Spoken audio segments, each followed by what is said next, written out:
Rooftop Sports welcomes you to a special presentation of the National Football League. That's not what he wanted to cook.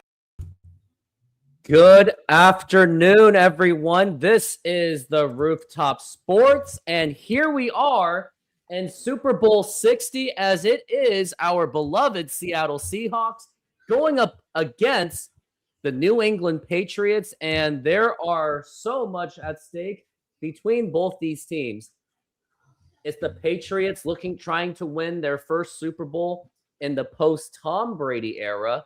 And for the Seattle Seahawks, this is mostly to avenge of the disasters of Super Bowl 49 with the Marshawn Lynch 1 yard line thing, and then Russell Wilson threw it to Ricardo Lockett at the 1 yard line with that interception. But nonetheless, there are huge differences. Like, both these teams are different. And I think the only remaining remnants of the previous Super Bowl teams of the Seahawks and the Patriots, I'm pretty sure it was Robert Kraft as the owner and the Allen family who owns the Seattle Seahawks, and also John Schneider. So those are pretty much the only remnants of Super Bowl 49.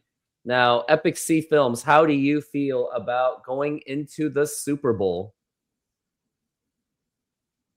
I feel great. I feel really, really good about this and stuff like that. The other interesting fact that you brought up was trying to avenge Super Bowl 49 is the fact that they actually have odds on will there be a pass from the 1 yard line. And they actually said that there's 5-1 odds on that right now for betting odds.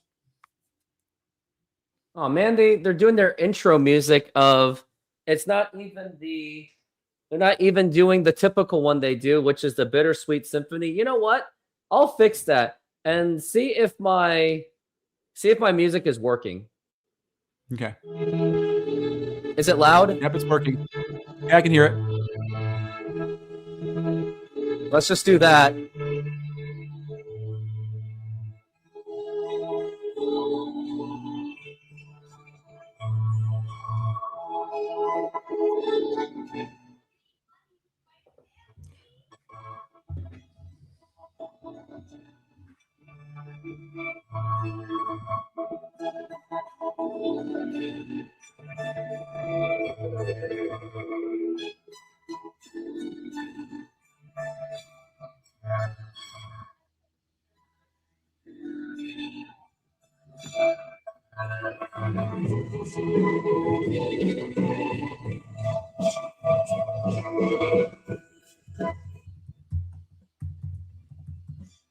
All right, let's not go too long because I don't want to get copyrighted. But how are you feeling about the Seattle Seahawks game? I am feeling really good. I'm feeling really good about the Seahawks and about their opportunity here. I feel like a lot of people, and this is what a lot of people are saying, is that, and I kind of feel the same way, is that they're not being as cocky as a lot of teams. I think it's based on the fact that Mike Macdonald himself is not really that flashy and talkative of a person. That's kind of keeping us kind of more grounded, and we're not getting ahead of ourselves. Hold on, I got to make a bet on the Super Bowl. If the Seahawks win the Super Bowl, I will post a video of me doing a chicken dance in the chicken suit. Okay. All right, putting that on Facebook. I'm betting against myself, and here's what I've seen. Both defenses are great. Both running games are good. For the Seahawks, here's their key. I think they have to get to the quarterback. It's going to be about, in my opinion, getting to that quarterback. What do you think? Because they have problems with the sack sometimes. I don't think they have to get to the quarterback. I just think they have to basically be able to prevent them from getting long plays and long production done during the game. Because the main thing is keeping them to field goals and keeping them to no scores and getting them 3 and out. And that can be done without even getting to the quarterback. One of our strengths is that we only rush 4 when we blitz versus rushing 5 like most teams. And so I think that's a really big accomplishment to what Mike Macdonald has done for our defense. So that's kind of my main kind of goals and things I see in the game is how do we keep the team basically motivated and the defense going in that direction, because it's not always about messing with the quarterback. Sometimes the quarterback just does that themselves. And will Drake May have another bad game like he did before? I don't know, because this is a big telling. If he has a bad game today, it's not just the weather that caused him the last 3 games. Well, I will say that Drake May, I think, may be one of the tougher quarterbacks for the Seahawks to deal with, because although he is only a second-year quarterback, but so was Tom Brady, also he does have a good amount of mobility. Like, he's gotten at least 400 passing yards rushing yards in the regular season. So that is something to look out for. That they may have a hard time getting him sacked, and that's what they're absolutely going to need. And looks like it's going to be the national anthem coming up real soon, and you can guess who's going to sing the national anthem. It's going to be me. And looks like, I wonder if they're going to Super Bowl commercial. Yep, they are. Okay. So before actually, first I have to put out this message. And since it is the Super Bowl, let's make another pizza. What kind of pizza? It's gonna be ultimate Sahara. The most popular one. We're gonna start with the sauce.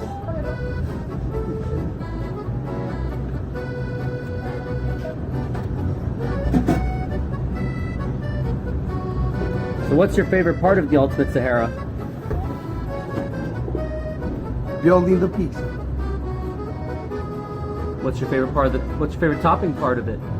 The sausage. Some mushrooms. Some green peppers. Some onions. And some black olives.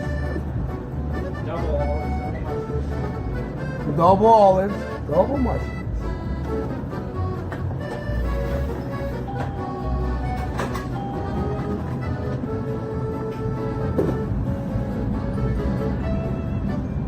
Let her run.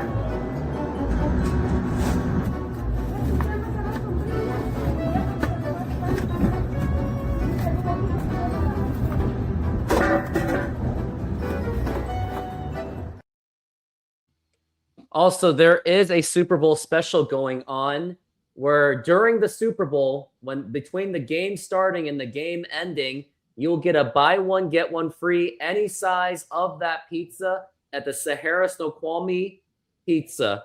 If you are in Snoqualmie, Issaquah, Sammamish, Carnation, North Bend, that's the place that it is for you. So go ahead and take advantage of your buy one, get one free for the Super Bowl.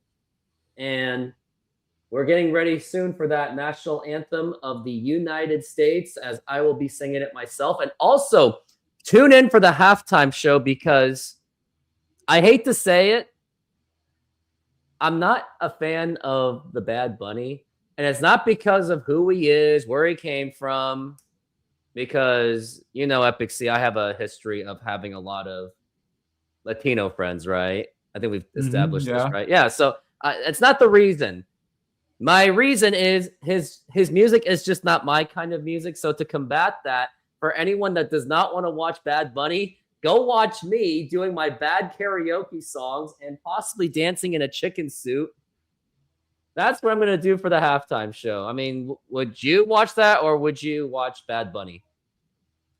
I think most people in general are going to watch the traditional live broadcast. Even the alternative broadcasts are not getting as many people, because people don't want to leave the game. And they how can you time it directly to know when you're going to come back at the right moment for the game anyway? And so it's part of the whole atmosphere. All right, whatever. Well, we're going to get ready for that national anthem. So everyone, please stand up. I'm going to get the camera up.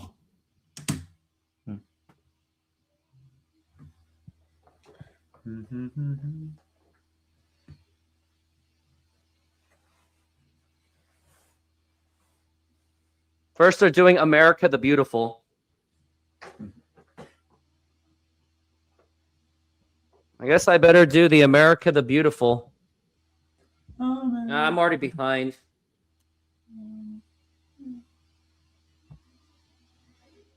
Forget it. I'm just going to wait until the national anthem. But we still have to stand up and put our hand on our hearts out of respect.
And that was America the Beautiful for anyone that was watching.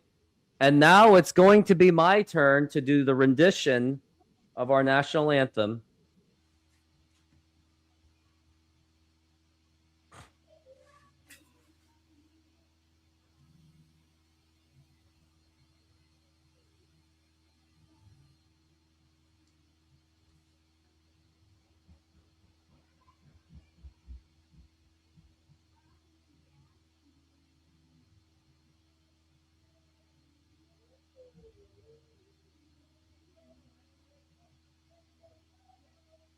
Fred Beam doing the American Sign Language.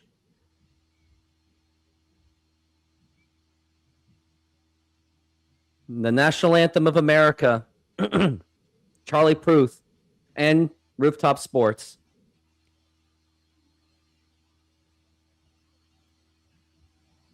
Oh, say, can you see by the dawn's early light what so proudly we hailed at the twilight's last gleaming, whose broad stripes and bright stars through the perilous fight o'er the ramparts we watched were so gallantly streaming, and the rocket's red glare, the bombs bursting in air, get through the night, that our flag was still there. Oh, say does that star-spangled banner yet wave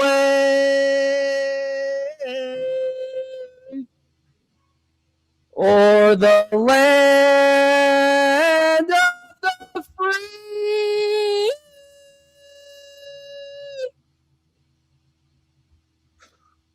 And the home of the brave.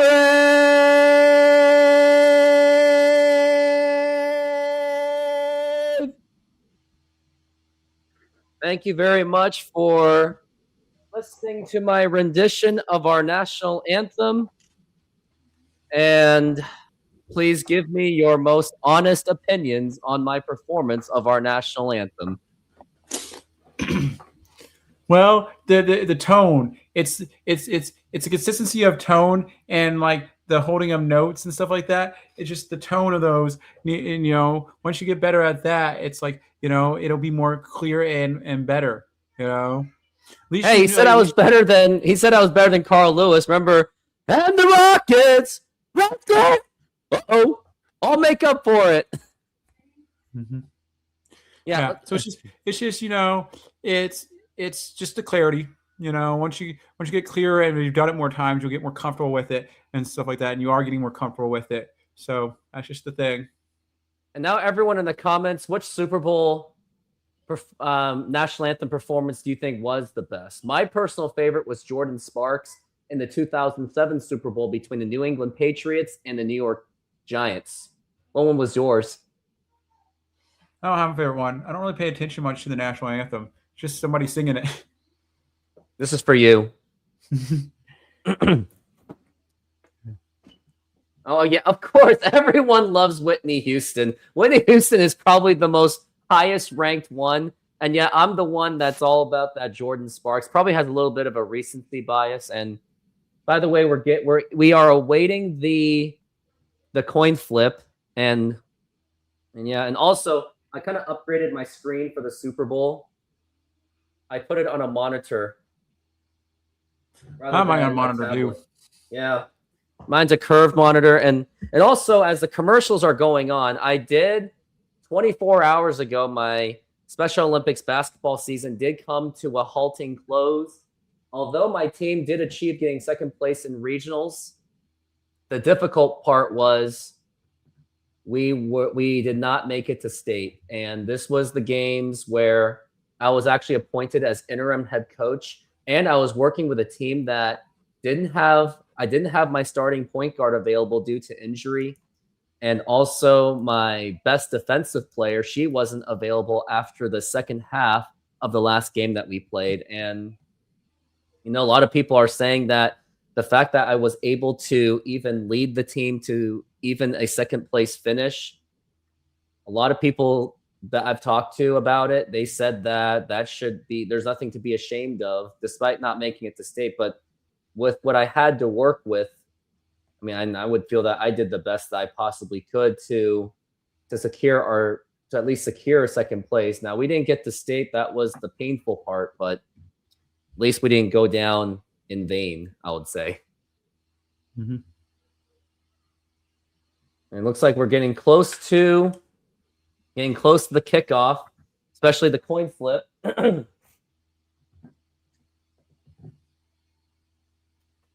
And they are doing the coin flip. One thing I like about the Santa Clara, having the game in Santa Clara, is the fact that it's outdoors and not in a dome. Well, the other grand opportunity also is that the Seahawks have an opportunity to win the Super Bowl on 49ers home turf, their most bitter rival, which that's what the dream of many Seahawks fans is, winning the Super Bowl on the Seahawks home turf, or on the 49ers home turf. Last year, the Seahawks appear in the Super. Is this the last year the Seahawks will appear in the Super Bowl? Washington's proposed millionaire's tax would impose a 9.9 tax on income over $1 million. Huh. So he's basically saying that the Seahawks might leave Seattle based on those taxes. I don't think the Seahawks will leave based on that alone. Because if you look at where the cities that are left that would get a team, there's not many cities that are actually primed for a team, and moving a team, being ready for it, it'd be years to build a new facility. The closest two cities that are ready to plop a team in would be St. Louis, and there's going to be less people watching in St. Louis, or going back to San Diego. And do you really want a fourth team in California? They already moved a team out of California, so there's nowhere. And then you want to makeshift something in like San Antonio. They have like the Alamo Dome or something like that, or some like stadium there that you could deal with. But it's like, do they have facilities to actually like play the game, to actually train the players and stuff like that? That's years away. So Fritz did make a point that it might make it harder to sign free agents or keep the players.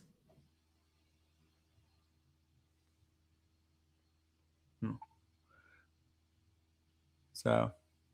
And the Seahawks and Patriots players are embracing. There doesn't seem to be any that much kind of animosity compared to the last Super Bowl, because the last Super Bowl, that was like a Richard Sherman versus Tom Brady thing, and Jarrell Rivas, who was on the Patriots. Yeah. Also, Brandon Browner on the Patriots. But right now, these are players that, they haven't. The last time the Seahawks played against the Patriots, it was when the Patriots were a rebuilding team last season.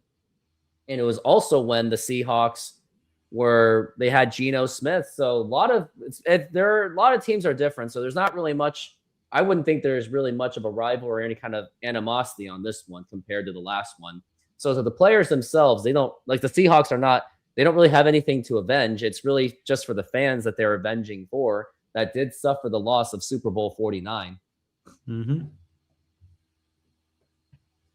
They're also giving recognition to Joe Montana, Peyton Manning. And I wonder who's going to be flipping the coin.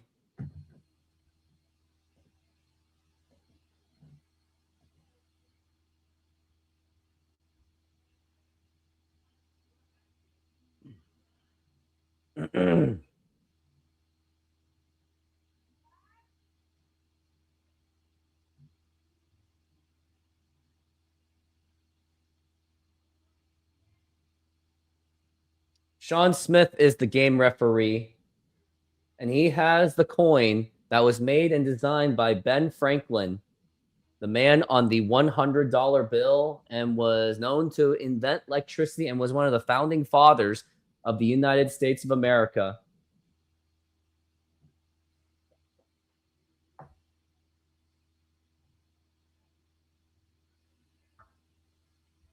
Welcome to Super Bowl 60. Seattle's the visiting team.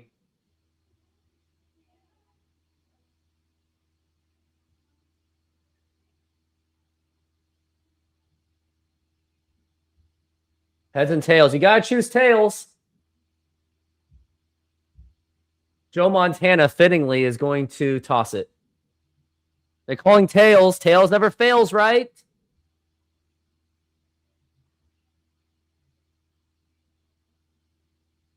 It's heads. It's heads.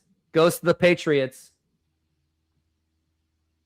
And the Patriots have elected to defer. So I think this is a first bad sign for the Seahawks, as they are going to have to start the ball on the offense. So they better score as many points as they can to withstand the second half run that the New England Patriots will be starting.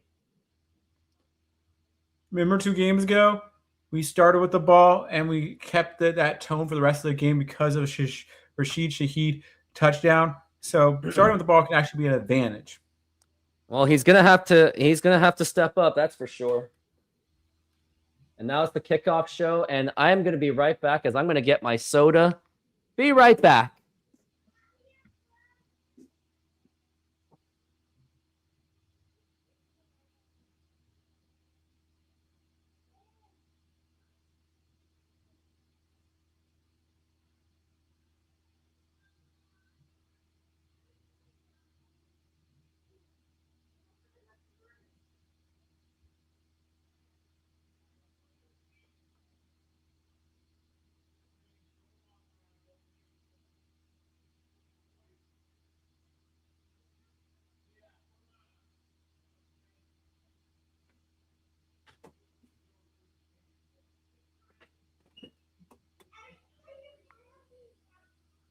You guys got any wild bets for the Super Bowl? Well, I'm going to wear a chicken suit and make a video of myself and dance on Facebook.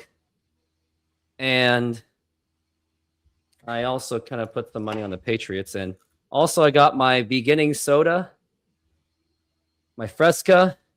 And all I can say is cheers. Yeah, cheers.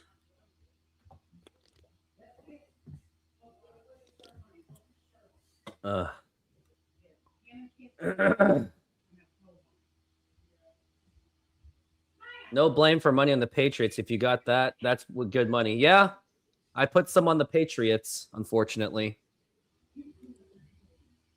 And plus, Patriots are the cheaper bet. Yeah, but it's not the better bet this year. I think it is. Because the last 10 Super Bowls, I think 2/3 of the winners have been the underdogs. So a third of the time, the better team actually does win. Well, here's also what it is. The teams wearing white jerseys have a dominant 37-22 record in Super Bowl through 59 games. So I thought I'd warn you there. Yeah, but this is a different team. Ever since the era around the Seahawks seems so different than most teams. Because they don't seem as cocky as some other teams. And we were always underdogs most of the season. But the fans are pretty cocky. It's because of who they're playing now. Because before that, they were, you were more nervous the games before. Oh, Steve Largent is raising the 12th man flag, so we get to raise our own 12th man flag. Malcolm Butler, how fitting. He's the one ringing the bell for the Patriots. Yikes. The leaky refrigerator coil card. Is that bad? Oh, Dad! Death? Of an AC fan motor. Oh, no. But your future is bright with an American Home Shield And looks like we are about to get underway for the Super Bowl. Are there bees behind me? My bees escaped. Phil, we talked about this. American Home Shield. Don't worry, bee warranty. And now here's the kickoff, and we are underway. And no one's bringing the ball out, and that's a good sign for the Patriots because Rashid Shaheed could have done some damage. And we've got Sam Darnold coming out. He is going to make his Super Bowl debut. Hopefully he doesn't see ghosts because when he plays the Patriots, he does play at his worst. Sam Darnold has had a fantastic season as quarterback, first season quarterback for the Seattle Seahawks. He's also the first Caucasian starting quarterback for the Seahawks since Matt Hasselbeck. And now we got a single back formation. Sam Darnold. And now he is going to hand it off to Kenneth Walker. It looks like he's got some open lanes, and he is going to get there, and that's going to be possibly the first down. And that is one way to start it off. And the Seahawks, looks like they get there. Seahawks. First down. Sam Darnold was the 3rd overall pick in the 2018 NFL draft. He's on his 5th NFL team. The Jets, the Panthers, the 49ers, and the Minnesota Vikings. 30 wins since 2024, most by a starting quarterback.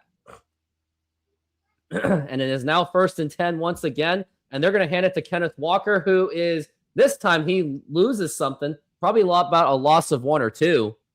Not exact. That's pretty much the complete opposite of how between those runs.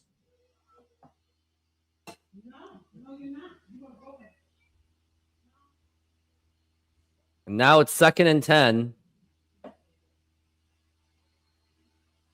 Kenneth Walker has been one of the driving forces of the offense, and along with Jackson Smith and Jigba. He is now in motion.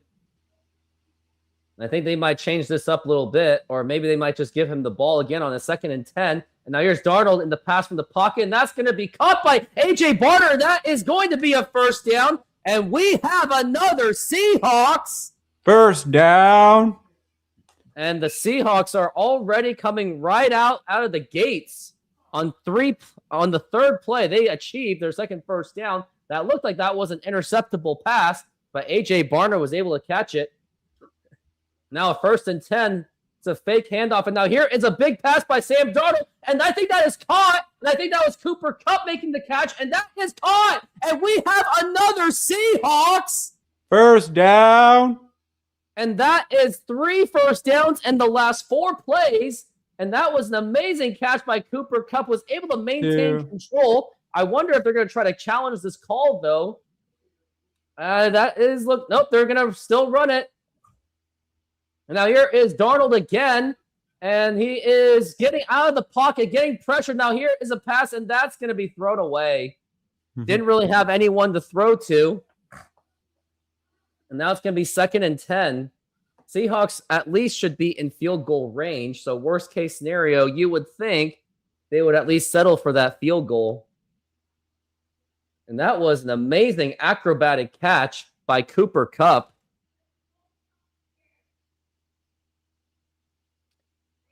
Still 2nd and 10. Kenneth Walker is in the backfield.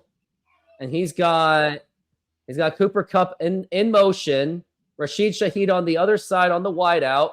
4 seconds left on the play clock. You got to get that off quickly. And now it's going to be a handoff to Kenneth Walker. He's got some holes, not really, and he's going to get about maybe 2 yards on that. So I think it's going to be about a 3rd and 8. And then makes you wonder what they're going to do on this play.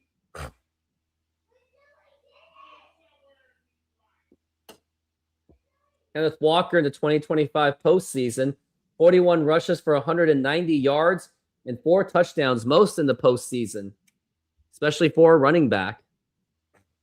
And now we've got 3rd and 7. It's going to be a very critical moment for the Seahawks to try to really set that tone. You don't want anything less. And now here is Sam Darnold to pass, getting pressured. Now here is the pass, and that's going to be incomplete. Ball intended for Rashid Shaheed. So they are going to have to kick the field goal to settle for the 3 points. Joe, is this Super Bowl or a coronation? Absolutely not. You still got to play your football. You still got to win the game. Hey, did you find the Patriots manual? were Yes. able to. Summon They were Dale. able to Who's Dale? American Home Show now at least provides video contain chat with them. live repair experts for home fixes over the phone. Let's go fix that oven. Okay, Dale. Now Jason Sign up Myers today is going at for that AHS.com. field goal.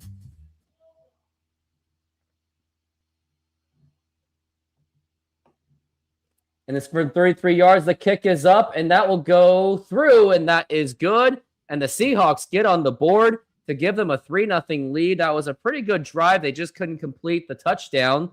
And now Seahawks are on the board 3-0, and now we're going to see the Patriots offense.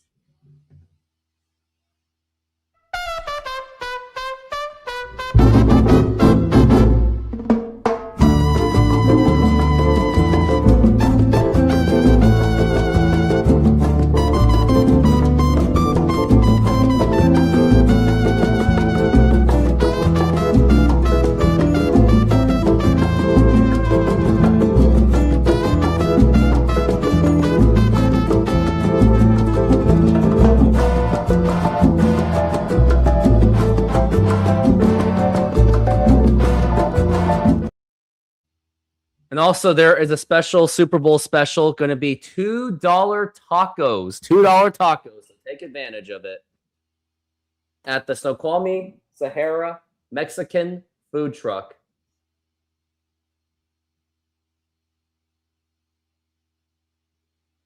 How did you feel about that drive? I thought it was a good drive and stuff. I think some of the passes, he was just a little high on some of them, but I think he'll stay calm, and he'll get them more dialed in throughout the game. Let's hope so, and I hope you're right.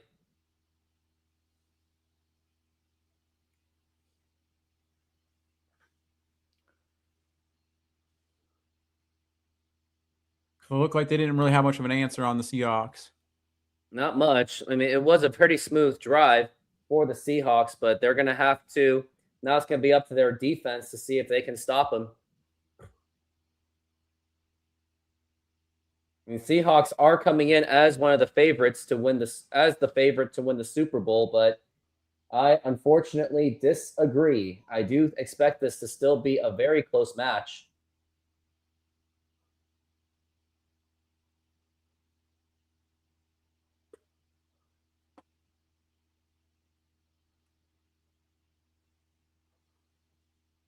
Now, Fritz, Patriots D actually do look pretty good. This is going to be a tough one. That early one was nearly close to being a pick six. It really was. It really was. That pass was intended for A.J. Barner. So that's something to watch out for. What do they say? Close is only acceptable in bombs and in horseshoes. Yep. And now we are back from the break, and it's going to be the Patriots that will be taking the ball out.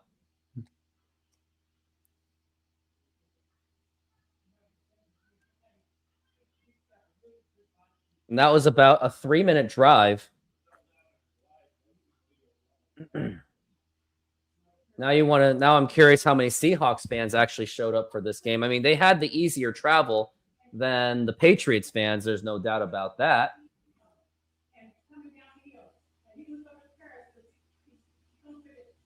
And now here's Jason Myers to kick off from the 35. And that is going to go. And let's see where it goes. And they're going to bring it out. And he is going to the 10, the 15, the 20. And he doesn't get quite through. And was the ball out? That's when, nope, ball is not out. And now it's going to be Drake May. They did not get to the 35. So maybe in hindsight, he should have took that knee. But he thought he had a chance. And let's hear what the fans are pretty loud. It was certainly much louder than for the Seahawks offensive drive. Drake May is in his second year out of North Carolina, just before Bill Belichick, and he was actually one of the first NIL quarterbacks. It's going to be 1st and 10 on the 28. And it's going to be a handoff to the running back. And he actually does get some decent yards on that. More than decent, about 7 yards.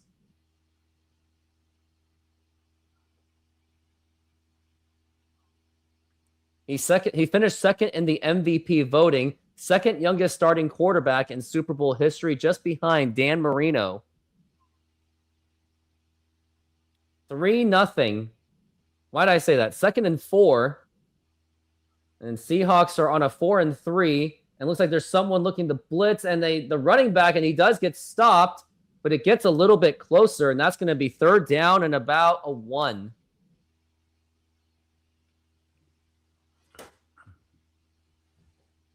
Super Bowl special, Sahara Pizza. Buy one, get one free. And you've been to that place, right?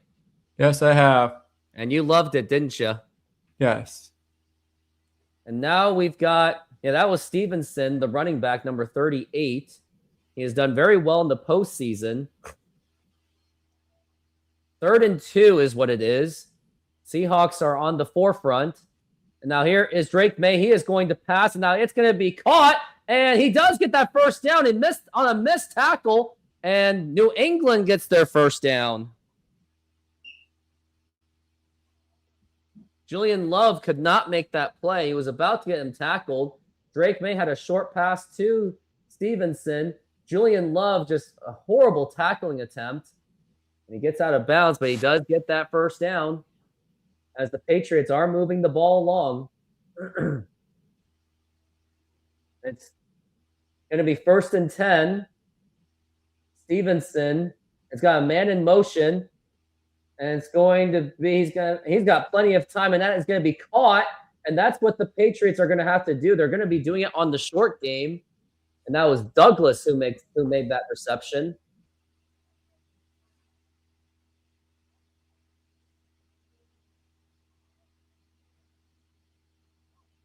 The Patriots are coming off of the AFC Championship game against the Denver Broncos, where they did narrowly win. It was on a snowstorm battle.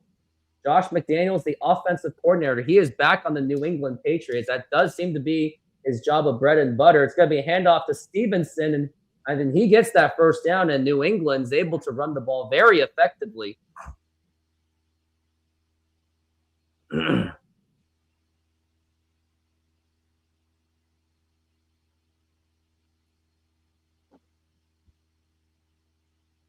Going to be 1st and 10. Got Henderson as their backfield running back. Patriots offense has the 2nd most points in the game. Seahawks allow the fewest, so it's basically offense versus defense. But Patriots do have a good defense themselves. And now here is Drake May. He's got plenty of time. And actually, no, he's getting pressured, and he will go down, and he is going to get sacked. And that was number 58 making the play. And that was Hall making the play. That was such an amazing sack. That was heavily needed. And that's what I said. Hall or anyone was going to have to get to that quarterback because Drake May is known to have some legs, and Hall was able to stave off, and he was able to get him. And that he also had Jaron Reed, and he also had Leonard Williams on the help as well. So he was overwhelmed. And now it's going to be 2nd and 20. That was 10 whole yards lost. Got man in motion a little bit. Now here's Drake May. He is from the pocket. He is actually going to run it out, and he does actually have some speed, and they do bring him down, but they do bring it back within single digits of the down. Now it's going to be about a 3rd and 8.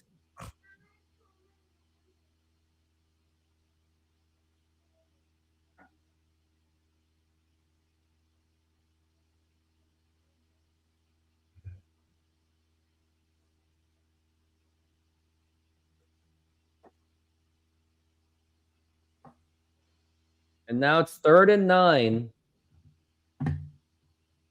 And they are still not in field goal range yet. So this is a very critical play for the Seahawks. Looks like we got a blitz by Witherspoon. He is coming through. And now here's Drake May going for the pass. That is going to be incomplete. Is there a flag? It makes you wonder if there is. Witherspoon with that blitz was overwhelming Drake May. He was forced to throw it away. And it looks like the Patriots are going to be forced to punt. And I saw that. You saw Witherspoon and completely abandoned his assignment. He took the risk. It was up to the safety to defend it. Makes you wonder if there was going to be a roughing the passer. Ooh, fun.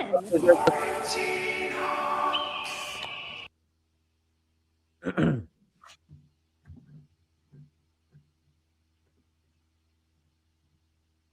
now it's going to be 4th and 9.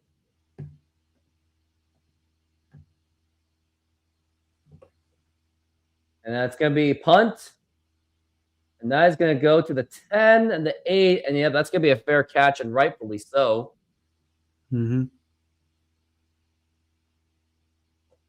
Super Bowl 60, Seahawks still maintaining a 3-0 lead. Yeah.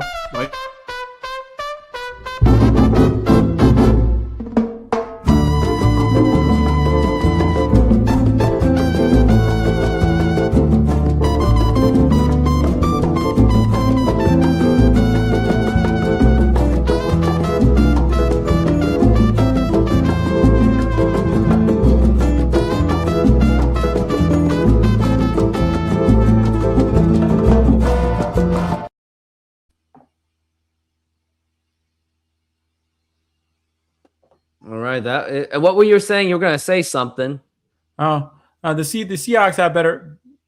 They've talked about this year, and they said, yeah, even though New England has a good defense, I don't think they have an excellent defense.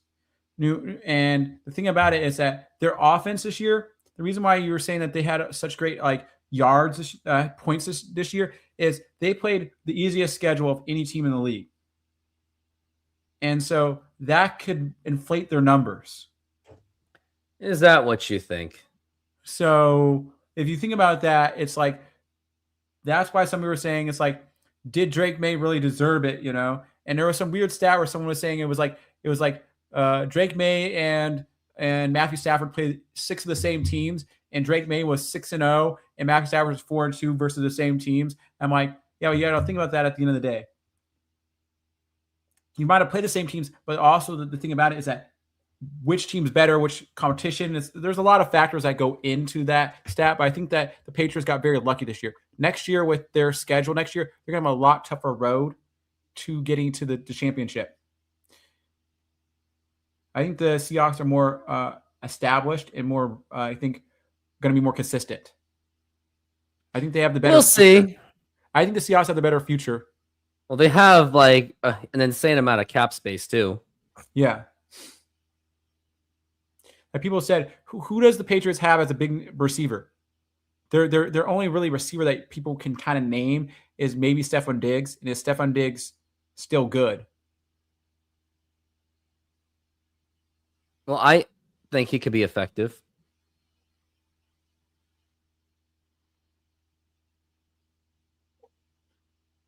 But this is about avenging Super Bowl 49. Yeah. There's a lot of Patriots fans there too. Did you hear about the guy who paid their way there? There's some billionaire from Boston who paid for all those people to end up being there. Oh wow, didn't even know that. And now we got 1st and 10. It's going to be around the 8. So this is going to be a tough one for the Seahawks as they are deep in their own territory. But the positive thing about this, that means you do have a chance to eat up as much time as you can. And now it's going to be, no, it's a fake handoff. Here's Darnold already overwhelmed. Now here's the pass, and that's going to be caught, nearly intercepted. Ball intended for Jackson Smith-Njigba. He had the catch. Yeah, he's throwing very near picks. Yeah, that's what I'm very worried about. I think Sam Darnold is seeing ghosts. I told you. It's easier to see the white jerseys. I think it's going as I expect. Yeah, they've been pressuring Sam Darnold. And they brought him down, so it makes you wonder if that should have been a roughing the passer. Do you think that was enough evidence for a roughing the passer, or was that in motion? I think they're just letting it play this game. The refs are just 2nd and 10. It's actually on the 10. And now here's Sam Darnold to pass. Now here's another pass that's going to be caught this time as Jackson Smith-Njigba. And they really got to get that first down, not only to keep continuing the possession, but just to not give the 49ers enough room. Not the 49ers, the Patriots enough room. And look at the numbers by Jackson Smith-Njigba. 1,793 receiving yards. That's got to be a franchise record for the Seahawks. He led the NFL. He was absolutely one of the best receivers in the NFL, if not the very best. Now here's Sam Darnold working on a 3rd and 6, and Njigba is going to the slot. Barner is in motion. And now here is Darnold to pass. He's already overwhelmed, and he had to escape the sack. Just throw it. Now here is the throw. That's going to be incomplete. Had Jackson Smith-Njigba just been maybe 1/10 of a second faster, he was going to take that to the house. That was Hawkins. I think he made that pressure. And here was the play on that. Yeah, he was already pressured by Hawkins. It was on the blitz. He had a nice open pass to Njigba, but it was just a little bit tad too far. It was a good escape by Sam Darnold. And he's just been getting knocked down the entire game. And now here is going to be Michael Dixon going for the punt. Definitely a 3 and out. And that was kind of nearly blocked. The Patriots are playing very aggressive. A very good punt. And yep, that goes out of bounds. He stepped out of bounds. So considering that, I mean, you got to give the credit. You almost want to give the MVP to Michael Dixon just for having a punt like that. Yeah, we're lucky that it didn't suffer into a strip fumble, which easily could have happened. Taco lovers, this one's for you.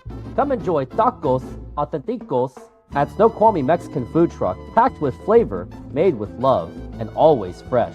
Try our carne asada, al pastor con piña, and more. Topped with cebolla, cilantro, y a squeeze of lime. Pair it with a cold drink and relax at our outdoor seating. Perfecto para disfrutar. Find us at the Snoqualmie Mexican food truck, open daily. Ven con hambre, sal fies.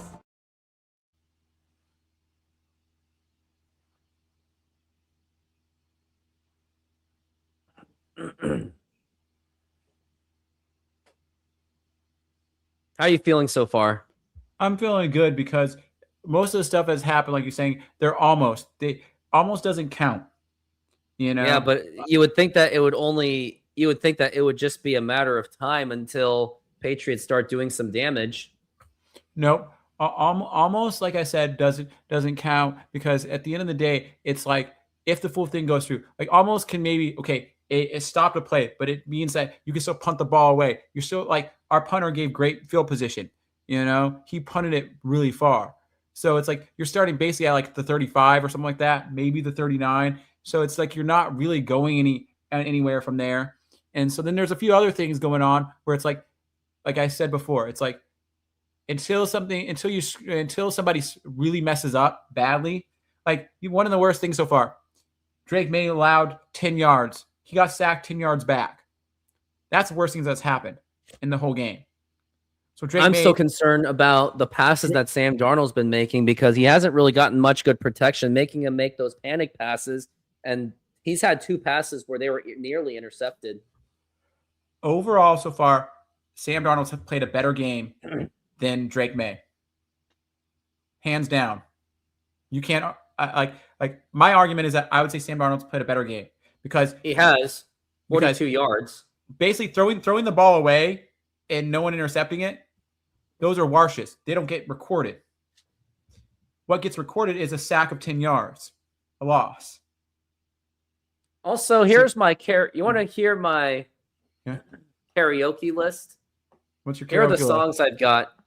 I got Final Countdown. I Found a Way by Drake Bell. Radioactive Imagine Dragons. In the Air Tonight, Phil Collins. Only Time, Enya. West End Girls, Pet Shop Boys. How does that list sound to you so far? Sounds good. Which ones do you recognize? Final Countdown. Find a Way. Looks like we are back from the break. It's gonna be 1st and 10.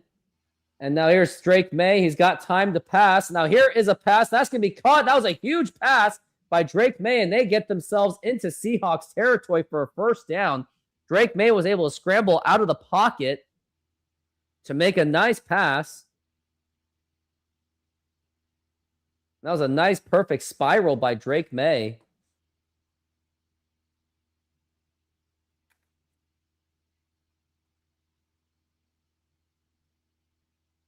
It was a good route running.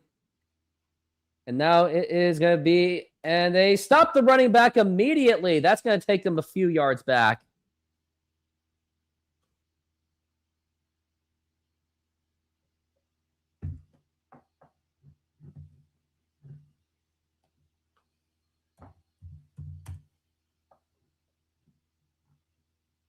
Okay, what do you want me to do first? Do you want me to do karaoke first or do the chicken dance first? We can do karaoke first. I think I'll just start off with the chicken dance. I got to set the tone. Okay. So we got 2nd and 14. It looks like we got a blitz. We got Imanori going for the run, and now it's going to be caught, and no gain on that. Actually, they may have lost yards. Now it was good heads-up tackle by Job. 3rd down and about a long. Yep, 3rd and long. So although Drake May was able to make a good pass, all of a sudden, Patriots are kind of in trouble.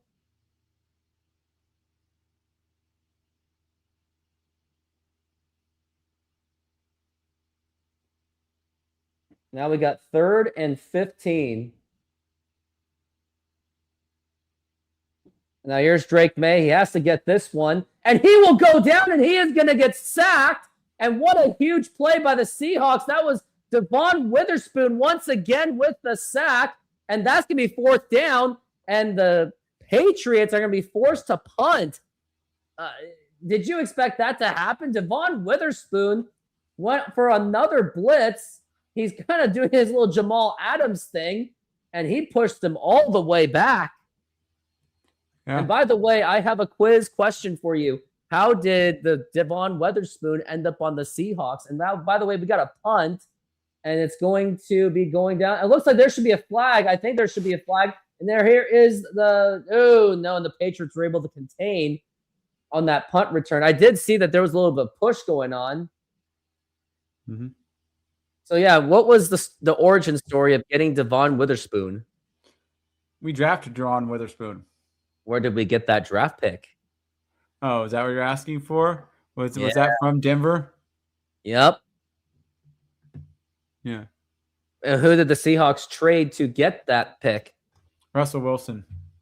And crazy to think that, you know, I was right. Technically, the Seahawks were a part of the tanking in 2022. It's that Denver tanked for us, right? But no. Mm-mm.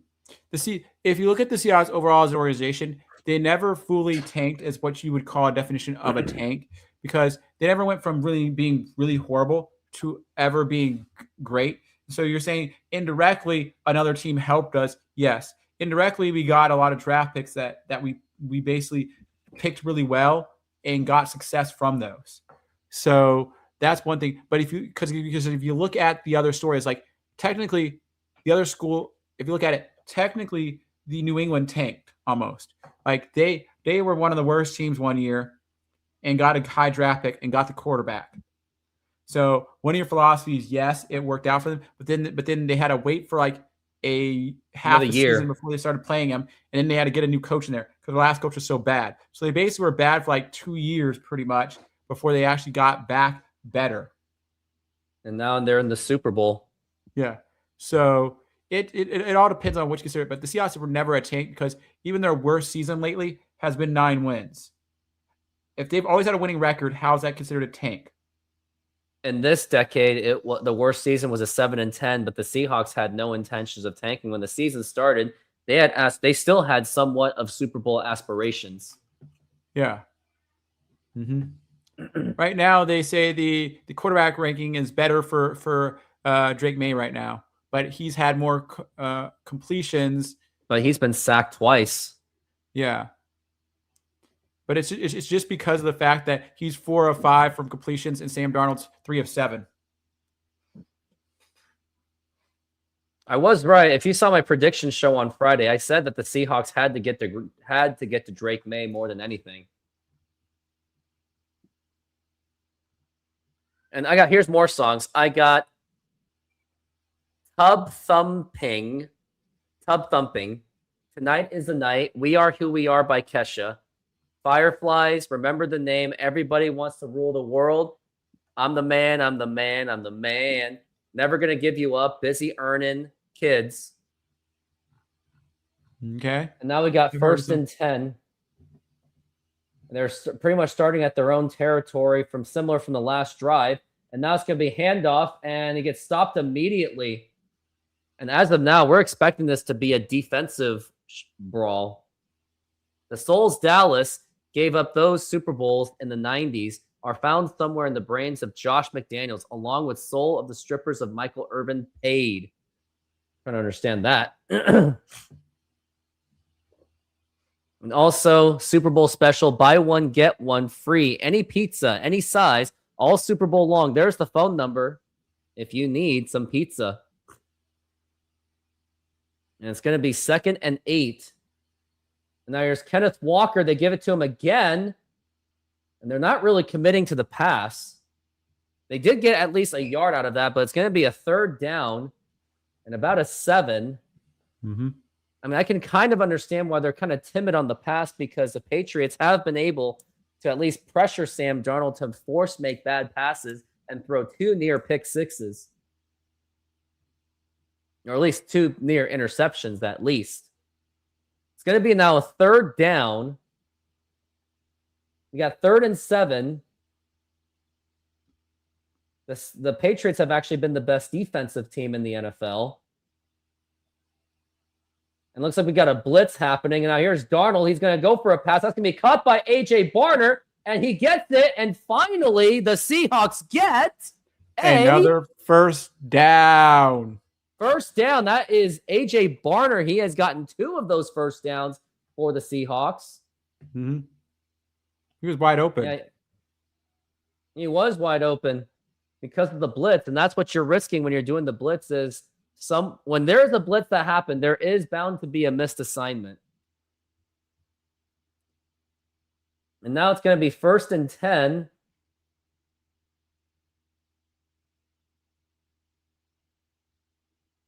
And here's going to be this is going to be to Rashid Shaheed. I don't know. Nope, it's not going to work. It was a broken play. And that's going to be a 2nd and long. They kind of tried that little bit of a Percy Harvin jet sweep, sort of.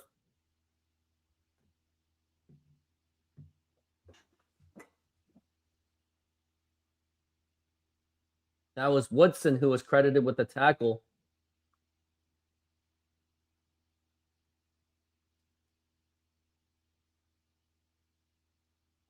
Now it's going to be 2nd and 15.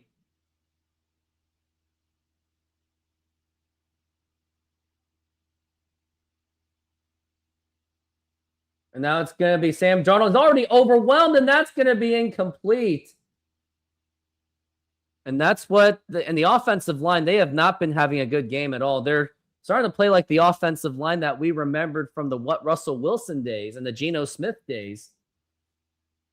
They're just doing a lot of blitzes, too. That was a double blitz, and Sam Darnold there was just nothing he could have done.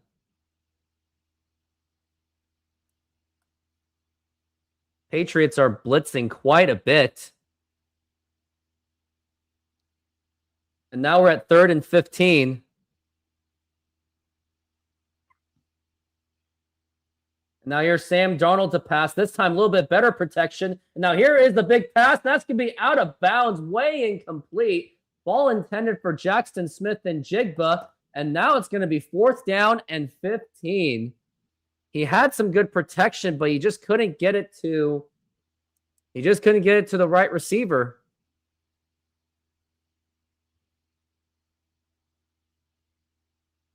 I think Sam Darnold is seeing ghosts.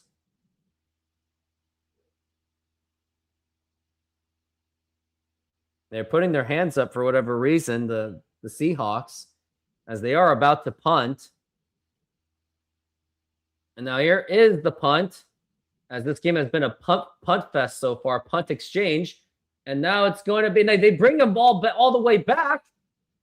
Not all the way back, but they were able to prevent him from getting any kind of yards.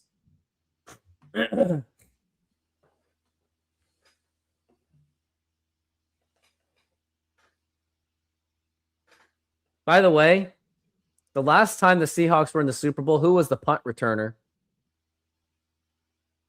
Percy Harvin? He was traded before the Super Bowl, way before the Super Bowl. But what I remember, they're looking at all the celebrities. That Adams, no, Brian Walters, and they actually skipped the commercial. Now it's going to be first. Yep, quarter is on the verge of ending. I think after this play, I think they're just going to do a running play. Yep. And they're going to get it to the running back. That was Stevenson. He actually does get at least 6 yards. And that is going to be the end of that first quarter. Seahawks do have a 3-0 lead, but they still got to find a way to stop the Patriots because you just don't want to put them in the position where you're going to say it only just seems a matter of time.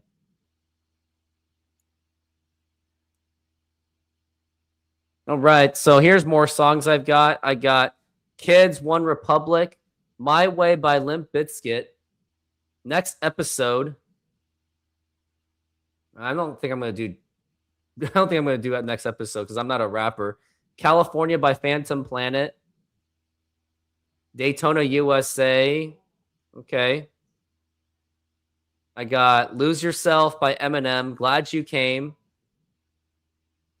Viva La Vida. Take a Look Around by Limp Bizkit. Fireflies.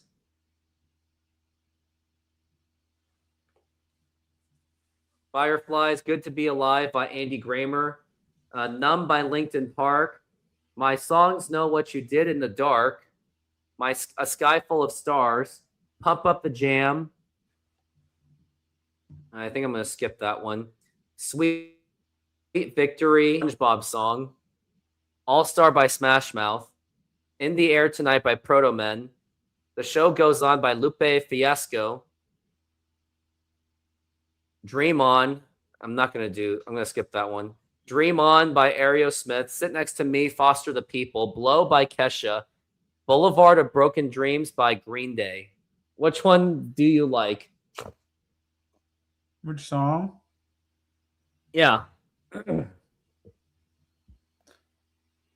Sometimes when I do karaoke, sometimes I challenge myself and try to do the rap songs. Oh, you rapping a song, huh? I've actually done those. Like one of my classic ones I always did was the Fresh Prince of Bel-Air song. No, don't even. I used to do that one back in the day. There's a few other ones and stuff like that. But yeah, it's just I like the challenge. Oh, do you? Mm-hmm. It's just who I am.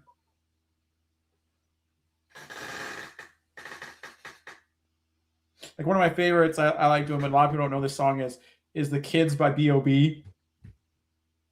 Never heard of it. The kids don't stand. The kids don't stand a chance. It's yeah. I know like the whole rap part to it.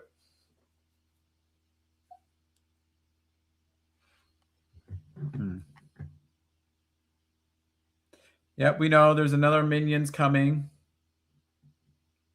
Minions and Monsters, huh? Yeah. I've yet to see the first one. Oh yeah, I've seen like most of those movies. Right now I'm on a binge watch of watching all the I watched all the Shrek movies and then I watched Puss in Boots. Now Pro Football Hall of Fame. Drew Brees, Larry Fitzgerald, Luke Kuechly, Adam Vinatieri, and Roger Craig is finally being inducted. Mm-hmm. Josh McDaniels' offensive secret source equals Michael Irvin's stripper souls.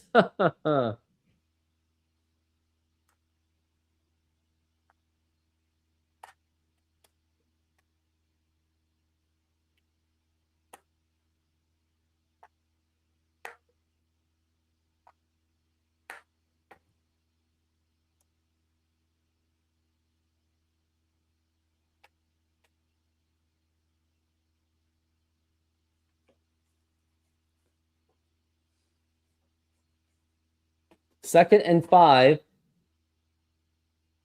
And it's the start of the second quarter.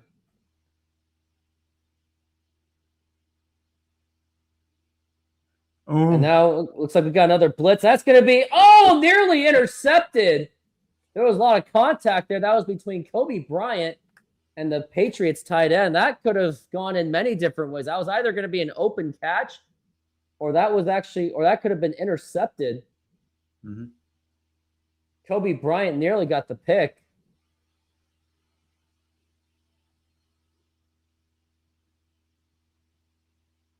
And now it's going to be 3rd and 5.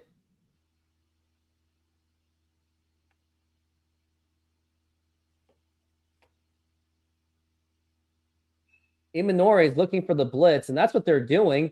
And that is going to be, they bring him down. That's going to be 4th down, another 3 and out by the Seahawks. And that is going to be another punting that's going to happen. And this Super Bowl is very reminiscent, very, very mirroring of the Super Bowl between the Seahawks. I'm sorry, the Rams and the Patriots back in that 2018 Super Bowl.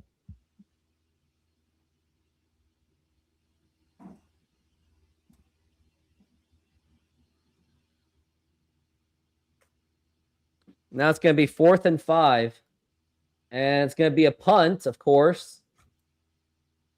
And they're going to fair catch this one because they just want to play it safe. And Rashid Shaheed didn't really have much room to run anyway. Sam Darnold's connections with California. He was a 3rd overall pick with USC. He went to USC. Carolina and San Francisco. Went to the Vikings.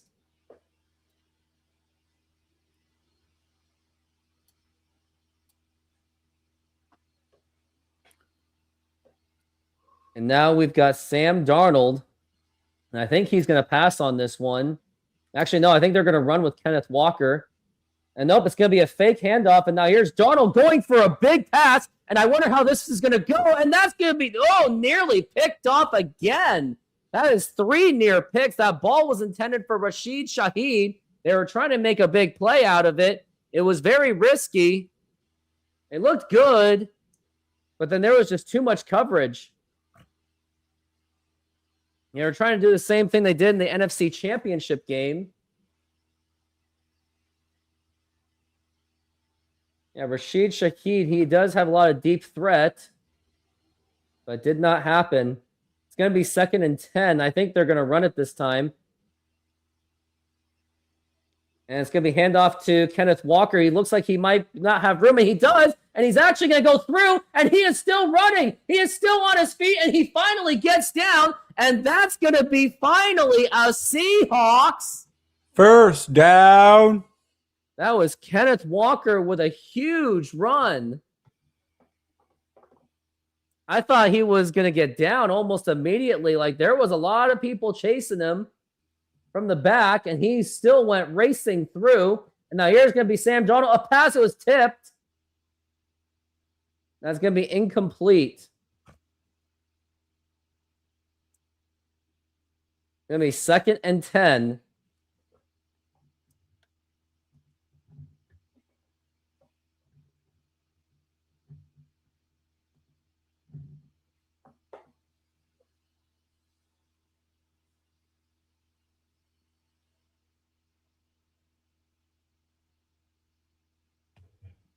And now we've got 2nd and 10. And it's going to be Kenneth Walker going to get the ball. And he can get through. He finds the hole. He's going to the 30, and it's going to go into the 20. And the Seahawks are now in red zone territory. And that is a Seahawks first down. And what a run by Kenneth Walker as he is trying to get an MVP. They say the 20 of the last 22 MVPs in the Super Bowl have been either a quarterback or a wide receiver. I think the only other position that could do it this year would be a running back. I think the defense doesn't really have a chance. It's going to be 1st and 10. A little bit of emotion. It's going to be Kenneth Walker again, and he kind of dodges through. Oh, no, they finally got him. So they lost about 3 yards on that. I think you're going to have to pass on this one. And if the Seahawks do get to the 1 yard line, what they're going to, that all those jokes are going to be popping out. 5-1 odds. If they do a pass on the 1 yard line, 5-1 odds.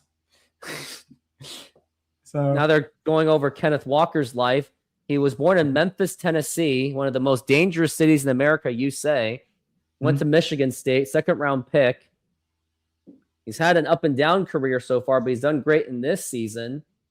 Jackson Smith and Jigba's in the slot. No running back this time. Now here's Darnold getting pressured, and he gets taken down. And now they're trying to see if that was a fumble. That actually could be a fumble, but they're actually going to consider it incomplete. Yeah, he was passing it. I don't know how you'd call it a fumble. Now it's going to be 3rd and 12.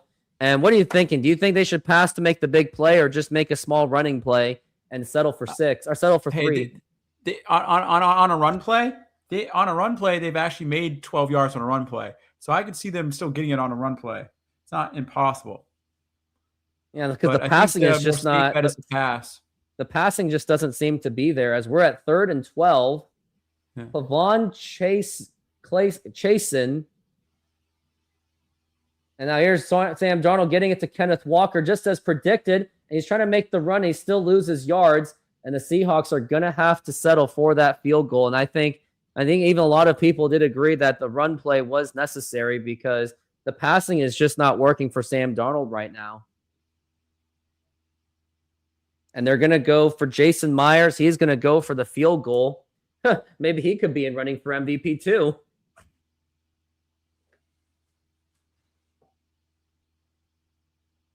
It's 4th and 14. Jason Myers has already made the field goal. 39-yard attempt, and he has to make it. Otherwise, it all would be lost. And now here is the kick, and that will go right through the uprights, and that is good. And the Seahawks now take a 6-0 lead, and that was done by a great drive, mostly carried by Kenneth Walker. And now this man has to take a little bit of a tinkle. I think I will be right back. Let's make another pizza.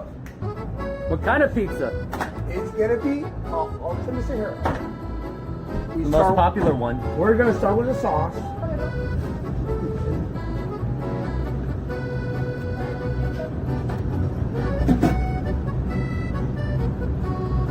So what's your favorite part of the Ultimate Sahara? Building the pizza. What's your favorite part of what's your favorite topping part of it? The sausage. Some mushrooms. Some green peppers. Some onions. And some black olives. Double olives. Double mushrooms.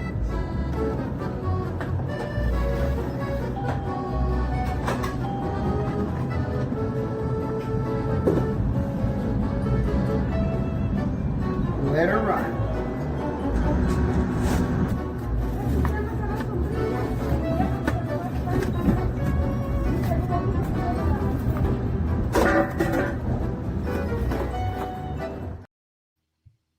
Would you have that pizza? Oh, wait, you probably already had that pizza. So what's the food that you haven't had again?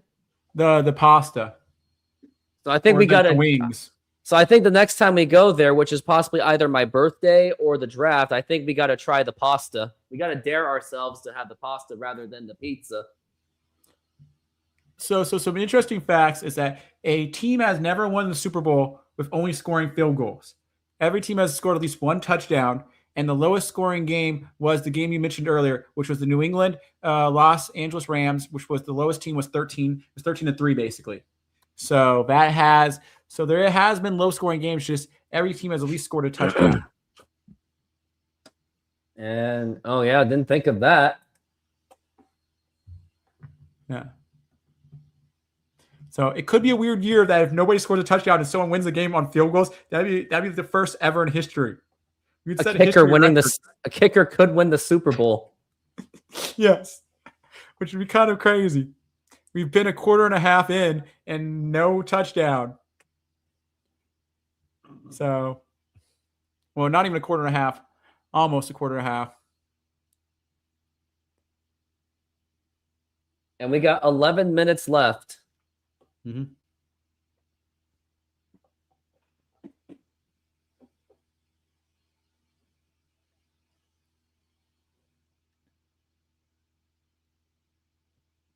Hey, what do you think are the odds I get the Grossi rate? Do you think that's like a 1 in 1,000? Yeah. And we got the kickoff. And it's going to be need. It's going to go straight to the 35. Mm-hmm.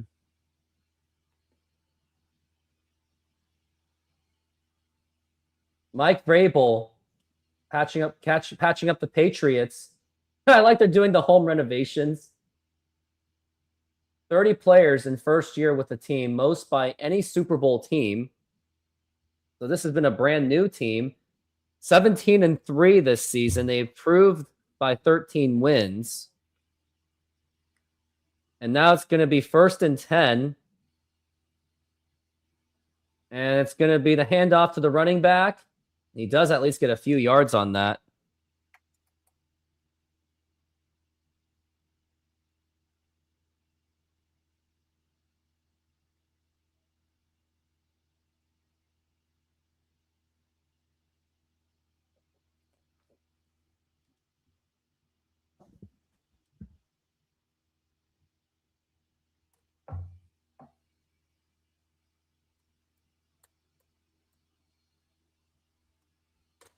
And now here's Drake May, and he is actually going to... Oh, he's going to go down!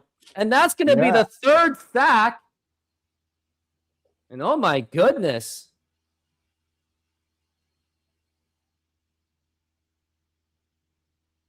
Yeah. People said he was supposed to be fast at passing. Today he doesn't look fast at passing at all. He's taking way too long to pass the ball. Like he's just holding it.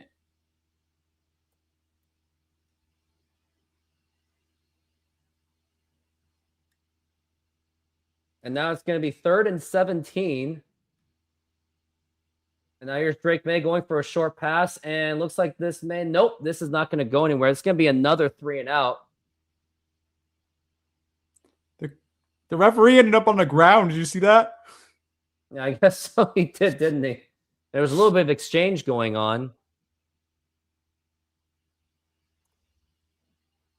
Diggs is trying to cause some chaos.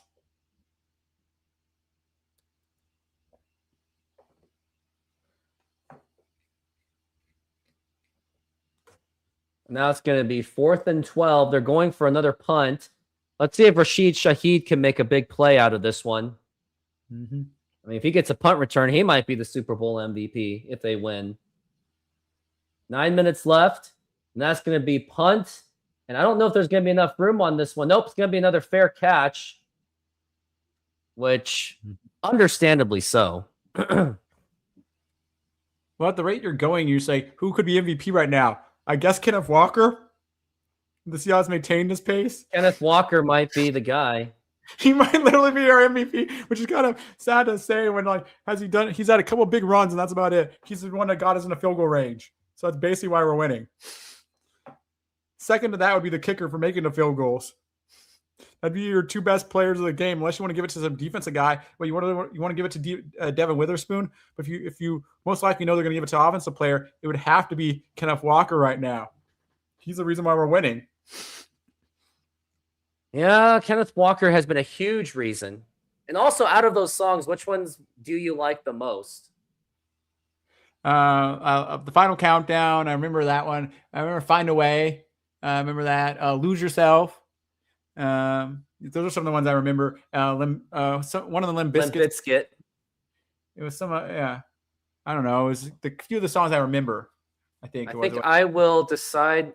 I might decide based on. I'm going to do it based on the shuffle, and it will be after my chicken dance. Okay.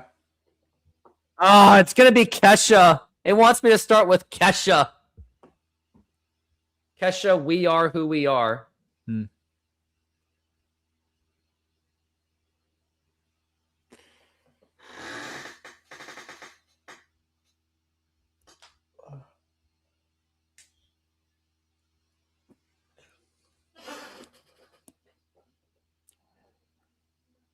Now sizzling at Apollo Mediterranean Greek Food. Come enjoy our flat-top grilled Greek chicken and beef, Slovaki tender, juicy and bursting with Mediterranean flavor, served with savory yellow rice, fresh daily cut veggies for our crisp salads, homemade hummus, plus warm pita, and our signature tzatziki, perfect for a fresh filling meal made with care.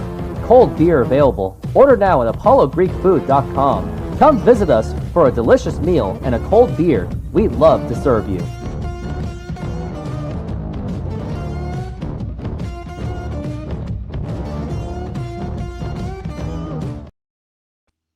Yeah. My favorite rapper is Eminem. I'm a big Eminem fan. There's also another alternative Super Bowl halftime show done by TPUSA. They call it the All-American Halftime due to the protests against Bad Bunny. And what's your thoughts on Bad Bunny?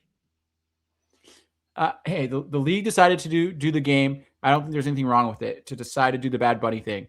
I'm fine with it. Is he your kind of music? I've listened to a few of his songs. They're fine to me. 1st and 10. And it's going to be man in motion as Cooper Kupp. And they're going to hand it to Kenneth Walker. And he might have found some holes. And he is absolutely having a good running day. And I think that's going to be about short. Or it could be. Yep, it's going to be 2nd out and short, I figured. Mm-hmm. Like I said, Kenneth Walker could be MVP. MVP. But let's win the game first before we can decide on that. I know. Because there's a whole nother half the half, and then we got a whole nother second half to think about it. We got 2nd and 1.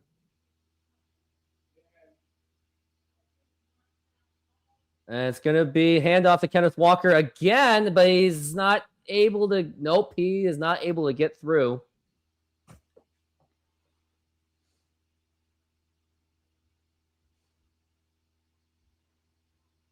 Do you do tight end sneak here?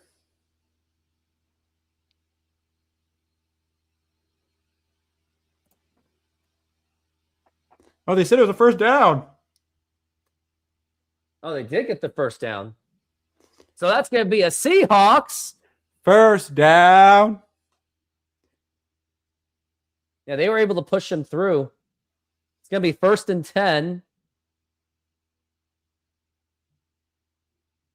And it's going to be a fake handoff. And now, Sam Darnold's getting pressure. That's going to be, could have been worse. He was able to at least get rid of the ball and try to get it to Kenneth Walker. Mm-hmm.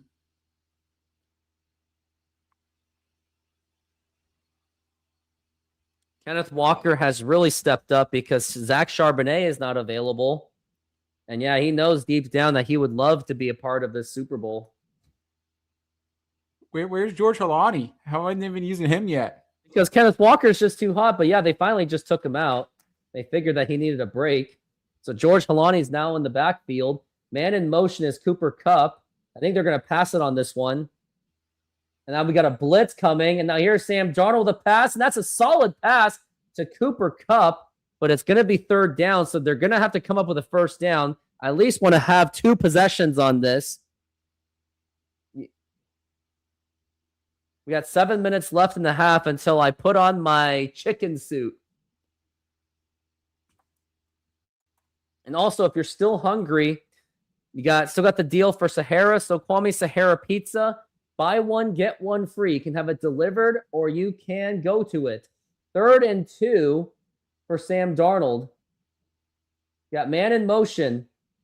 Now here's Darnold to pass. And now he's overwhelmed. That's going to be caught. That is Kenneth Walker. He's still up on his feet. Get down, get down, get down. All right, he got it. And that is going to be another Seahawks.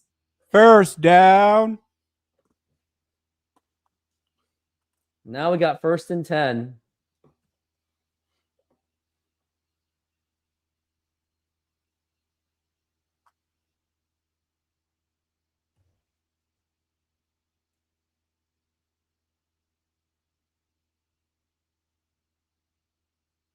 And now we got 1st and 10. And that's to Kenneth Walker again. And he's going to go right through. Not completely right through, but he still gets gainage on that. So it's going to be about a 2nd and a 5. And Seahawks have very much been controlling this game so far. They're not even showing Drake May's passing numbers so far. I can just go to the box score. Drake May is he's okay. The stats thing is having a glitch right now. That's all I'm going to say. I got it. Drake May is 5 of 7 for passing. 2nd and 6. Yards. Man in motion. It's going to go to George Halani, but he couldn't really get much. And that's going to be about a 3rd down and a 4. But they got to do a little bit. They got to do a little more. And I think they got to pass on this one because they actually are giving Kenneth Walker some rest. They don't want to just keep burning him through the game. They're 2 for 6 on 3rd down conversions.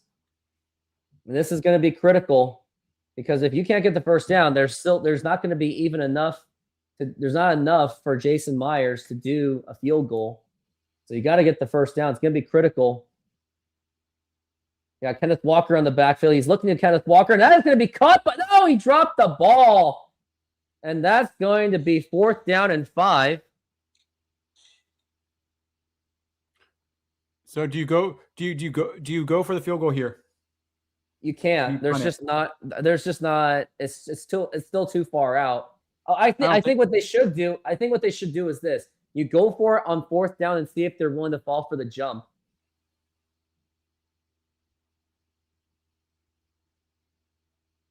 Nope, they're not going to do it. I think they should have, but I think they would have been too obvious.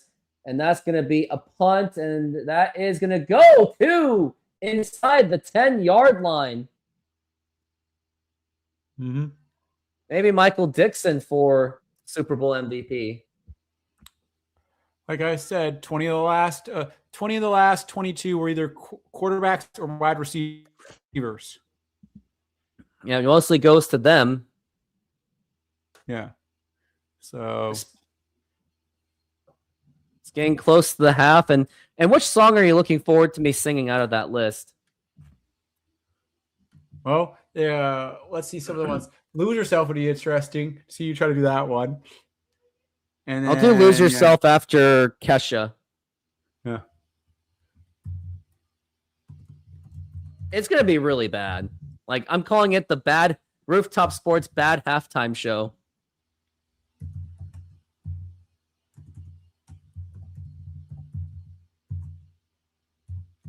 Let's see. I'm looking it up right now. Let's see. No, a kicker has never won the Super Bowl MVP. Kicker's never won it. The last Seahawk to win a Super Bowl. Oh, of course. This guy wants the final countdown. Mm-hmm. No, a punter's never won it either.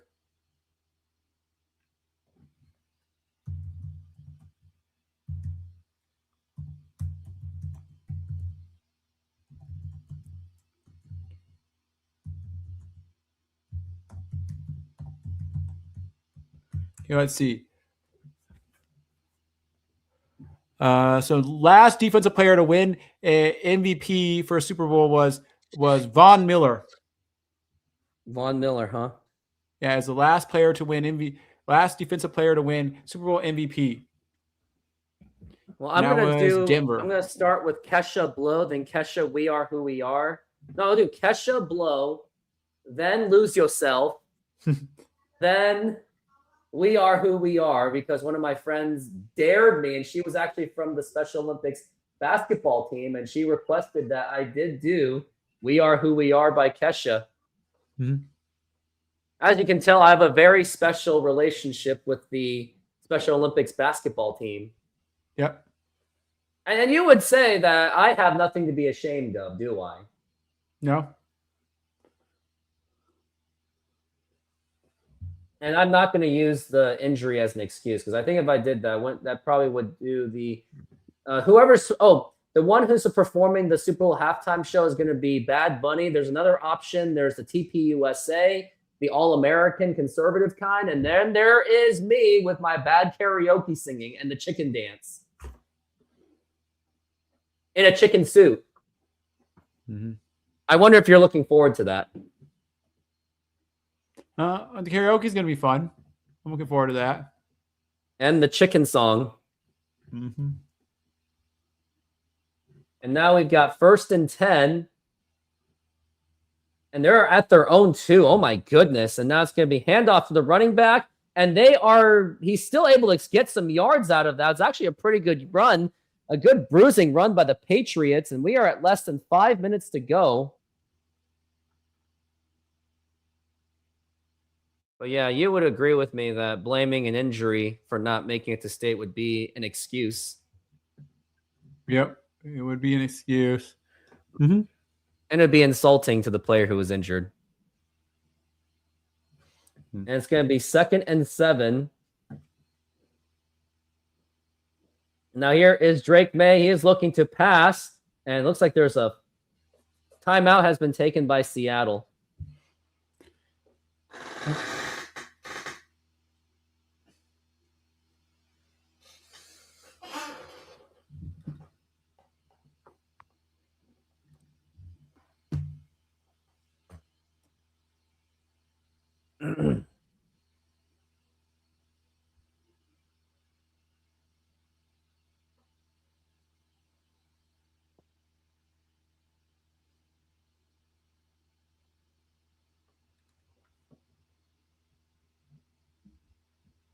The problem about giving it to a defensive player is how do you track that? Unless you track like who caused the most sacks, but like how much is the sack worth versus like the offensive movement of the ball. It's going to be 2nd and 7.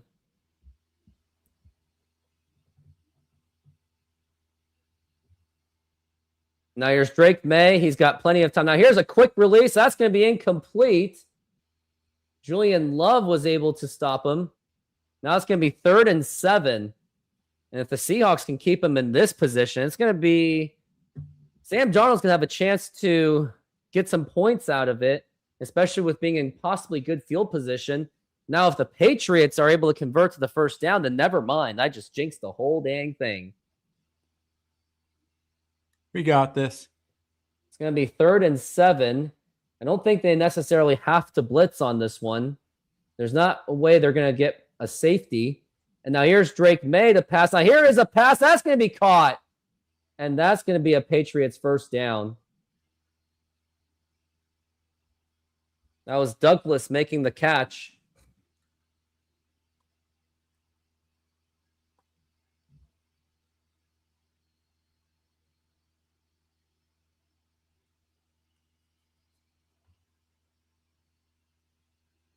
And now we got 1st and 10. And that's going to be handoff to the running back, and he's actually able to elude, and he does get a few yards on that.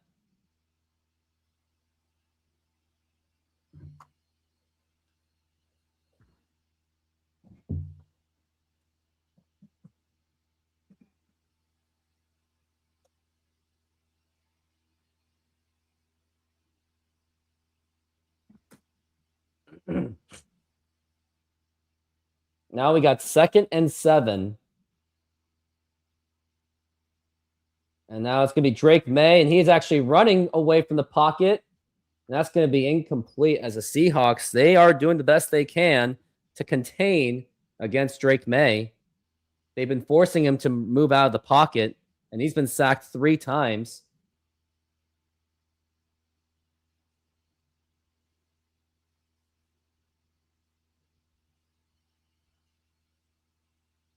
They said this was not going to be a good quarterback battle. I had a feeling it wasn't going to be. I thought it was going to be based on the run. Now it's going to be 3rd and 7. And now you're out, and why they push him? You got a flag. First flag of the game. I know. They're just letting things play. At least they're being fair. False start on the offense. So it looks like the Seahawks 12s are very much alive.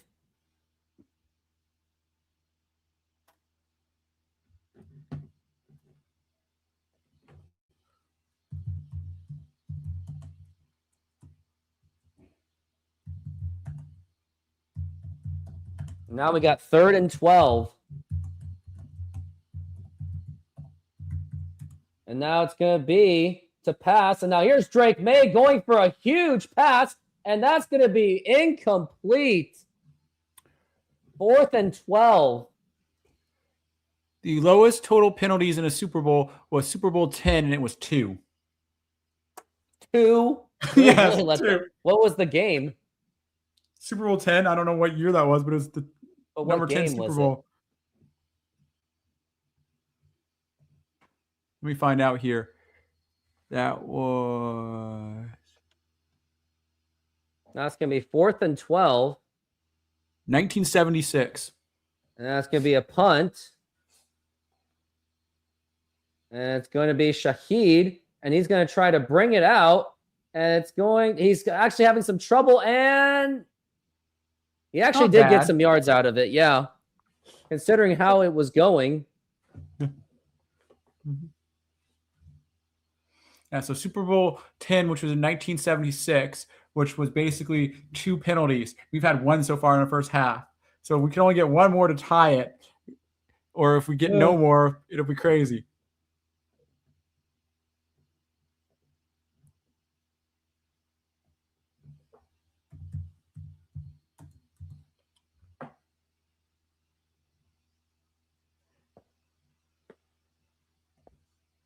Most combined penalties in a Super Bowl, 20. Super Bowl XII, 2 years later. Did you see that on the NFL draft Super Bowl commercial? Now they're going to start using AI to assess talent. Yeah, they've been talking about that. Remember Moneyball? They were using data to try to figure out what the best combination of players were. Yeah, you've seen the movie, haven't you? Yeah, I've seen Moneyball. We still got to watch American Hero. Yeah. Well, you mean American Underdog, the one with American Underdog, yeah. Yeah. I might try to watch it. I might try to come over on Tuesday right before our Bible study, but I don't know. I guess we'll see. A toilet commercial? Or a potty? So what's this deal at Sahara Pizza you've been mentioning? Buy one, get one free. On what? Any size pizza. Just trying to remind the fans. Yep.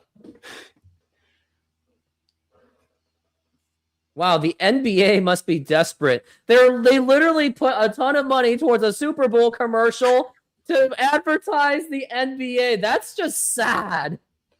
What's funny is their ratings, their viewership actually went up because of the fact that they did the whole NBA Cup, Emirates Cup, and then maybe this tournament, like because they're kind of copying the cup that's actually in the other one. They're kind of copying that formula from the hockey one that was successful.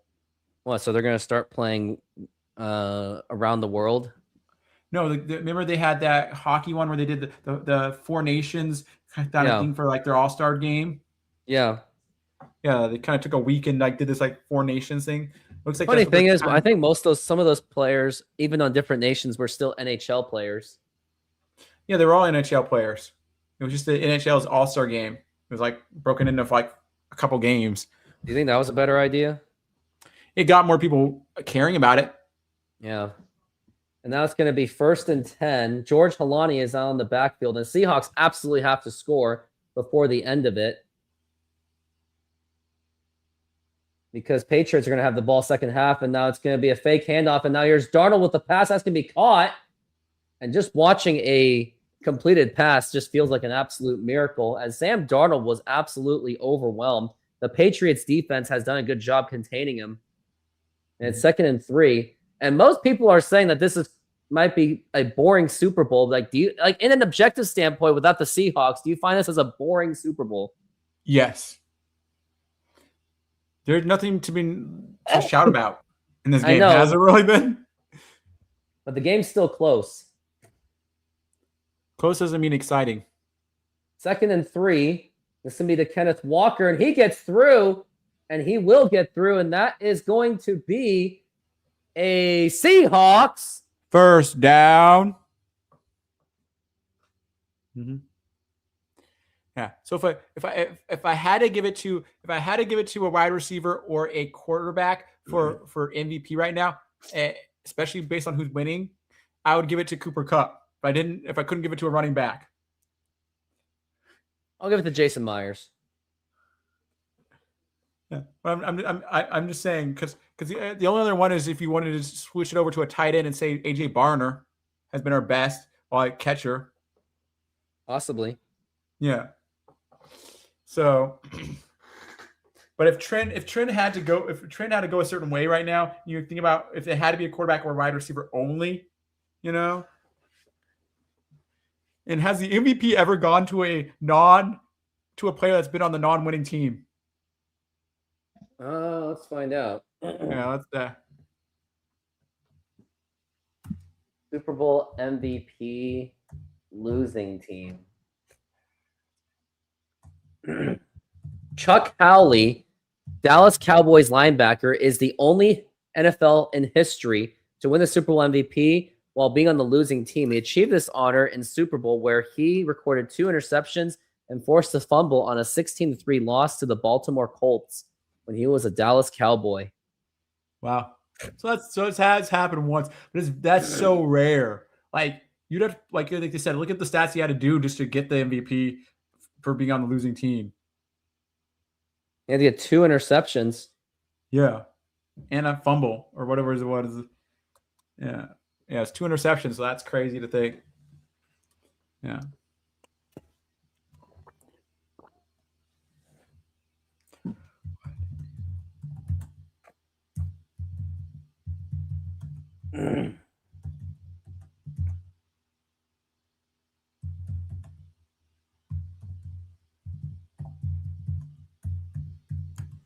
Okay. Okay. The weirdest or most unusual position to win Super Bowl MVP is kick returner, special Desmond teamer, Howard, Desmond Howard. Yep. 1996, 1997, Green Bay Packers against the New England Patriots. Patriots under Drew Bledsoe and Packers under Brett Favre.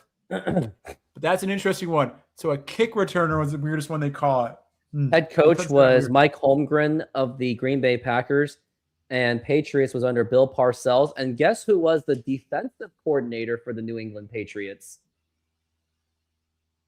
Defensive coordinator for what? Bill Belichick? It was Bill Belichick. Yeah. Yeah. Pretty interesting that Bill Belichick had a long history. They say some other ones. There's been some safeties. There's been some linebackers. There was a linebacker on the losing team. There was a there was like 10, and we got lineman. Kenneth Walker, who is on the run, but he's not going to really get anything on that. Yeah. Gonna be second down. No challenge allowed in the last 2 minutes. It's gonna be 1:44 left to go in the half until I start wearing a chicken suit. It's gonna be 2nd and 9.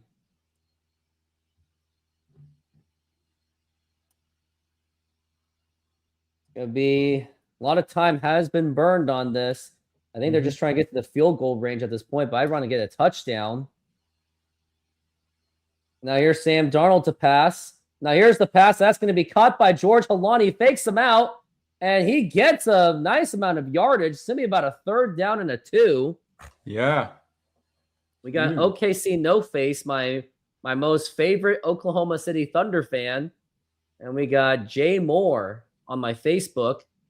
And he notices that Desmond Howard was the Michigan man. It's going to be a 3rd and 2.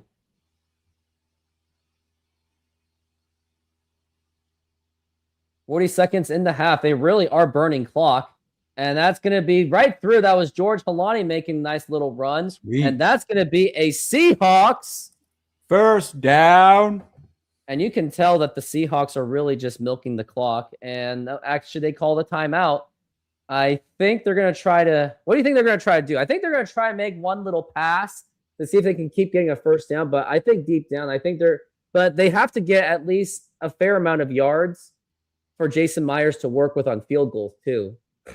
My whole thing is, do you take the risk and do you be aggressive and go for the touchdown right now from where you are? Do you take the bold, like, oh, next play, go for the jugular? After you kind of have to.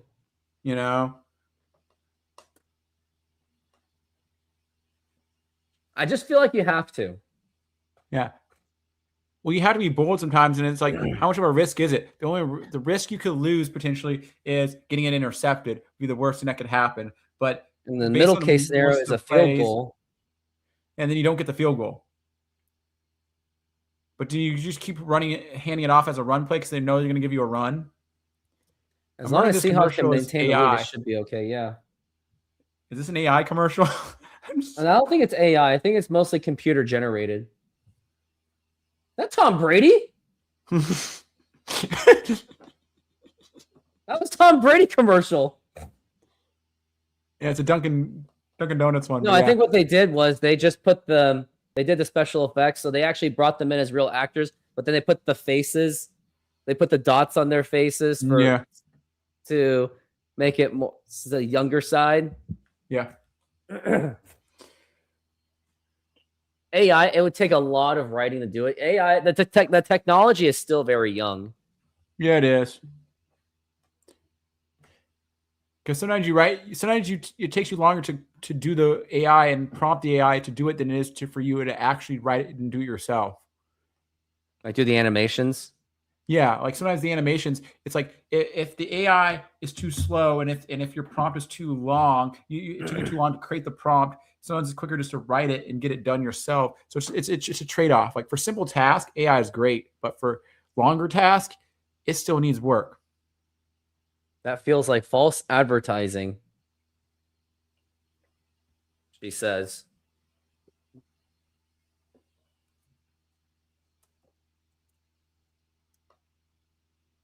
I use AI, and AI is good for certain things. You got to know its limits. Pretty much. So that's Super Bowl. The Patriots.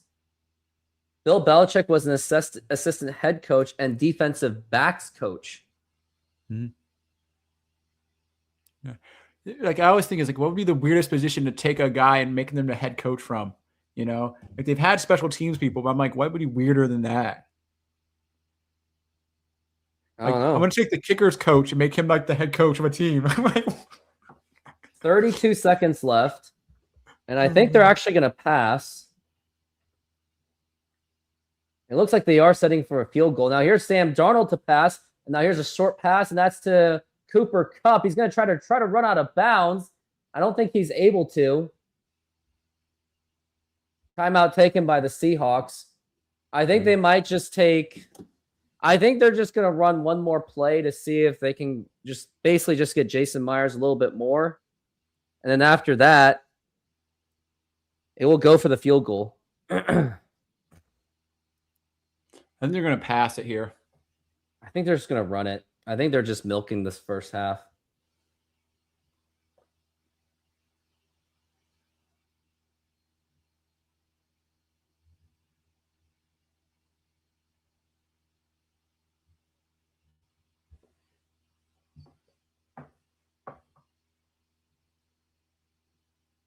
And that's going to be 2nd and 3.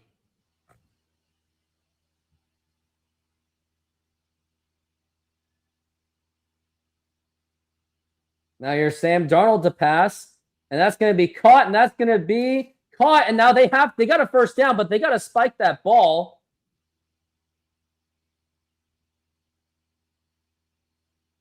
Who called the timeout? Did the Seahawks call their last timeout? Or they call it incomplete?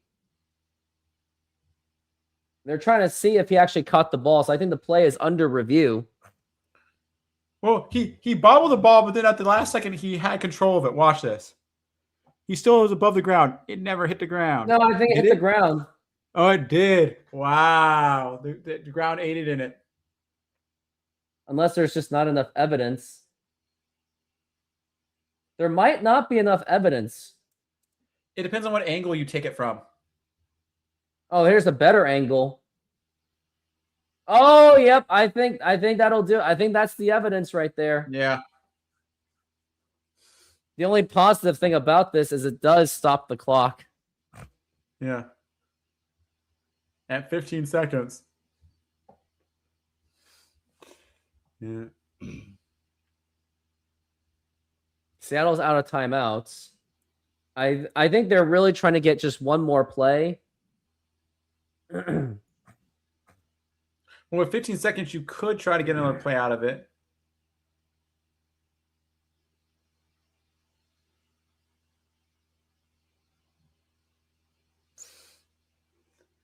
Incomplete pass. Yeah. So it's going to be 3rd down. I think they're just going to try to pass it downfield and I think they're going to try to get it for the touchdown. But at the same time, the Patriots would know that too. So maybe I think they might just do a running play and just go for the field goal. I mean, Mike Master, you're not wrong. Oops, wrong one. 49ers must be mad that the Seahawks in their stadium. Yeah, of course they are. They are absolutely furious. It's going to be 3rd and 3. I think it looks like by that formation, they might actually pass. Timeout by the Patriots.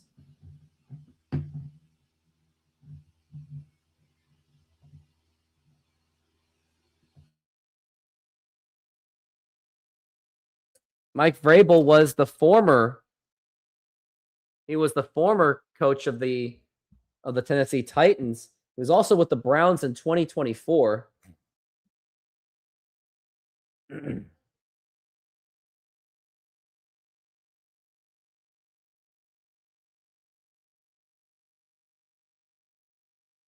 Now it's going to be 3rd and 3. Got Epic Sea Films coming back. Must have went to take a tinkle. And it's going to be 3rd and 3. I think they're going to try to race it downfield. I think they're going to try to throw it down to get a touchdown here. Here's Sam Darnold. That was correct. And now he's going for the big pass, and that is going to be incomplete. Nearly picked off again. And it's going to be 4th and 3, and they're going to have to settle for the field goal. As this half, no touchdowns have been scored.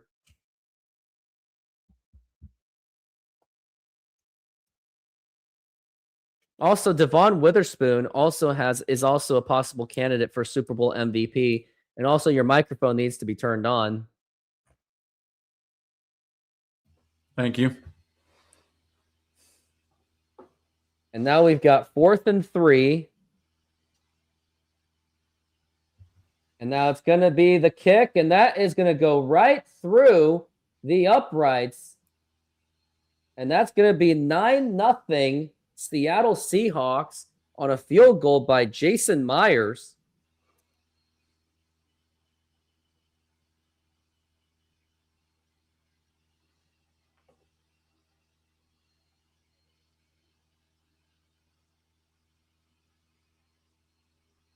Seahawks have been playing their best on their defensive end. The offensive end, not so much.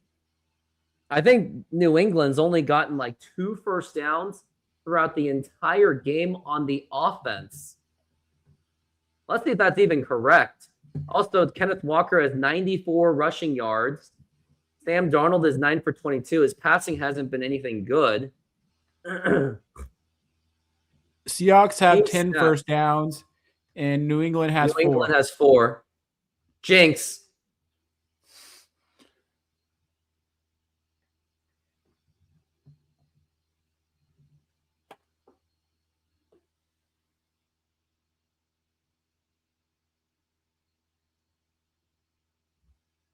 And now it's going to be the kick. And they're going to bring it out. And I think they're just going to take a knee after this. And first I'm going to get a little piece of meat. And then going to get ready for the halftime show. And here comes Drake May. And I think it's safe to say that they're going to take a knee unless you want to throw like 70-something yards to try to go for a Hail Mary. In all 5 drives, Patriots have been forced to punt. It's pretty much been a kicking fest in this game. And yep, they're going to take the knee.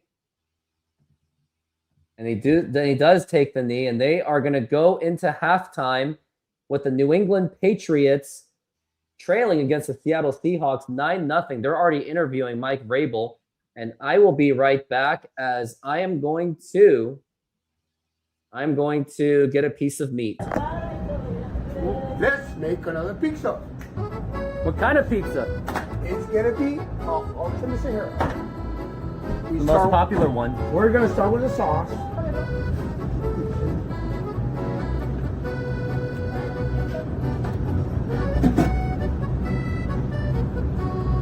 So what's your favorite part of the Ultimate Sahara?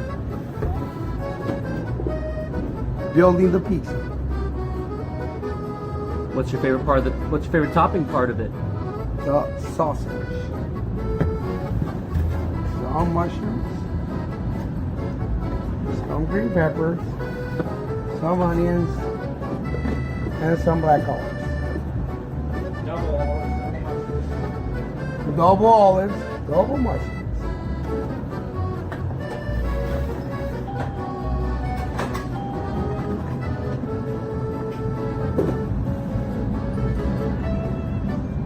Let her run.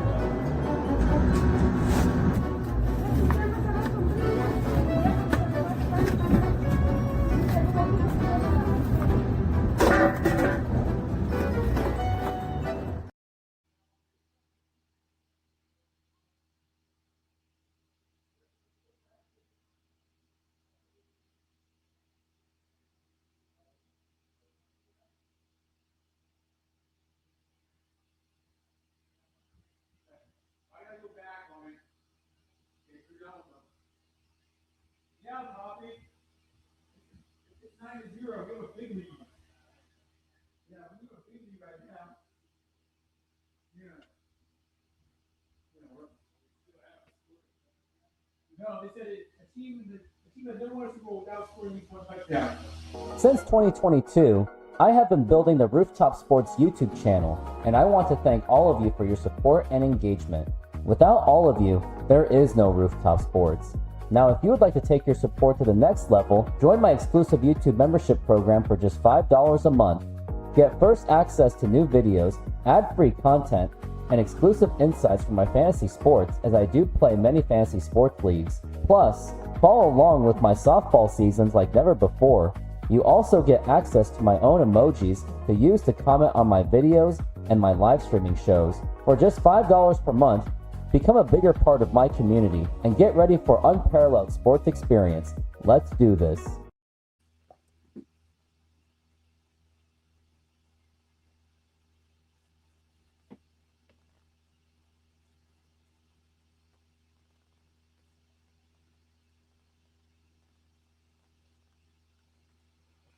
Hello. Hello. Hi, everybody. How are you doing? I feel good about the Seahawks. You know, we're not playing our best, but I feel really good and strong about I'm them. wearing my chicken suit now. We're going to start this off. Okay, here we go, chicken. I cannot believe I'm doing this, but Chicken Joe.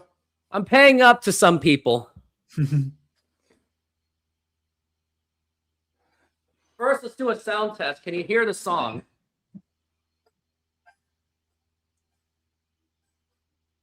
No, I can't hear the song.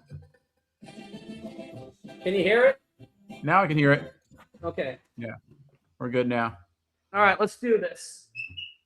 Yeah, now I can do hear the the chicken song. dance.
Ah!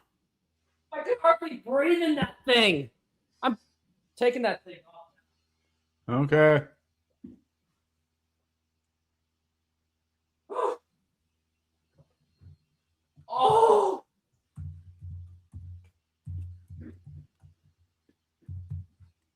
All right.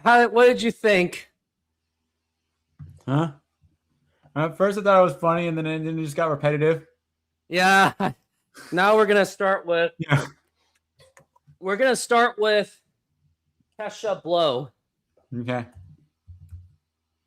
karaoke.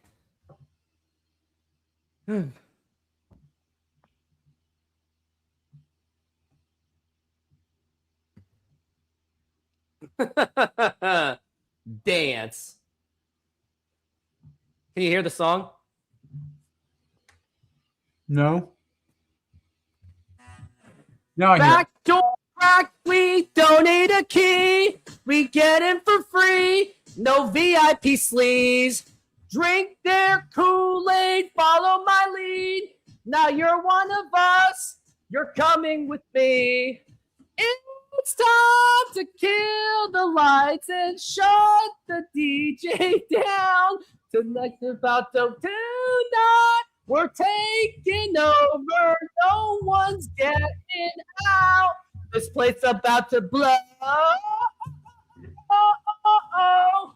Blow. Oh, oh, oh. Blow. Oh, oh, oh.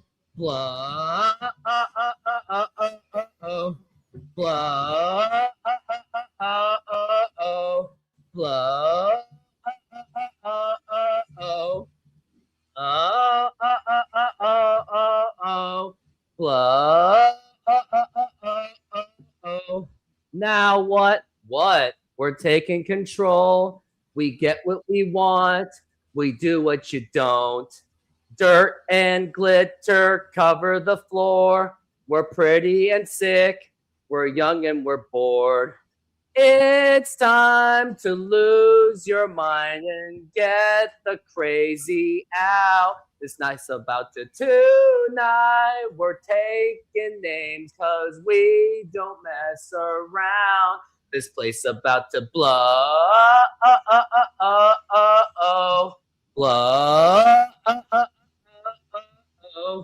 Blow. Blow. Oh, blah, oh, blah, oh, blah, oh, blah, oh. Now it's kind of more relaxing part. Go, go, go, go, go insane, go insane. Throw some glitter, make it rain on him. Let's get them hands. Let me get them hands. Go insane, throw some glitter, make it rain on him. Let them see them hands. Let me see them hands. They sound still good, right? Yeah. I Get used to it. Get used to it. This place about to blow. Blow. Blow. Blow.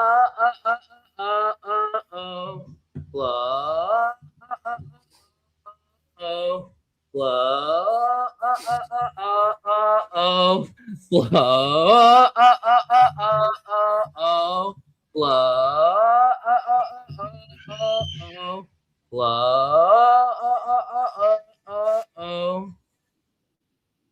All right, give me a rating before I get some steak. Oh, so someone in the chat said cringe. Darkby Andy, what song do you want me to sing? Okay, and anything else? Someone else in the chat said, "What did I just watch?" Yeah, I know who watched that. Yeah. Give some analysis of the half while I get some food. And what song do you want me to do next? What was your requested song? Oh, I said "Lose Yourself," Eminem. Oh, you gotta be kidding me! I'm gonna lose my voice by then, but I'll be right back. Let me get some protein at least. Okay.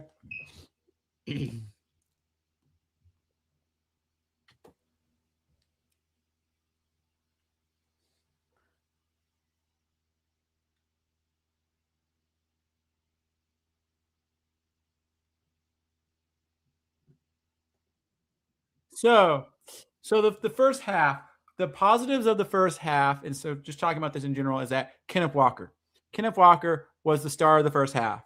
He was one that was able to get first downs and move the ball for the Seahawks. Very big positive of the game. Also, another good positive of the game is our defense. Like we talked about, Devin Witherspoon did a great job of getting some key tackles on the key sacks on the quarterback. I think that was a very big thing in the first half, is how we were able to control the ball and keep basically New England at bay, where they were on one side of the field for most of the game. They couldn't really get much over the 50-yard line throughout the game. So that was a big, huge success for the Seahawks.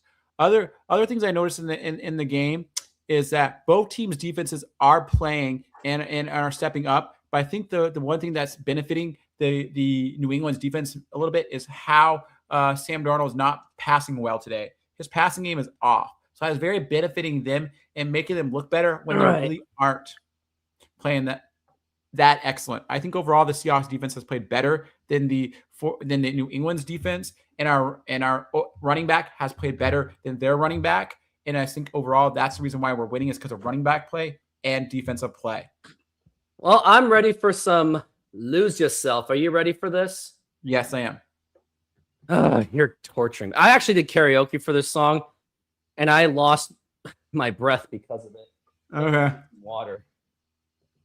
Look, if you had one shot, one opportunity to seize everything you've ever wanted, one moment, would you capture it or just let it slip? Yo, his palms are sweaty, knees are weak, arms are heavy. There's vomit on his sweater already. Mom's spaghetti, he's nervous, but on the surface he looks calm and ready to drop bombs. He keeps on forgetting what he wrote down. The whole crowd goes so loud when he opens his mouth, but the words won't come out. He's choking on everything's joking now. His clocking out. The time's up over. Blow. Snap back to reality. Oh, there's gravity. Oh, there goes rabbit. He choked, so he's so mad. He won't give up. No, so easy. He won't have it. He knows his hold back those ropes. It won't matter. He's dope. He's known that he's broke. He's so stagnant. He knows when he goes back to his mobile home, that's when it's back onto the lab. Yo, his whole rap shit, he's so go capture in the moment. Don't pass it. Better lose yourself in the music. The moment you own it, you better never let it go. You only get one shot. Do not miss a chance to blow. This opportunity comes once in a lifetime. You better lose yourself in the moment. The moment you own it, you better never let it go. You only get one shot. Do not miss a chance to blow. This opportunity comes once in a lifetime. You better. Soul's escaping. This hole is that it's gaping. This whole world is mine for the taking. Make me king as we move to order. Oh my God. But superstardom's close. The postmodern, it only grows harder. Homie grows harder. He blows all over and these hoses on him. Coast to coast shadows. He knows that the globetrotter lonely roads. God only knows. He's a grown father. He's no father. He goes home and barely knows his own daughter. Hold your nose because there's cold water. But no hoes don't want him no more. He's a cold product. They move on to the next Shamo who flows the drove and sold nada. There goes the Oprah. Sold unfolds. I suppose it's old partner, but the beat goes on. Da da da da. You better lose yourself in the music. The moment you own it, you better never let it go. You only get one shot. Do not miss a chance to blow. This opportunity comes once in a lifetime. You better lose yourself in the music. The moment you own it, you better never let it go. You only get one shot for your life. There's a chance to blow. This opportunity comes once in a lifetime. No more games. I've changed what you all call rage. Tear this mother effing roof off the two dogs' cage. I was playing in the beginning. The mood all changed. But I chewed up and spit out and booed off stage. I kept rhyming and stepped right next. Nice cipher. I believe I paid the Pied Piper. All the pain inside amplified by the fact that I can't get with my 9 to 5. I can't provide the right type for my family. Because these God-something food stamps don't buy diapers. It's no movie. There is no hyper. This is my life. And these times are getting so hard. It's getting even harder trying to water C+, teeter-totter caught up between a father, a prima donna, baby mama, drama, screaming on too much. This is depressing. Say I once caught another day, telephony. I like a snail. I got to formulate a plot or I end up in jail or shot. Success is my only motherfucker.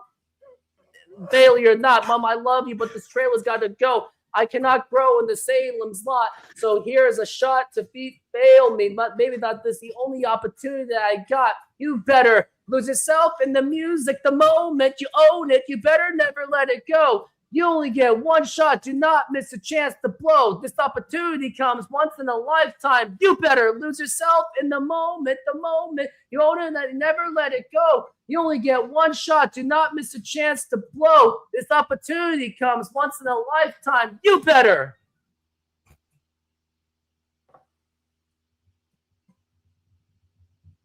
Okay, how was that one?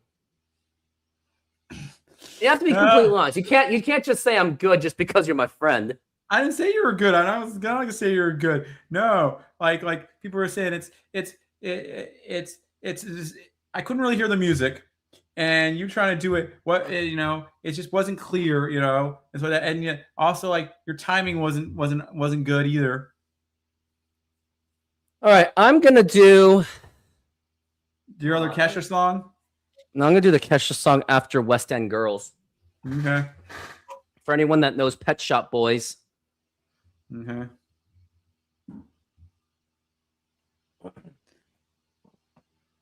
I'm trying to figure out if that was a real wedding or not a real wedding at the Bad Bunny one. I know, I got confused by that. I was like, is that part of the act or is that just actually? Hey, how's the music sound? How's the music sound? Yeah, I can hear it.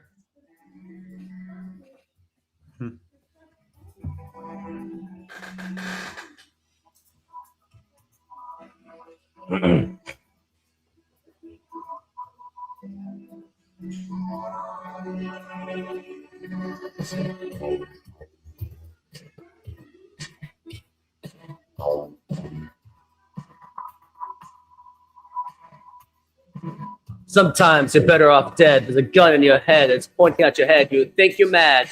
Too unstable. Kicking in chairs and knocking down tables in a restaurant in a West End town. Call the police. There's a madman around. Running down underground to a dive bar in the West End town. In a West End town and then world. The East End boys and West End girls. In a West End town and world. The East End boys and West End girls. West End girls. I think this is your worst one. Too many shadows, whispering voices, faces on posters, too many choices. If, when, why, what, how much have you got? Have you got it so often? How you choose a hard or soft option? Out of Julie in a West End and world, the East End boys and West End girls. In a West End town, a dead end world, the East End boys and West End girls. West End girls. West End girls.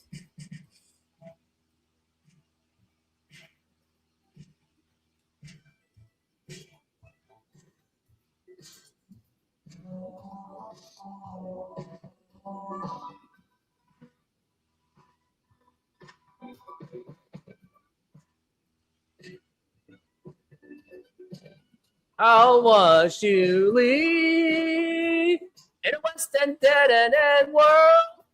The East End boys and West End girls. Ooh, West End dead end world. The East End boys and West End girls. West End girls. You got a heart of glass or a heart of stone? Just wait till I get you home. We've got no future. We got no past. Here today, built to last in every city and every nation, from Seattle to San Francisco. How much have you been in a West End town and the East End boys and West End girls? A West End town and dead world. The East End boys and West End girls. West End girls.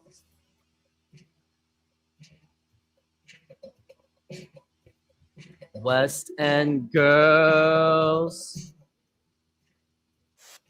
Girls. West End girls. Girls. East End boys. How was that? He said that was my worst one, didn't you? Yes. Okay, who's winning? So I assume you're gonna say that Bad Bunny is the winner so far. Well, I don't even know where the other show is even happening. I don't even see it on the regular TV. At least he's not wearing a dress. I'll give him that. All right, where am I at? I'm gonna take a little break, and then I'm singing the Dare song that I don't want to sing, but she's making me sing it. I feel like a simp for this. Well, like even this halftime Super Bowl show, was it as political as last year's one? No, I don't think it was. I was like glancing at the screen. It didn't look that political at all. No, because last year they had a whole thing where it was with Kendrick Lamar. He got very political. It seemed very Colombian, like very Puerto Rican. He is Puerto Rican. He is Puerto Rican. I get that. He also was talking about Colombia and other nations. I saw the other flags there. I think it had something to do with that. Now it's gonna be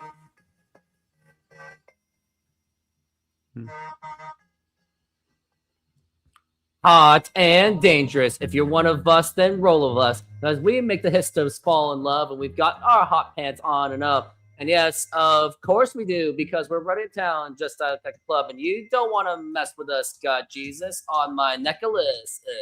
Got that glitter on my eyes. Stockings ripped all off the side. Looking sick and sexy fine. So let's go, let's go. Tonight we're going hard.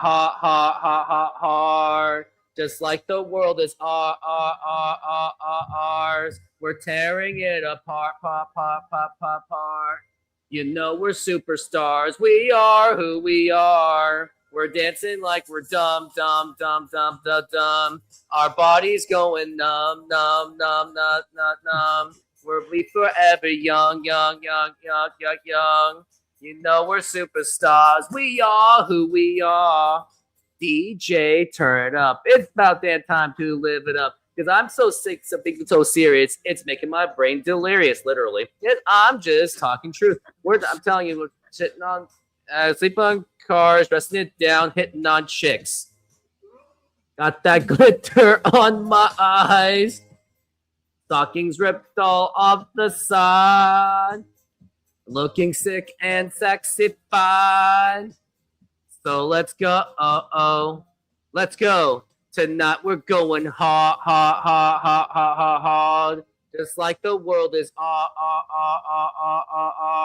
We're tearing it apart, pot.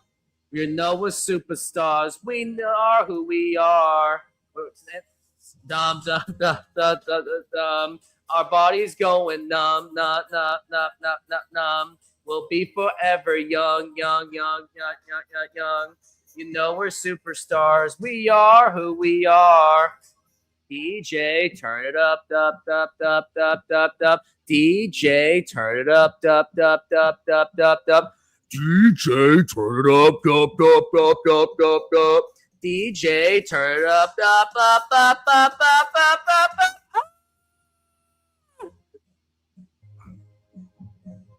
Each one's getting worse. Each one's getting worse.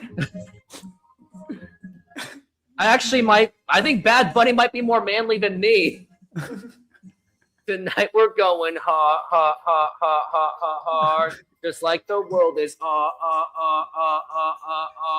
We're tearing it apart. You know we're superstars. We are who we are. We're dancing like we're dumb. Our bodies going numb.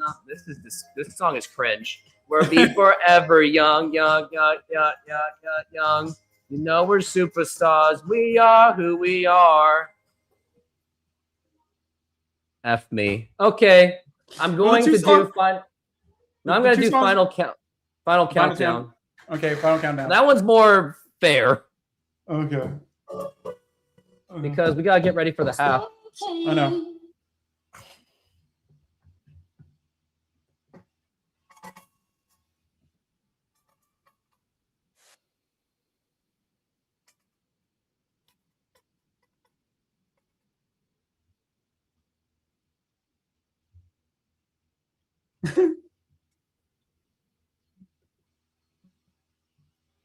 Because we got to get ready for the second half. I know.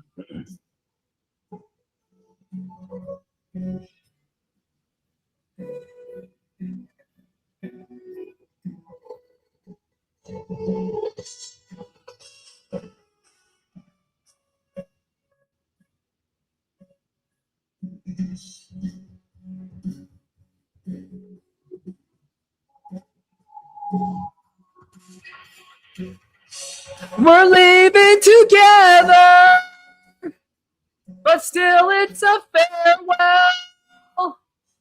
And maybe we'll come back to Earth, who can tell? I guess there is no one to blame. We're leaving ground. Will things ever be the same again? It's the final countdown.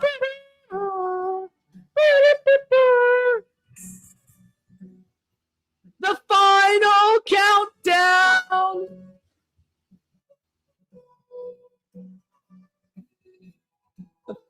Oh, we're headed for Venus, and still we stand tall, 'cause maybe they've seen us and welcome us all. Yeah, we're so many light years to go, and things to be found. I'm sure that we'll miss her so.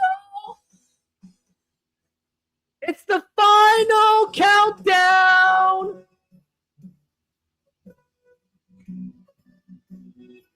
The final countdown.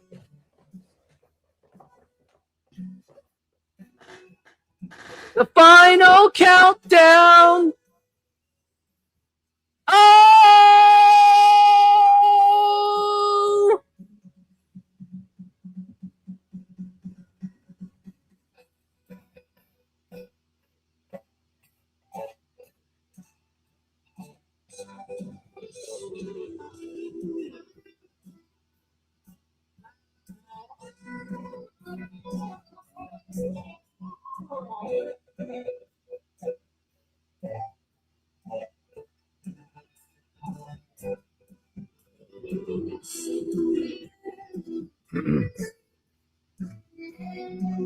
Man, that's the long part.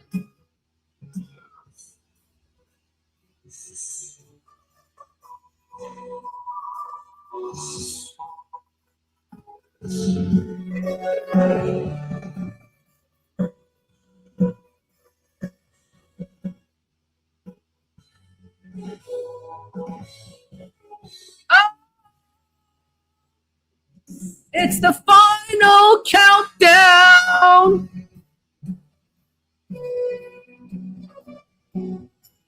The final countdown. The final countdown. Oh, it's the final countdown. We're leaving together. The final countdown.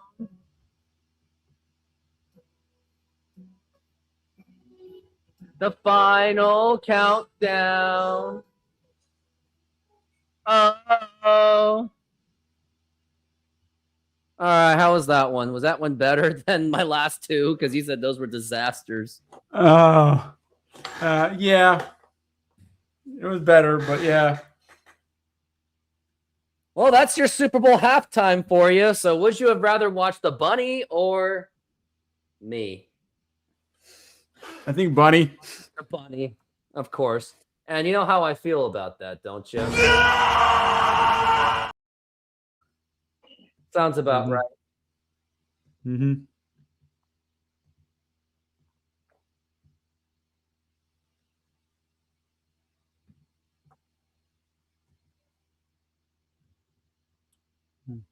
So we're 9-0 at halftime. They're giving some interesting facts here about the game so far. So I saw some of the facts. They said it is the 5th Super Bowl without a touchdown in a half. 5th Super Bowl ever. So that's only 10% of the time it happens, pretty much, maybe less than that, like 9% of the time. Patriots offense. Yep. Is the game starting? About Patriots offense, what? It was just talking about the Patriots didn't have much offense in the first half. It was very low in their offense. It looked like they only had like 51 total yards. It was not good for them. They said it was going to be a defensive game, and it has been. And now here's Jason Myers. He is about to kick it off, and he is. And it's going to go into the 10. Not a very good kick by Jason Myers, but they are able to still hold them into the 30. Mm-hmm. Now here's Drake May, and makes you wonder what kind of adjustments the Patriots have made. I wonder if they're going to start to do more of the short pass to the running back, because that was working for them a little bit. They need to take an aggressive play. They haven't done really anything aggressive. No, they really haven't really amounted to anything. They're being too conservative, even more than the Seahawks. So you think they should try to get downfield, you would think, but they've been successfully getting to Drake May, and now it's going to be handoff. No, it's going to be fake handoff. Now here's Drake May going for a deep pass, and that's going to be incomplete. He was covered by Imanori, who was actually rumored to be an injured player, but nothing doing on that one. Mm-hmm. Drake May actually did try to be a little bit aggressive, but just didn't work. He has an injured right shoulder is what they claim. Oh, wow. And it's going to be 2nd and 10. But Drake May is really trying to fight for it.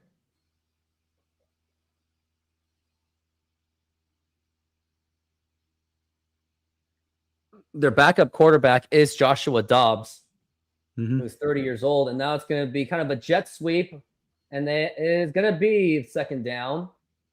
That was Henderson who made the play. So they're about at a 3rd and about a 2. Harry Wappler called me the El Pollo Loco. I don't know what's worse, Joe's Eminem singing or Tim. Man, you got letting that Tim guy letting rent free in your head. 3rd and 3.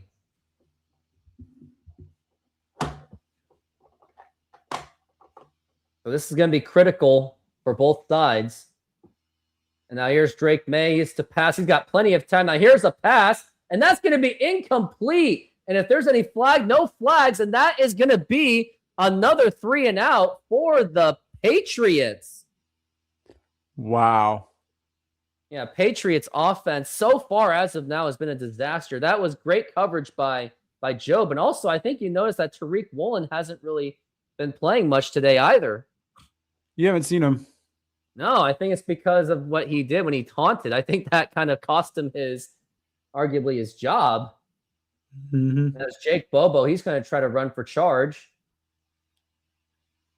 Ooh, was that offsides almost? Oh, no, I think that could be offsides. It almost kind of was. And no, they're not going to. Oh, he fair caught that one. That one should have been offside. I think that should have been an offsides call. I think they missed this offsides on that one. Yeah, there was movement. They're even talking about it. Yeah, I think that was like gray line at best. But they got away with it. Would that have been on the offense or on the defense? It's either it's a false start or it's an offsides. But I think it was offsides. He nearly jumped past the line. That could have been a 1st down for the Patriots. Now it's 1st and 10 for Sam Darnold at the 9. Man in motion is Barner. Kenneth Walker is on the backfield. They're going to definitely run this ball. And they are going to hand it to Kenneth Walker. Does he have room? Not much. He's able to get just 2 yards on that. It's going to be 2nd down. And this is the kind of Super Bowl that I did predict. The announcers at halftime were saying that it was a Kenneth Walker game. They're saying he's been the star of the game. Kenneth Walker really has. Now it's going to be 2nd and 8. On 3rd down. Man in motion.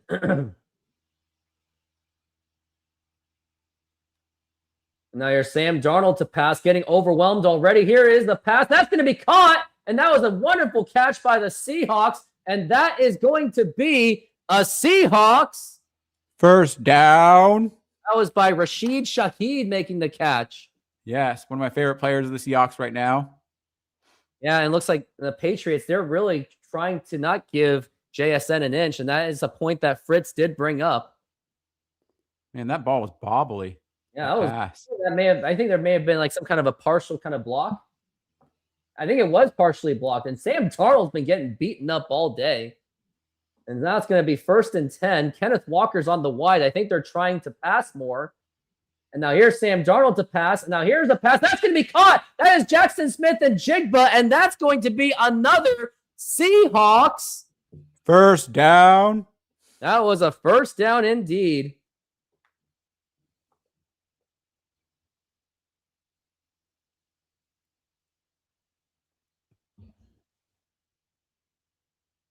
Now we got 1st and 10. And now here's Sam Darnold to pass. He's getting overwhelmed. He gets out of it. And now I think he's going to try to run for his life. And now he's going to get a first down. Again, wow. Sam Darnold was able to scramble out of the pocket after being overwhelmed. He should have been sacked, but he gets the Seahawks. First down. Wow. On first down. Legs. I know. Sam Darnold with an amazing run. Got to give credit to that. I know. That's his best play of the game. I think that could be the play of the game. Sam Darnold, that was his best play so far. Wow.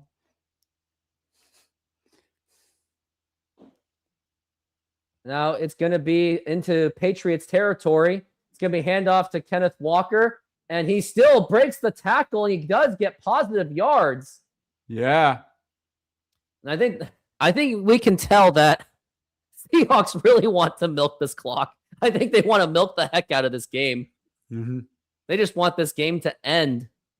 Yeah. I do too. I want it to end with a Super Bowl victory, even the most boring way possible. Oh, that'd be funny if this is a shutout. Patriots scored no points. I wonder if that's ever happened in the Super Bowl history. Why don't you look that up? Yeah. It's going to be 2nd and 7. We are at the 43. Now here's Sam Darnold to pass, and that's going to be caught. And now here's Kenneth Walker there, who's holding hands for a moment. He still get it going, and that's going close to the 25, and that's going to be another Seahawks. First down. First down.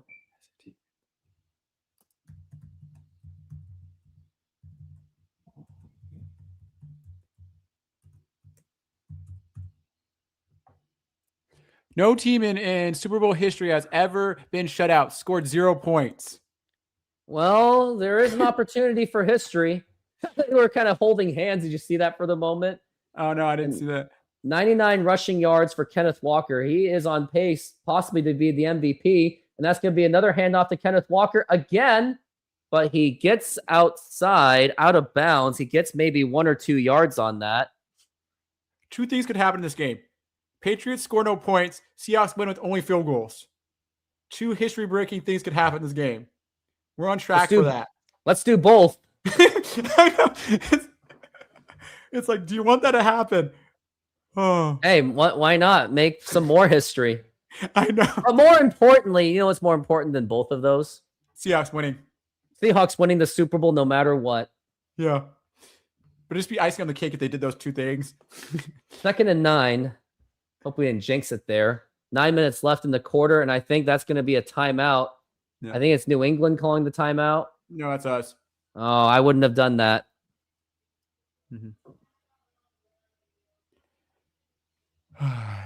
Kenneth Walker has just been on fire. Yeah. And you know what's crazy about this? People thought they were going to trade Kenneth Walker at the beginning of the season. There was a lot of things going on in the offseason, wasn't there? I know. There were so many different rumors. Kind of shocking that they're not playing a commercial on this one. This is the Super Bowl. Yeah. I think they're showing these players to like gear up to have him be MVP. It's like they're making this a storyline. Kenneth Walker's father is in the stands. And now we've got 2nd and 9. And now we got Sam Darnold to pass. Now here's a pass that's going to be incomplete. Ball intended for Cooper Kupp. It's going to be 3rd and 9, and there's a possibility that there could be another field goal by the Seahawks. Oh, God. Kenneth Walker has just been absolutely a force on the Seahawks offense.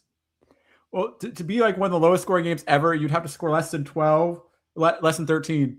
So we score one more field goal, and we just keep the score at that. I think the Patriots had that one. Yeah, Patriots. 3rd and 9. We got man in motion as Shaheed, and now here is Sam Darnold. Now here's a pass, and that's going to be incomplete. Ball intended for Cooper Kupp, and that's not going to be a first down. So the Seahawks are going to have to settle for another field goal by Jason Myers. Yeah. It is a 2-possession game, but you want to get those touchdowns, though. But, of course, you're going to have to take the 3 points. What was the game? I think we scored, was it 18, I think we scored, and it was like 6 field goals by Jason Myers in the Indianapolis game. Yeah, it was literally an all field goals game. And it's going to be 41-yard field goal for Jason Myers. And now the kick is up, and that's going to go perfectly right through the uprights, and Jason Myers extends that lead to 12. A 4 kick down, 4 field goal goals. Mm-hmm. 4 perfect field goals. Wow. Right through it. And let's see if there's people that are going to be hungry. Let's make another pizza. What kind of pizza? It's gonna be let me see here. The most popular one. We're gonna start with the sauce.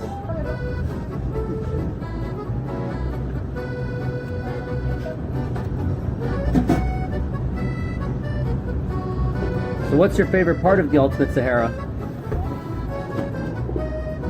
Building the pizza. What's your favorite topping part of it? The sausage. Some mushrooms.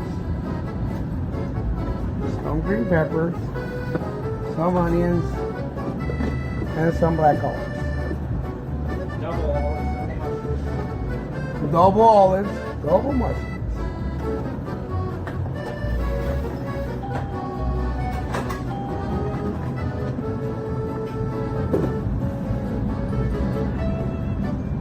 Let her run.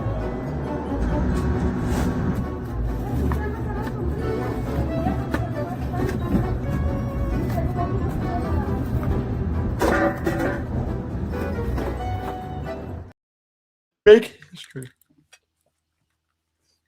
I'm hoping for history. See, I want to win the game, but I also want to break the history records. Break new history. I still want those history things to happen where we have a team score no points on us in a playoff game.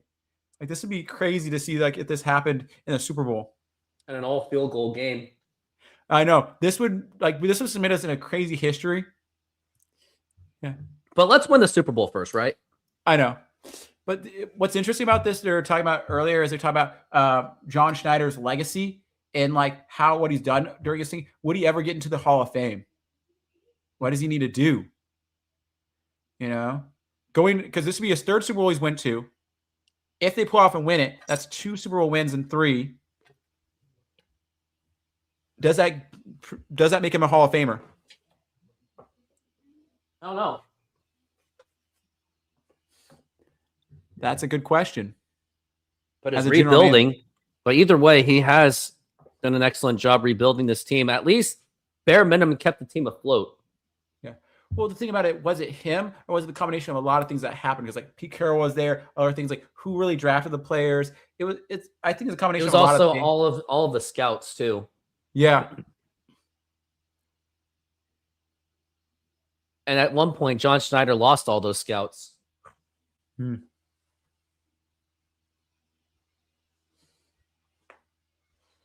And crazy to think that people back then thought that losing Geno Smith was going to be a big loss, which I didn't. Hmm.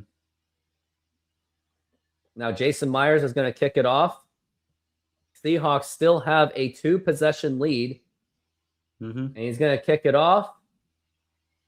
And it's going to go to the 5, and now they're going to bring it out, and he is going to go to not even the 35 once again. Yep. Let's see if the Seahawks can do it again, make another big stop. They're starting to say that certain players on the Seahawks remind them of Star Wars, because they're called the dark side now. People are saying, which one's like this Star Wars character? Which one's like this Star Wars character? You heard about that? No. I haven't heard about that argument. And now it's going to be 1st and 10. Ball at the 31. And looks like there's a little blitz going on. Here is the big run, a little bit of a run. That's a big run by the Patriots. And that's going to be about 9 yards by Henderson. That was Travion Henderson. He is actually their lead running back. And Stevenson is more of the... Well, actually, that's... I mean, they both are pretty much by running back by committee. Drake May is actually the 3rd leading rusher for the Patriots with 450 yards on the ground. Now it's 2nd and 1, and they're going to actually bring him back. Wow. And no progress, and that is going to be 3rd down.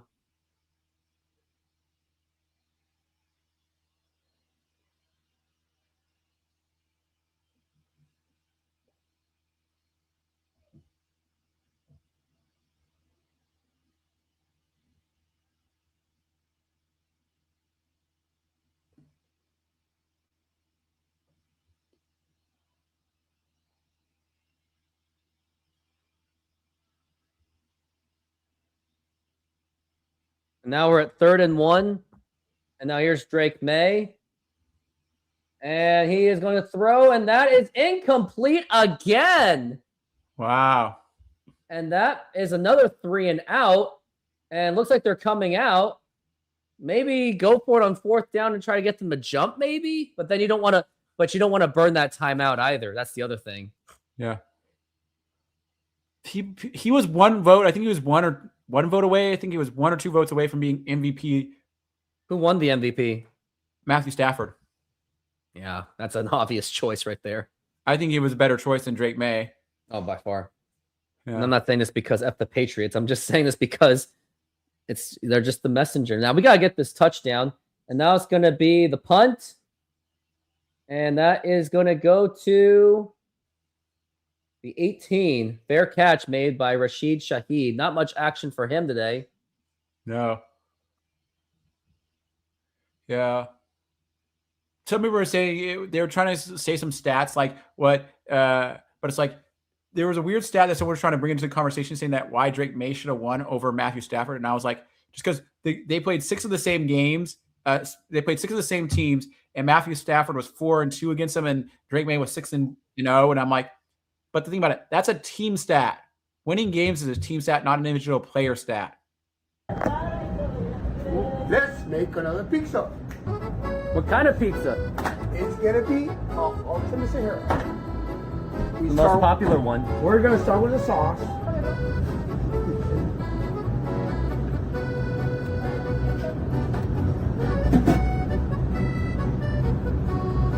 So what's your favorite part of the Ultimate Sahara? Building the pizza.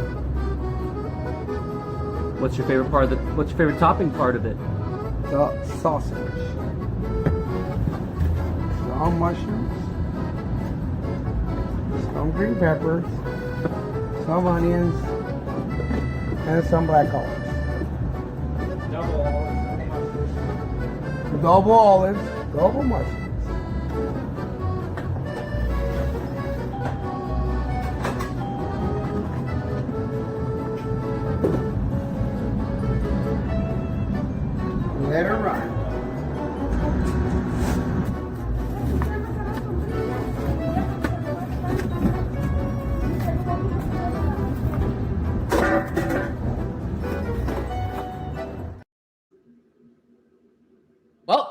Still available. Buy one, get one free at Snoqualmie Sahara Pizza. Any size, any pizza. Mm-hmm. And one person said about the Bad Bunny, unimpressed with the halftime show performance. No idea what he was singing. No idea what the background props were meant to convey. Just meant that it could have been so much better. I mean, it's the Super Bowl.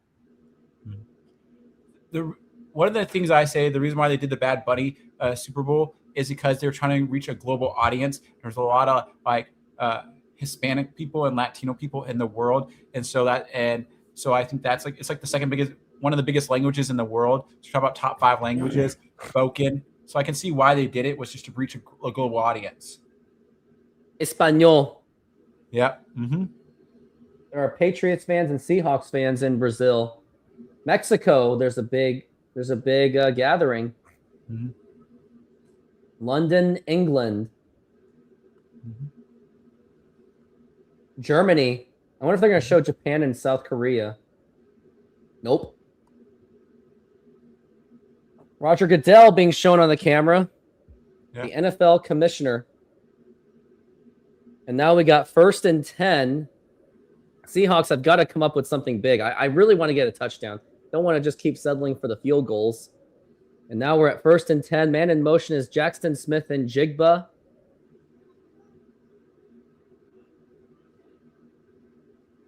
And now here is Sam Darnold looking to pass. Oh, and he gets overwhelmed wow. and he gets taken down. He was definitely looking to pass, but Patriots got to him. Paul Han-Hyung says, this Super Bowl will be lame if there is no touchdown. You know what? If they win, I don't care. Yeah. Well, you think about it. There hasn't been anything super impressive that's going to stand out as this is the moment and that's going to be and then people are going to remember that moment for years. Because right now there's nothing to remember this Super Bowl by. The only thing that will be remembered is that the Seahawks would have potentially won, or the Patriots still. 2nd and 18. They're going to have to come up with a big pass. Now here's Sam Darnold. He's going for a short pass, and that is caught, but not so much. That was Jackson Smith and Jigba making the catch, but it is 3rd down, so you still got to get the pass. I don't think you can really run the ball. I think you got to take your chance and see if you can get a big play. Looks like just Jackson Smith and Jigba is shaken up.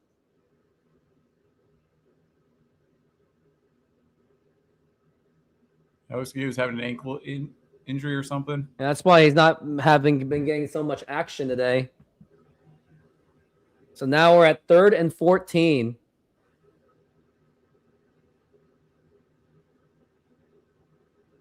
And now it's going to be handoff to Kenneth Walker, and he actually got some run on that.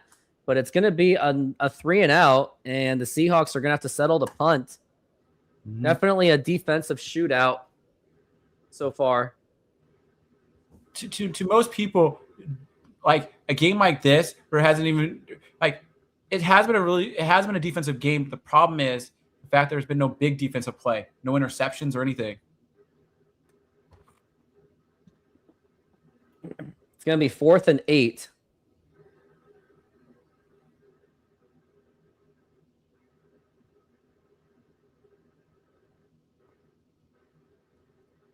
And now here is the punt.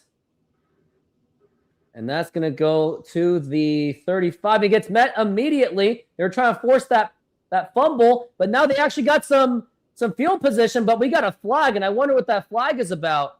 I wonder if there was and they are smiling, so it looks like it's going to go against the Patriots.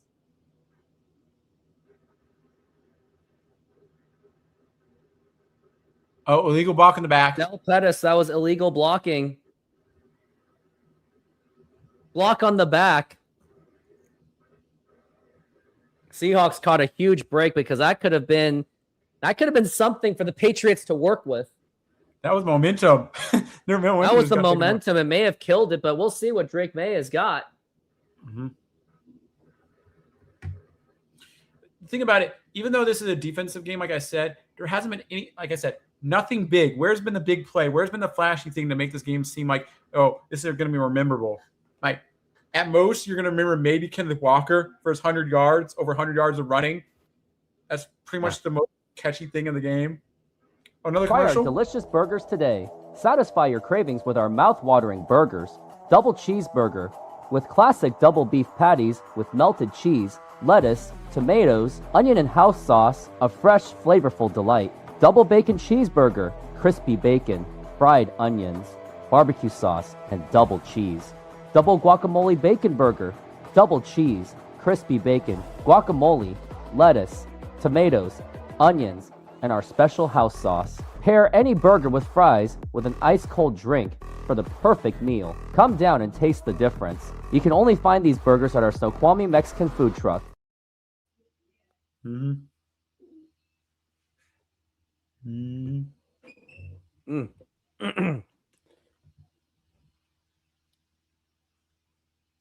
But I think in most sports, people favor offense more than they favor defense. So to most people, an offensive game is always more exciting than a defensive game. But what they said, there was some famous, I forgot the famous coach or player. I think it was a coach that said like offense wins games, but defense wins championships. Or something like that. There was some famous, I think, coach that said that or something. Offense wins games, defense wins championships. Yeah. Offense wins games, defense wins championships. Who said it? I don't even know. Paul Bear Bryant, Alabama. Mm-hmm.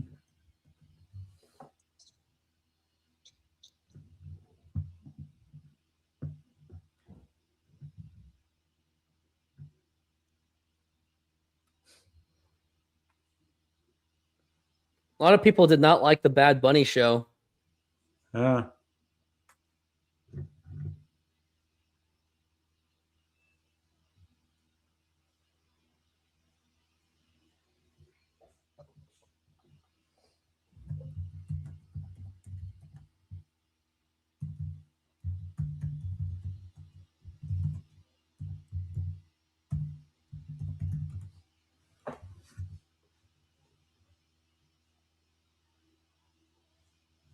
And now we are back from the break. And now here is Drake May to pass. And he is getting overwhelmed, and he is going to get sacked again. 4 sacks for the Seahawks on Drake May. Wow. That was Byron Murphy credited with the sack. 4 sacks. Mm-hmm.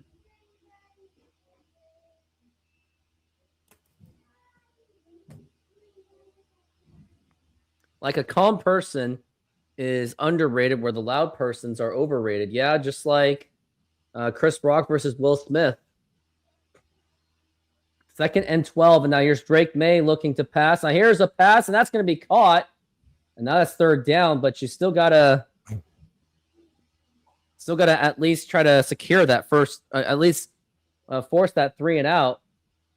Most times sacked in one postseason. Drake May is about to break that record, and the Seahawks have every bit of opportunity to do it. 2021 was Joe Burrow of the Cincinnati Bengals. Wow. Was that the year he went to the Super Bowl? He went to the Super Bowl and nearly beat the Rams in Los Angeles.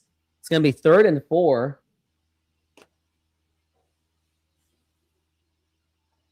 Now here's Drake May. It's going to be a blitz. Now here's a pass. That's going to be incomplete again. That's going to be another 3 and out for the New England Patriots. And again, they are forced to punt once again.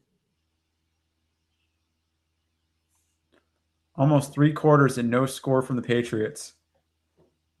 Wow. This is just absolutely... I don't know. They can't even get past midfield. They can't. I think they did just once, and they were like pushed back. And that's going to be a punt, obviously. It's going to go to Rashid Shaheed, and he does the fair catch. So the good thing the Patriots have really done today so far was at least preventing touchdowns and also preventing Rashid Shaheed from getting any meaningful run. Yeah. Well, what would be crazy is in this game, if this game stays the way the course it is, and then if New England comes back next year and has a really bad season, they're going to say it was a fluke, and they're going to blame it on the easy schedule. I got to check out the Super Bowl commercial.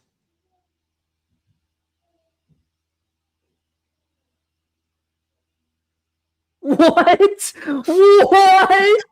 They just needed the internet. Oh god.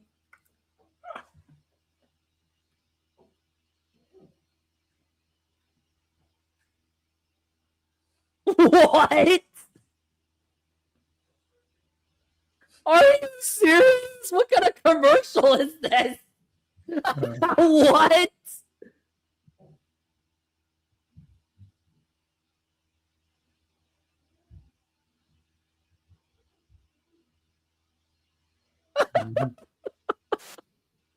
Actually, that's a good commercial. Oh, but he died. He definitely died. Oh my god. That Xfinity Jurassic Park commercial was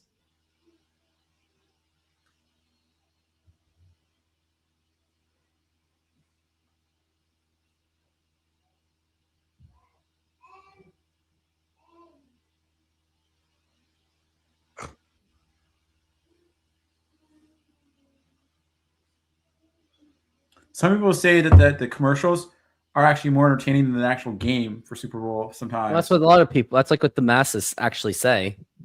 Mm-hmm. Well, they say a third of people like football, a third of people are not interested, and then a third of people are just like indifferent. Basically, they're kind of like somewhere in the middle. I can't get over that. I can't get over that. That Jurassic Park commercial. Did you think that was a good commercial? Yeah, but it was kind of, it's kind of ridiculous. They're trying to play off nostalgia. I get what they're trying to do. Mm-hmm. So it only appeals to people like me, but it's not going to appeal to the younger audience. Some younger audience, unless their parents took them to a Jurassic World movie or something like that, or know a little bit about the original Jurassic Park, they're not. It's not going to hit them the same way like it hit you. Yeah. Now we got 1st and 10. AJ Barner's in motion. And it's going to be a handoff to Kenneth Walker. He's got nowhere to go, and he's going to lose a couple yards on that. Maybe more than a couple. Oh. If it stays a course like this, and this game ends up 12-0 at the end, it'll be the lowest score. I think it'll be the lowest scoring Super Bowl win, and it'll win 3 awards. First lowest scoring, I think it'll be lowest scoring game. If it's Jackson Smith and Jigba is been taken out of the. Yeah. Wait, let's see what they're saying.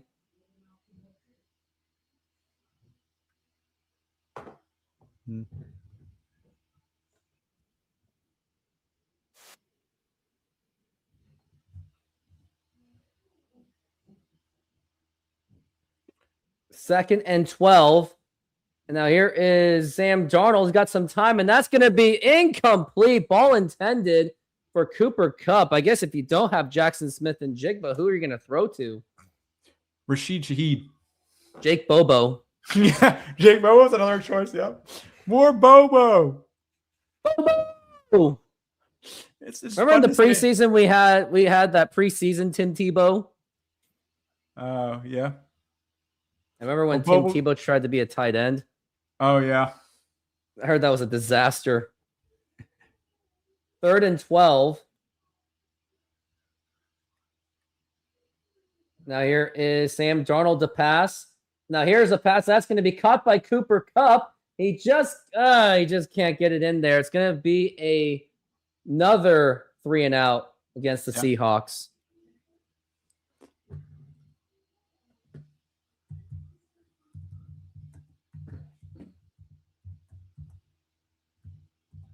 And now John Ryan, I meant Michael Dixon, is going to go for that field goal, punt on 4th and 4.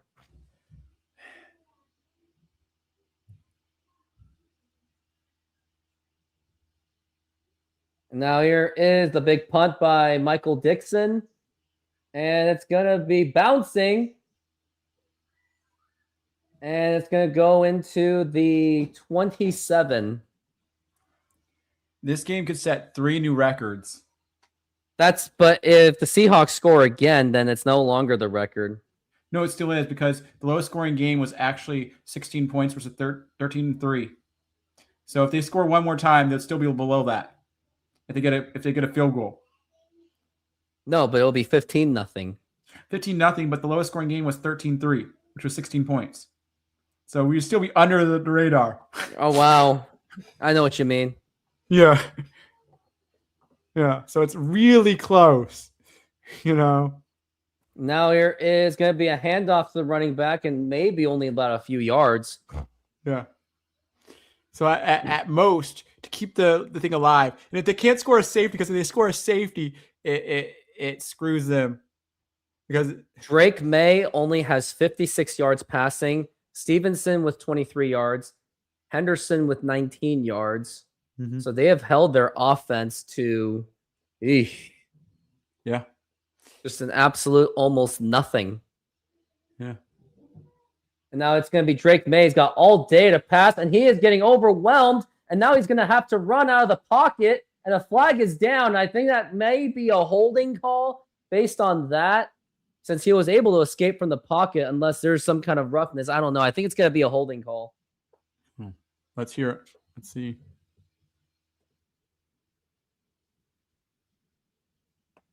Oh, on the defense.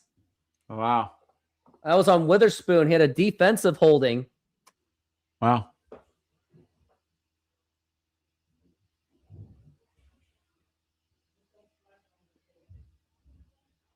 Yeah, Witherspoon was trying to just not get him open at all. Let's worry about the Seahawks winning the Super Bowl, Paul Han-Hyung. Yeah. But I think so. Drake May now has 14 rushing yards, but it is first down. They're about 10 yards away from getting into the territory of the Seahawks. Now here's Drake May, and now that is going to be incomplete as he got actually batted, and it's going to be 2nd and 10. Was that a sack? Nope. Okay. DeMarcus Lawrence was the one that put the pressure. I bet Dallas misses him. Oh, I'm sure they do. And I'm sure they still miss Jimmy Johnson. It's hard to know when to get rid of a player. It's hard to know. And that's going to be 2nd and 10. Now here's Drake May to pass, and that's going to be caught by the running back. That was Henderson making the catch, and it's going to be 3rd down. Seahawks defense they have really contained the Patriots. Mm-hmm. And it's going to be 3rd and 5.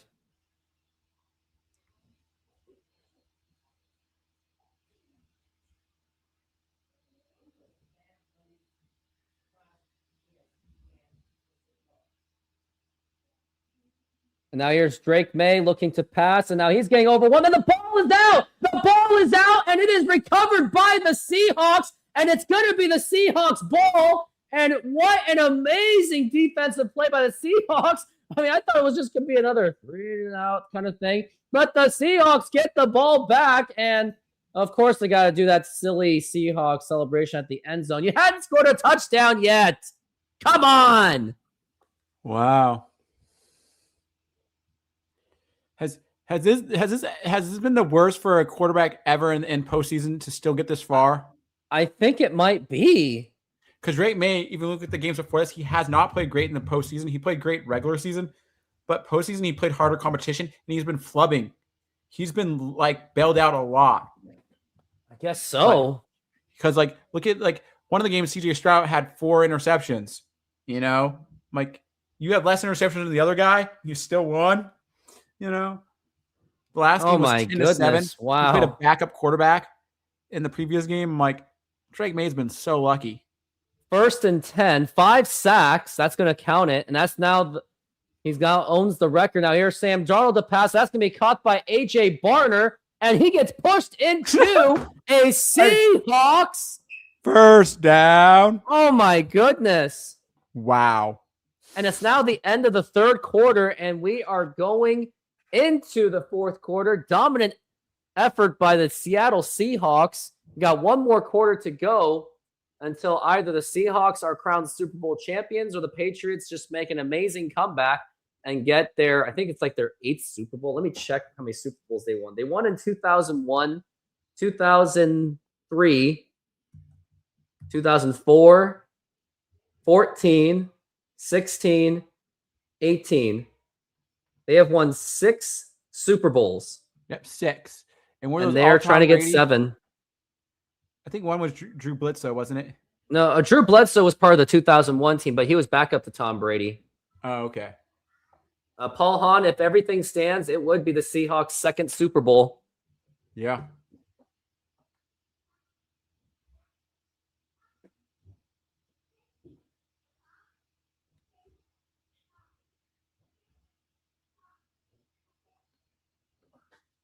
See, I like this trend of more actors doing horror movies nowadays. And what? More actors are doing horror movies and horror TV shows and stuff. Nah. I'm into horror. Did you like the Human Centipede? Never seen it. Don't. Yeah. Just don't. I've been watching Stranger Things lately. And so Everyone's how's watching Sahara that. Pizza doing? And Bowl? Let's make another pizza. What kind of pizza? It's gonna be ultimate Sahara.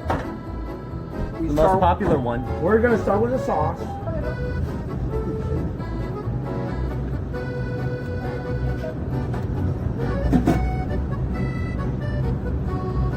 So what's your favorite part of the Ultimate Sahara? Building the pizza. What's your favorite part of what's your favorite topping part of it? The sausage. Some mushrooms. Some green peppers. Some onions. And some black olives. Double olives. Double mushrooms.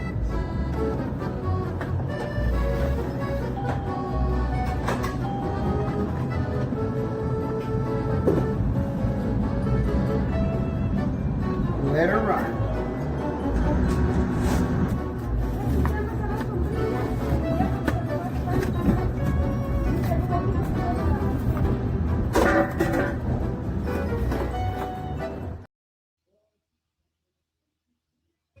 And there we are. We are back from the break, showing the beautiful San Francisco evening. Just imagine that. Seahawks winning the Super Bowl on 49ers turf. Yeah. Voting will begin at the start of the 4th quarter. You can actually vote for the MVP. Oh, let me go to the NFL voting. Yeah, it's NFL.com/MVP. NFL.com/MVP. And now here is Sam Darnold, and he is going to hand the ball to Kenneth Walker. And I think this looks like, I think they're just going to milk the clock. And I think they're just going to settle for another field goal. Yeah. Like I said, it's like, it'd be nice for them to score a touchdown, but it's like, if their defense is playing, But they don't, but they don't want to just give the ball back to the Patriots. Yeah. Remember did you ever see Waterboy? Yep. I've seen it many times. Remember when they just tried to just take a knee? Oh, yeah. And it still didn't work. It's going to be 2nd and 9. Here's a fake handoff here. Here's a throw, and that's going to be, nearly caught. That was ball intended for Cooper Kupp.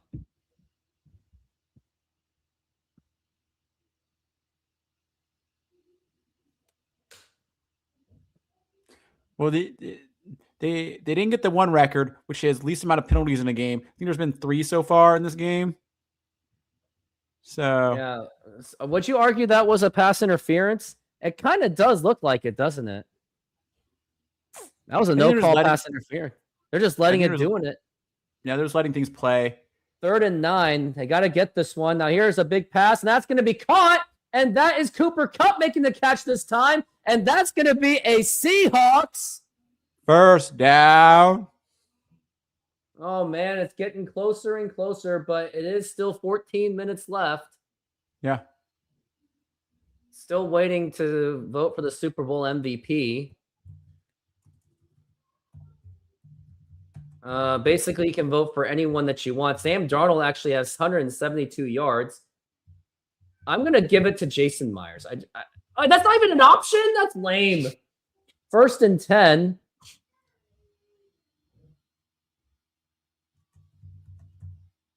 And now it's going to be a fake handoff. And now here is Sam Darnold with the pass. And that is going to be caught. That should be caught for a touchdown. That is A.J. Barner with the touchdown. Big pass by Sam Darnold. And the Seahawks have absolutely just broken this game open to make it 18-0. Pending the PAT, it's going to be 19-0. What a pass by Sam Darnold to A.J. Barner for the touchdown.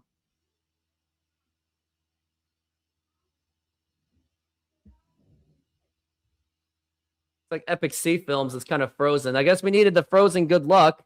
Or you're just frozen in shock. I think you tricked me on that one. No, it's like I was looking something up, and then all of a sudden you said something about a touchdown, and I was watching the recap of the play. And now it's Jason Myers going for the PAT. And now the kick is up. And it is good. And it's 19-0 Seahawks. Should A.J. Barner now be MVP over Kenneth Walker? No, because without Kenneth Walker, then we don't get something like this. I think for the whole game, Kenneth Walker has been the most consistent, but the big explosive play went to A.J. Barner. I want to give it to... It's going to be Kenneth. I'm going to give it to Kenneth Walker. I think that's where most people's heads going right now. I'm going to Kenneth Walker. But you can't vote for the kicker is what you said? Yeah. Oh, Barter's on there. You can actually vote for Barter. You can actually vote for Bobo? I wanted to vote for the kicker.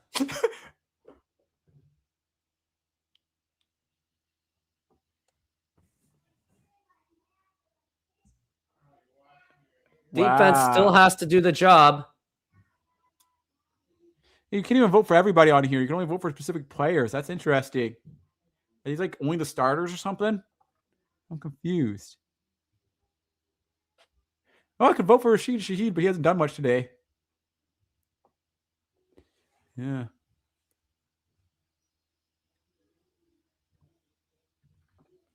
Yeah.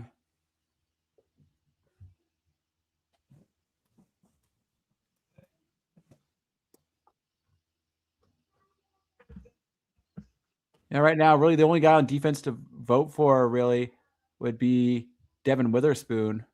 If you want to go defense. I'm going for Kenneth Walker so far. Yeah.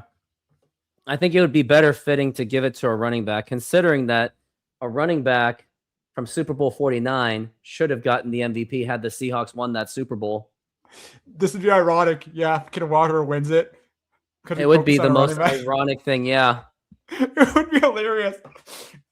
Oh, man. But he still didn't get that touchdown.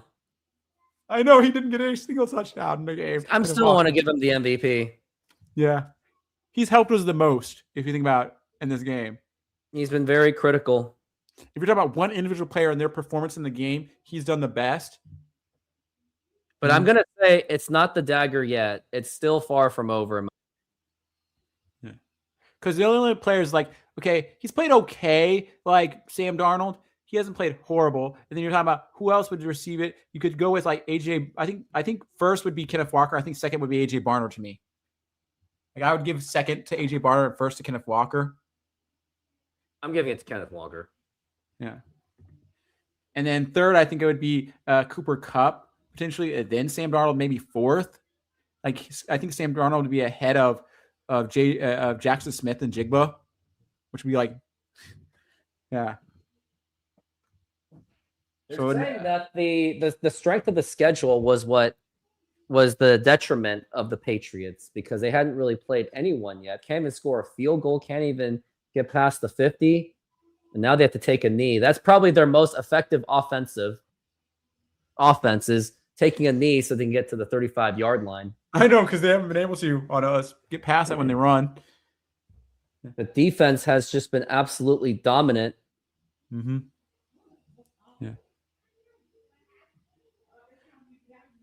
But some people say that if you don't play a tough schedule during the regular season, and it wasn't like the Seahawks played that much tougher of a schedule. I think the teams we played was 30%, and ours was 40% or something like that. I think we were more middle of the pack on the scheduling.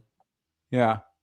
But we ran into a few teams at the right time. Now here's Drake May looking to pass, and now he's getting overwhelmed already, and he's going to have to run for his life, and he is going to not get the first down, but he at least avoids the sack.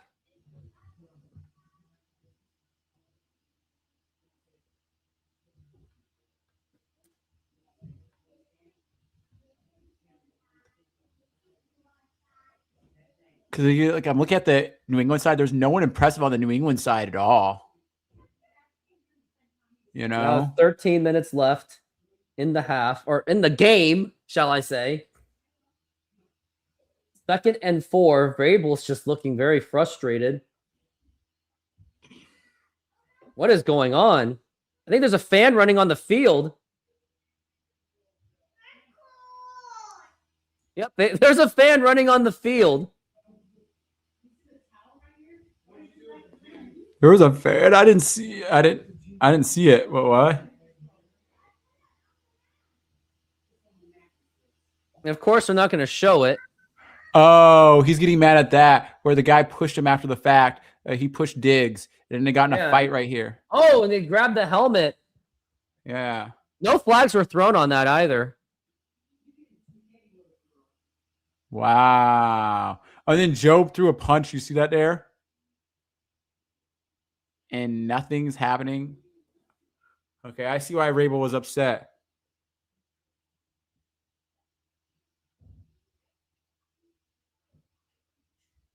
Was there a streaker on the field? I don't think so, but they called nothing on that play. I guess there wasn't a fan on the field. I thought there was. But who would but that would be absolutely idiotic if imagine if you were a streaker, you spent all that money to go to the Super Bowl, and you go on and you potentially ruin your life and your records by running on the field. You better have bet a lot of money, bet some kind of money on will there be a streaker on the field, and that's probably what it was. Bet on himself. Did you know that Bobby Riggs did that against Billie Jean King? He bet against himself and won a lot of money for losing. He threw the match. I see why he was upset. Mike Now it's Rabel. going to be 2nd and 4.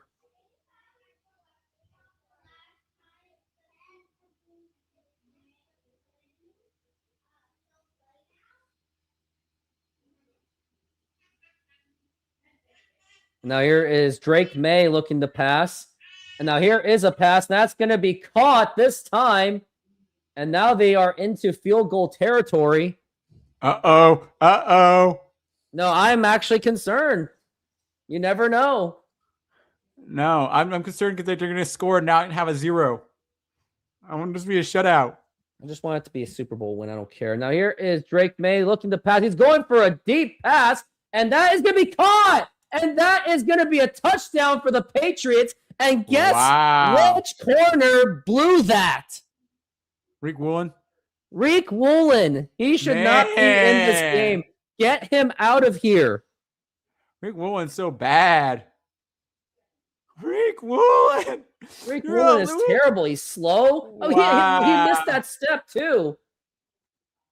It definitely is not over yet.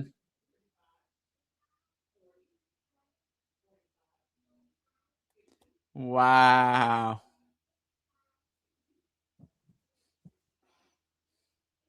Finally, there's some action.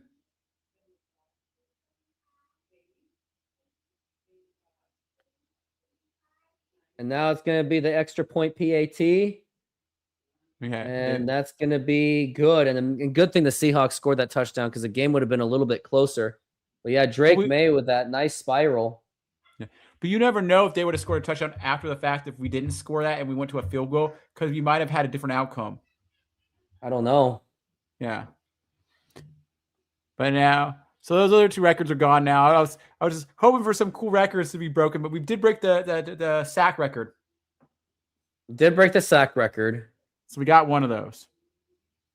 but it's still too close for comfort. And I think Drake May had, 20 sacks now? So he Yes. outdid Joe Burrow? 20, yeah, something like that. Yeah. In the playoffs. Yeah, that's crazy. Patriots had actually, before that, prior to that drive, Patriots have actually punted more than pass completions, 8-7. Wow. But now it's 9 complete. No, it's 9 completions. Mm-hmm. Sierra Pizza and Bowl. What are we serving today? Let's make another pizza. What kind of pizza? It's gonna be ultimate Sahara. The most popular one. We're gonna start with the sauce.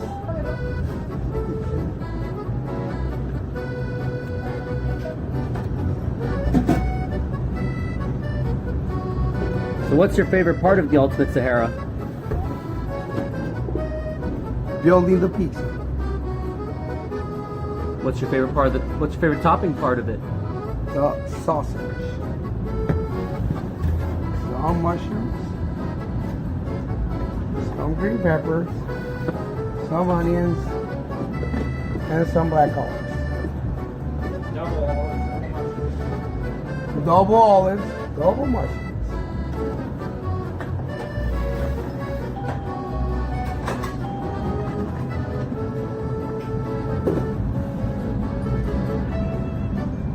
Let her run.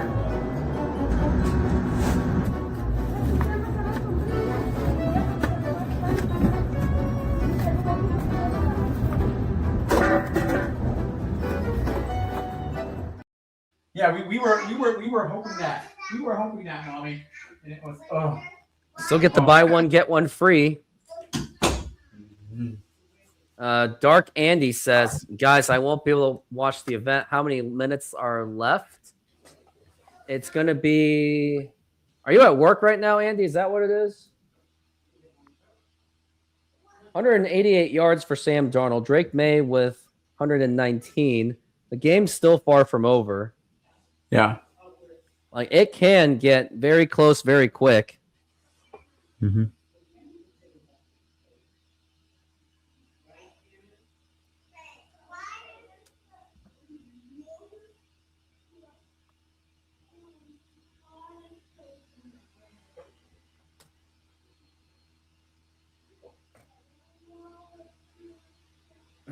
There's 12 minutes left or something like that in this game. Yeah, it's still a lot of time for the Patriots. Yeah, pressure's on Seattle. And now they're going to bring it back out. And now he is going to get to the 32. Yeah. No one's really got past the 35 today. Yeah. Christian Gonzalez has actually made some good defensive plays, at least. He actually might be their MVP.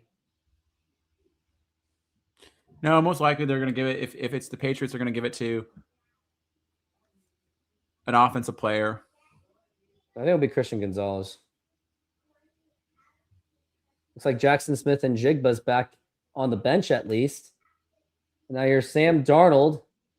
Man in motion. There is no Kenneth Walker. It's going to fake handoff. And now here is Sam Darnold overwhelmed. That's going to be caught by Rashid Shaheed. And that's going to be a Seahawks first down.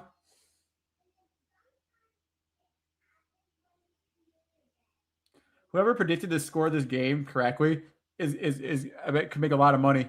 That's a really hard thing to do, is predict the correct score of the game.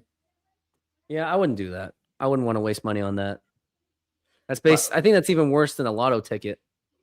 But if you put like $10 down and you happen to get it right, it's just like, you know. 1st and 10. Man in motion is AJ Barner. Now it's going to be handoff to Kenneth Walker, and he doesn't even get anything. Mm-hmm. And that's going to be a 2nd down. I think he just didn't gain anything. Hope he didn't lose a yard. Mm-hmm.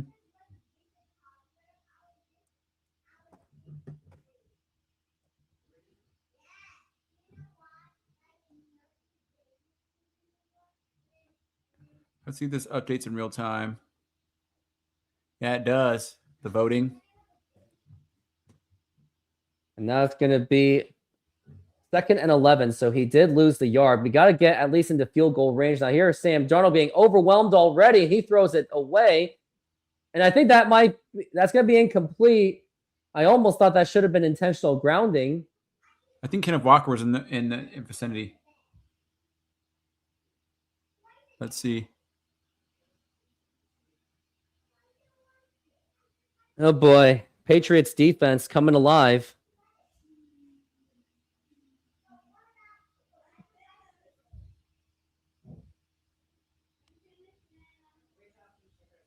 Now we're at 3rd and 11.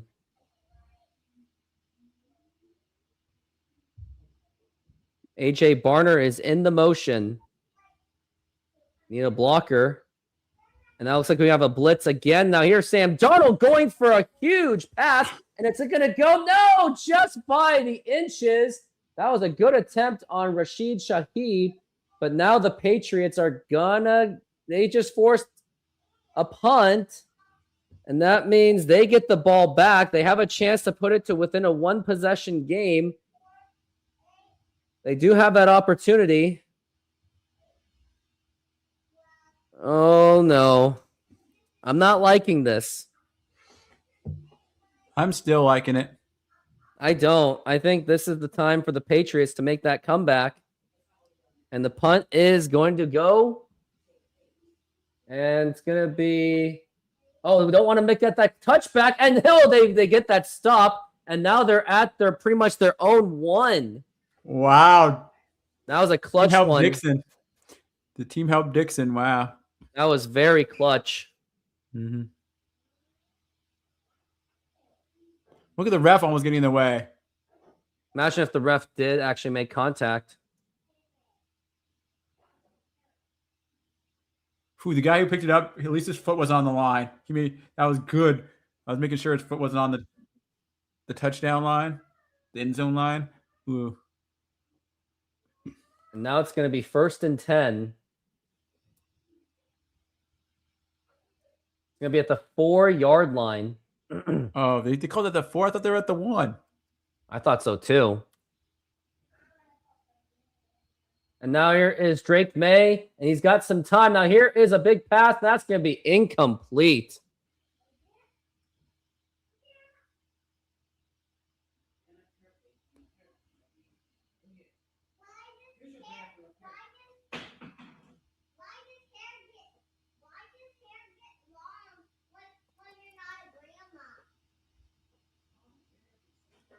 Yeah, he was wide open too. Just a really bad pass by Drake May. Especially when he was I guess he was overwhelmed, but he still had the time to throw it. 2nd and 10. Now here's Drake May. He's getting blitzed, and that is going to be caught by Stevenson, and he jumps over, and that's going to be a 1st down.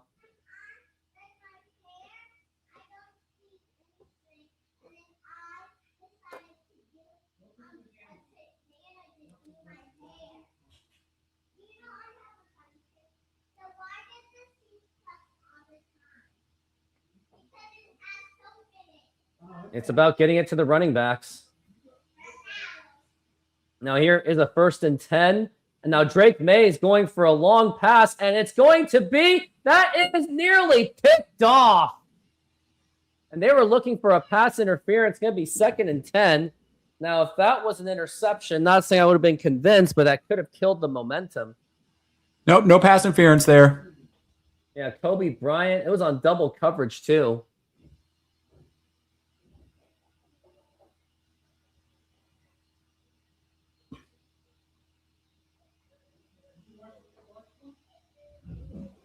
Now it's 2nd and 10.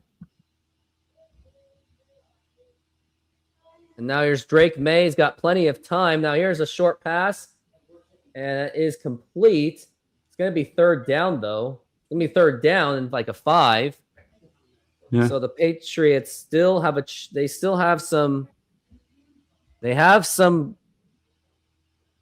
kind of a chance. It was a good catch. Yeah. It's going to be 3rd and 6. And now here is going to be a blitz. And now here's Drake May. He's going to run out of the pocket, and he is going to get a first down.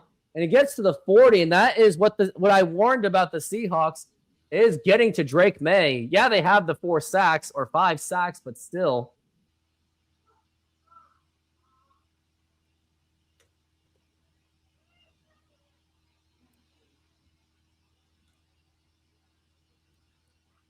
And now they're blitzing again. Now here's a pass. That's going to be caught. They're getting very desperate on the blitz. 9 minutes left in the game. It feels like 20.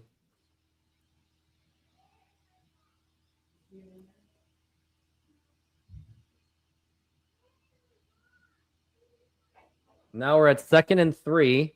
Now here's Drake May looking to pass.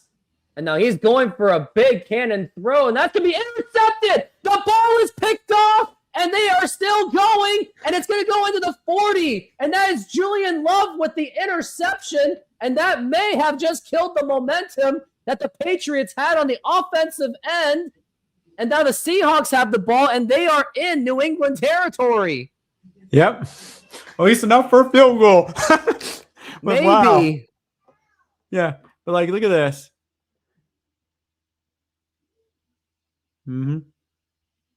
He threw it like the guy just like the guy ran away. He threw it right where the guy ran away. Yeah, there was a lot of miscommunication on that. I know. It was like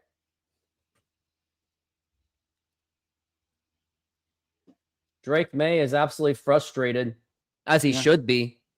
And now the He's one of the Seahawks reasons have why- a chance. He is what? he's one of the reasons why they're losing this game. He's a huge part of it. Well, there's more of the defense, I would like to say. And it looks like they're going to try to. Now here's Kenneth Walker. Good blocking by the Seahawks offensive line, and that is going to get through. And Kenneth Walker gets a Seahawks First down. Yeah. It's going to be 1st and 10 now. Clock is running, and you want to make that thing run as fast as it can. I'm definitely shaking my legs. 144 yards, total yards from scrimmage for Kenneth Walker. Yeah. Kenneth Walker's 128 rushing yards. And you better get him the ball at the 1 yard line. No, they should just do it just so people win that bet 5-1. They pass it on 1 yard. Now here's Kenneth Walker again, and he gets through the holes, and he is still running, and he is going to. I think he's got it. And let's see what it is. They're still trying to mark it. Is it a first It looks down? like it is a first down, and that is a Seahawks. First down. Kenneth Walker was able to find those holes very effectively. If he is not the Super Bowl MVP, then I don't know who is. I can give you some other names, but And he found that hole. Let's just look at that. Not easy to do to find holes. I know you like someone could make an argument for Sam Darnold, or they could make a Cooper Kupp, or they could make like a AJ Barner argument, but And now it's going to be 1st and 10. Now here's Kenneth Walker again, and he gets taken down. yeah, because if AJ Barner gets a touchdown and not Kenneth Walker this time, I can see where someone could try to make an argument for AJ Barner at the last second. So Kenneth Walker has been sensational through the playoffs. yep. He's been healthy. That's been the big thing for him this year. Yeah, health has been one of the issues. It's going to be 2nd and 8.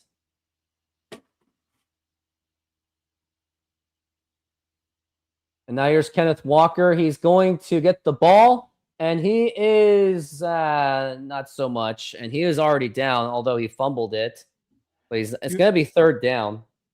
He was making sure. Remember what happened in that one game of the season? They're making sure that they get every ball. I think what they're going to do on this one, I think they're just going to run the ball again because they just want to milk the clock. Pass it. Like, just try to go for the touchdown. Yeah, try to make it a little bit more of an insurmountable. Yeah. There's not really much room when you get closer to the end zone. And man in motion. Now here's Sam Darnold to pass. Now here is a pass, and that's going to be caught, but he gets contained.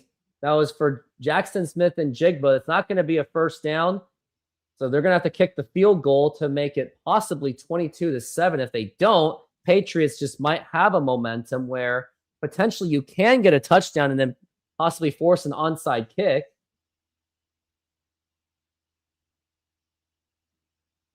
When you think about teams that score quickly, it's about 3 minutes per drive. So you're talking about there's only like maybe 2 more attempts for the Patriots to actually get the ball in this game at most. So they have 2 opportunities to score. Unless they go quicker and speed up the game, it's about 2. It's going to be 4th and 4. Jason Myers in NFL history, including postseason, he now has the record more than LaDainian Tomlinson. Now it's 4th and 4, 26-yard field goal attempt, essentially a chip shot. And now the kick is up, and that gets through, and it is good. And that's going to be 22-7. And the Seahawks are extending that lead just by a little bit.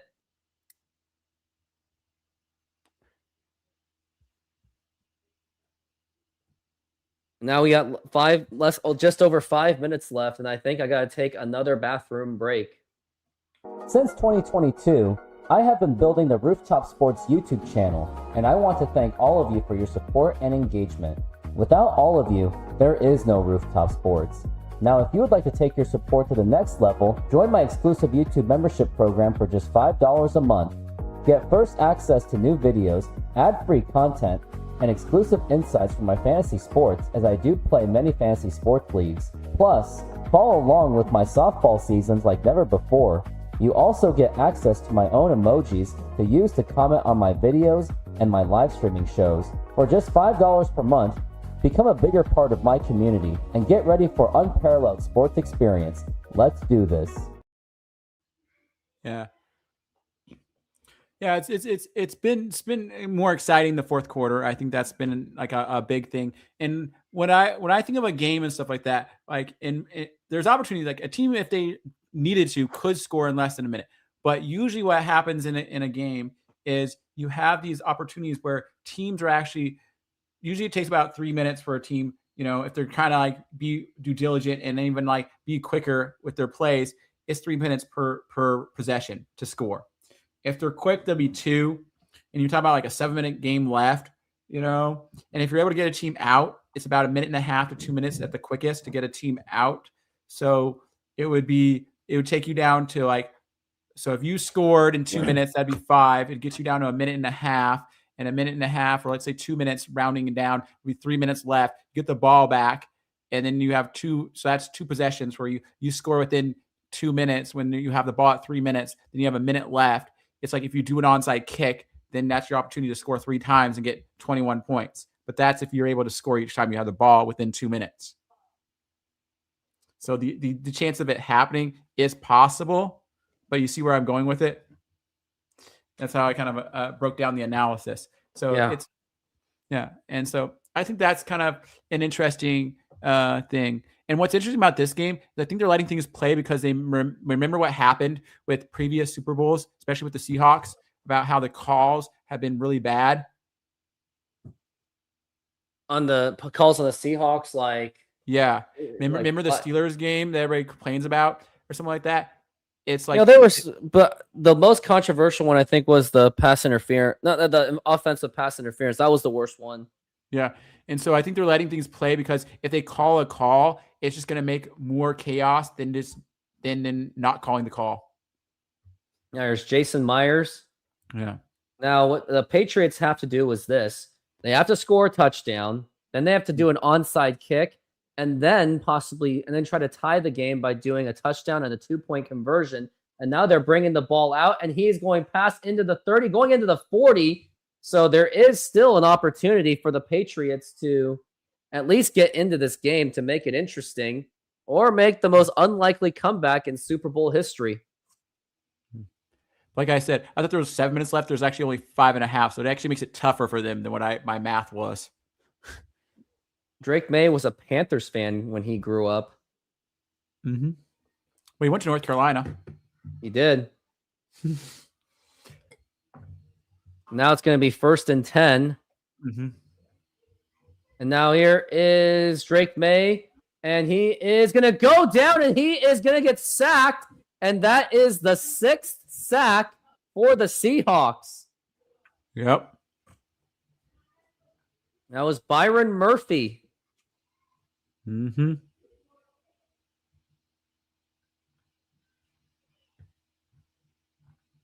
And now it's going to be 2nd and 14. Now here's Drake May going for a pass. That's going to be caught by Stevenson.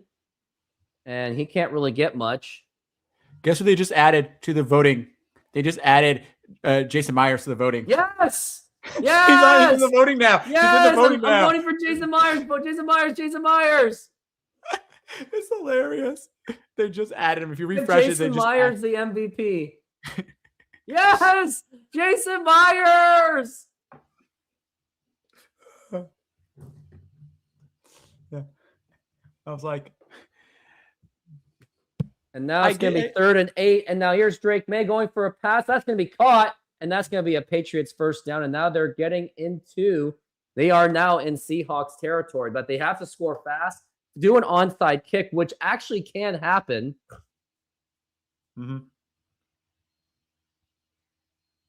And now it's going to be 1st and 10. And now here's Drake May. Oh, wow. Oh, he gets taken down. And that is going to be a fumble. That could be a fumble 6. And that is going to be a Seahawks touchdown. And that may have just iced the game. That could be the dagger.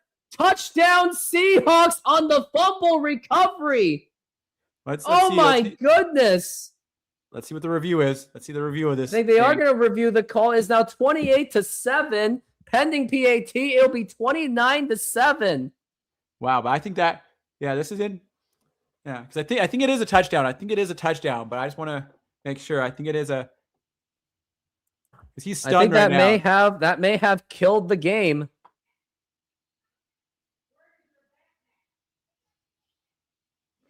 I think. Because everybody doesn't know. Like 7 sacks, tying the Super Bowl record. Super record for what? Most sacks. Oh wow. Yeah, they said that was a wow. And now the kick is up. And it is good. Wow. Drake May played this bad. And I'm like, who'd expect him to play this bad? I didn't think he would play this bad. It's not like he threw an interception yet, but all these sacks are just as bad.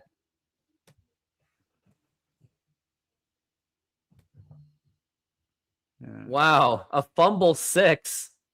Yeah.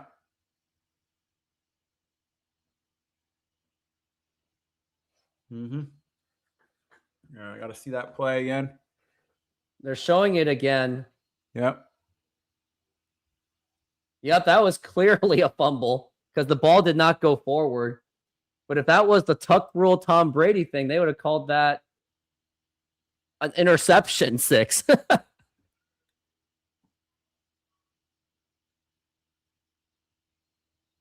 Yeah, and this could be it for the Patriots.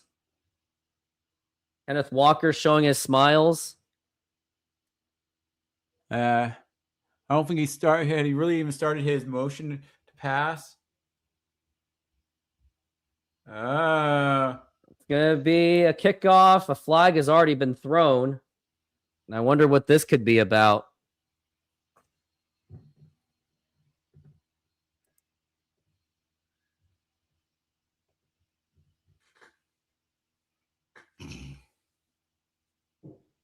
And fireworks are already going off around my neighborhood. Yeah.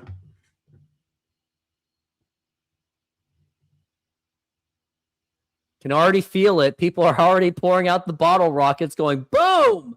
But I'm here like, I don't know. Maybe a few Hail Mary big throws by Drake May and then onside kick or something. I don't know. You never know, right? Yeah. Well, you think about this with Drake May, the thing with Drake May, who did he play this year? And what?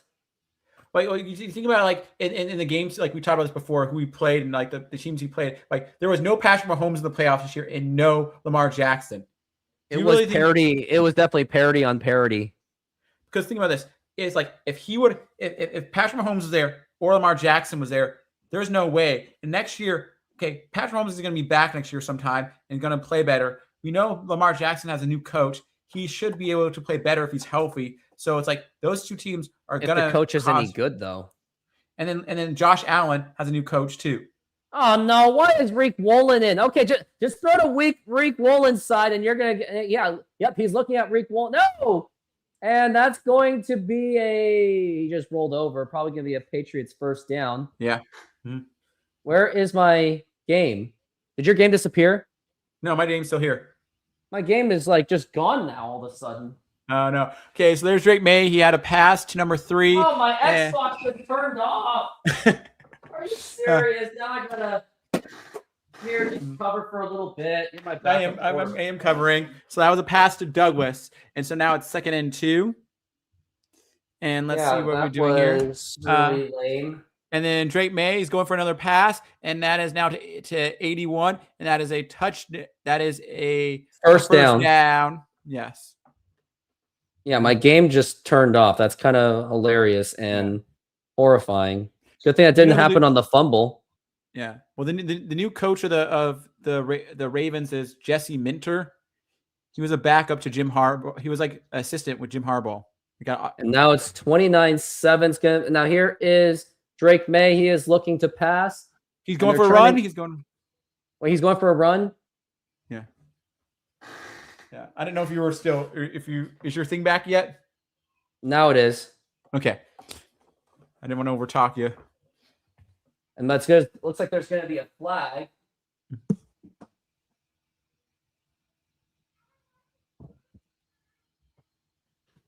Holding on the offense, and there's only 3 minutes and 36 seconds left. Yeah. In the Super Bowl.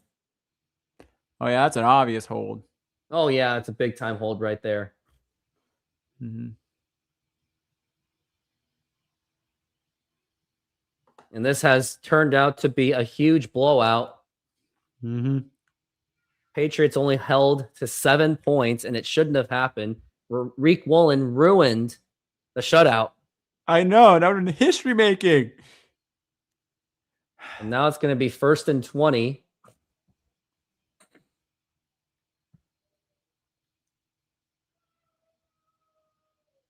And now here's Drake May. He's looking to pass. And now he's going for a pass that's going to be caught by Stevenson. And that he's going to be pushed out of bounds. Yeah. But it's like, hey, he's on the team. He was part of the journey. Without him, would we have won this? You know, if you were to place him with a different player, would the outcome been the same? If you're thinking about the butterfly effect, it might not have been the same without Rick Wolin. No. It's going to be 2nd and 13.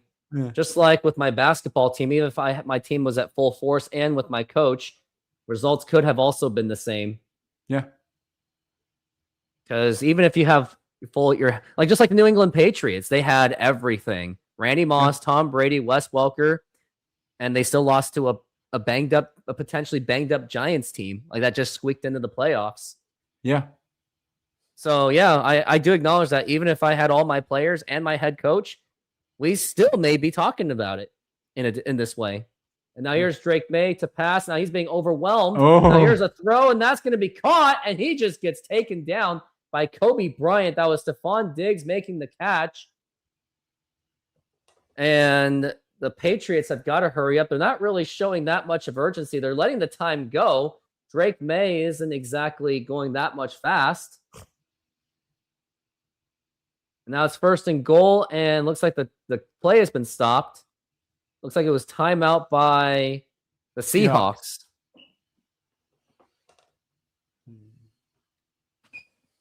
No, this should be the weirdest collapse ever. In 2.5 minutes, the Patriots won. That'd be a weird collapse.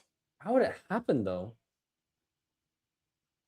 They score a touchdown, and then somehow they get the onside kick, and then score another touchdown within a minute, and then get another onside kick. That'd be 3 touchdowns. That would be 21 points, and what?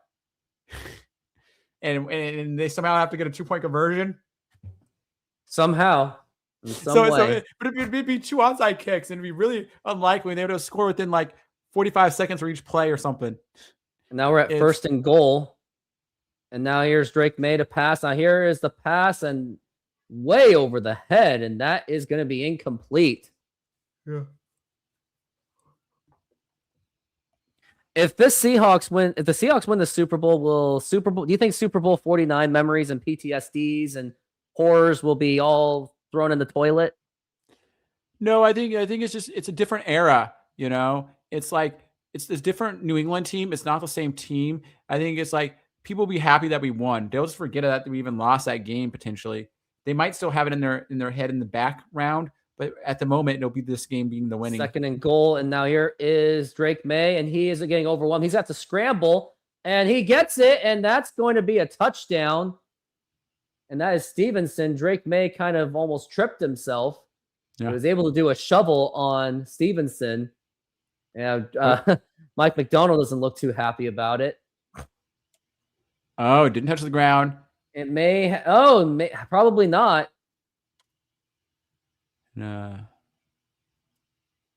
Ooh. That was really close. I thought Drake May almost went over the line of scrimmage. I was thinking of that too. I wasn't thinking about the ball. Now, they're going for the 2-point conversion, like I said. And then they go for an onside kick. And then get the ball back, throw a big one, and then do the onside kick, and then do it again. So you have to do 2 onside kicks if they're going to win the Super Bowl in the most unusual way. Here's Drake May for the pass, and that's going to be incomplete. So what the Patriots have to do, they have to score a touchdown and an onside. They have to get an onside kick and get it to, oh no, Kobe Bryant is now down. And think about this. I hope he doesn't have a serious injury. But to get it, they also have to do, with every touchdown, they also have to get a 2-point conversion. They don't get the 2-point conversions, it's over for them. So now they're in a plight. Basically, they're in a very insurmountable position. Yeah. It's possible. It's just very hard. Kobe Bryant is now being taken off the field. Mm-hmm. On next commercial break, I think if there's another commercial break, I think I'm gonna get my victory soda. Unless you think that's a risky jinx. Okay, how about this? If Seahawks recover and it goes to commercial break, I'll get the soda. If Patriots recover, I'm gonna wait. Okay. Because I'm all about that superstitious hocus pocus. 2025, they were showing the onside kick odds, and they're like 10%. It's like 5 of 52 or something like that. So it's a 10% chance of them getting this, according to what happened this year. Now it's 29-13, and you would think that they are going to go for the onside kick, which they will. I think they are going to. I mean, they have to. Mm-hmm. As you have to announce it. You have to announce it. 2 minutes and 21 seconds left in this game. If the Seahawks get the ball back, it's potentially over. Even if they get a 3 and out. Oh yeah, they still have 2 timeouts. That's true. So game is not necessarily over. There's still an opportunity.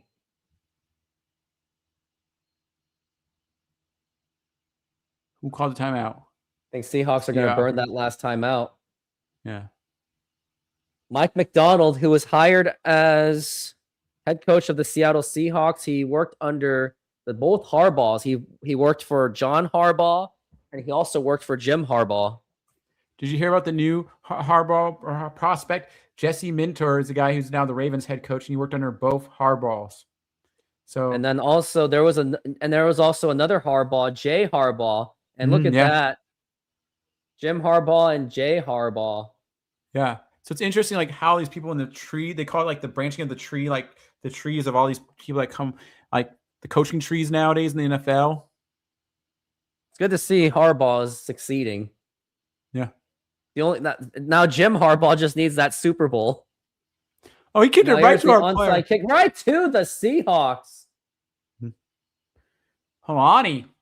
Good That was hands. George Kalani. If you think about it, if Jim Harbaugh can win a Super Bowl, he'll finally complete the family tree of winning Super Bowls.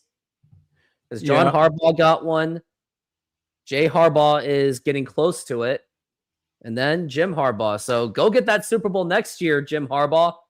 And then what's funny is Mike McDonald, which is a branch off that tree. Then if the other guy somehow wins the Super Bowl, this Jesse Minter guy, then it'd be like a whole like even branching off the tree. So the Harbaugh is probably the best coaching tree. I don't know. They also talk about some of the other ones like the Shanahans and the Kubiaks tree and a few other ones.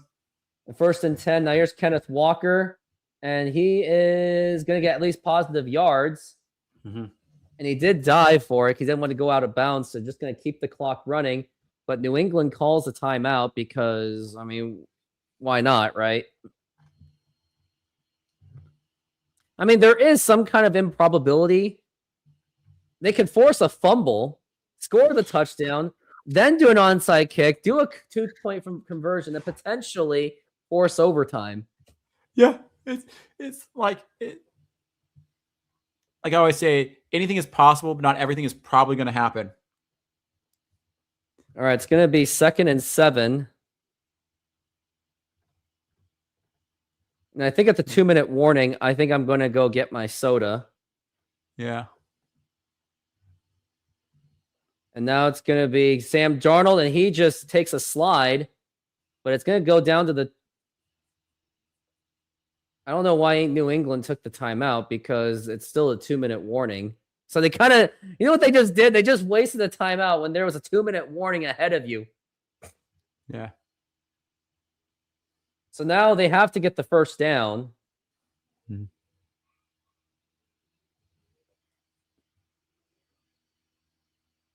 Are they both out of timeouts now? I think they're both are. Now there's no more timeouts, so this game could be essentially over.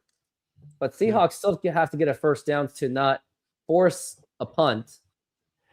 What's funny? This is a weird situation. Now, hold on. Now we got 3rd and 13.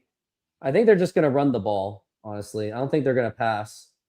Yep, I was right. Now here's Kenneth Walker, and he is bursting free, and he breaks free. It's going to be the 30, the 20, the 10, touchdown, but we got a flag. That may have been a holding call. Yeah. That would have been a nice way to really just send it home. Yep, I holding know. on the offense. I knew it. Oh, man, because that would have been icing on the cake for Kenneth Walker's MVP candidacy. That would have been like, yeah, it's over. Yeah. Now here's Sundell, who's the one charged with the flag. Mm-hmm. And when would you call that holding? Let me see here. I couldn't really see it because they didn't really show it. It would have gotten to 170 yards had that counted. Wow.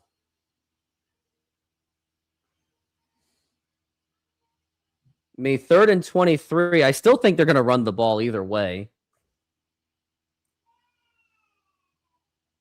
And now it's going to be a run by Kenneth Walker, and he doesn't even itch a yard.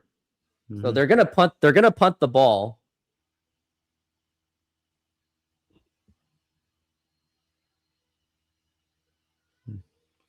So this is a very interesting argument. So I used to make an argument about how that Eli Manning had like 2 championships before his brother and had all this other stuff and for that. And I say a lot of people saying like, he only played good during those 2 runs in the playoffs, Eli Manning. But the funny thing is like it's a be weird argument. Like Sam Darnold's going to have a ring before Josh Allen and Lamar Jackson, but people would still argue that Lamar Jackson and Josh Allen are better quarterbacks. I mean, skill wise, yes. Yeah, and it's like if you look at it individual player wise, individual talent wise, they might be better players, but the game. But the problem with those two, there's one bad thing that those quarterbacks have done is they were not willing to take a pay cut. Some of you were saying like sometimes people are saying like if you get paid too much money, you might not have the best team around you. And football is a team sport, and if you want to win a championship, you might need to give up something to win a championship. That's what happened with Russell Wilson. He held the cap space hostage.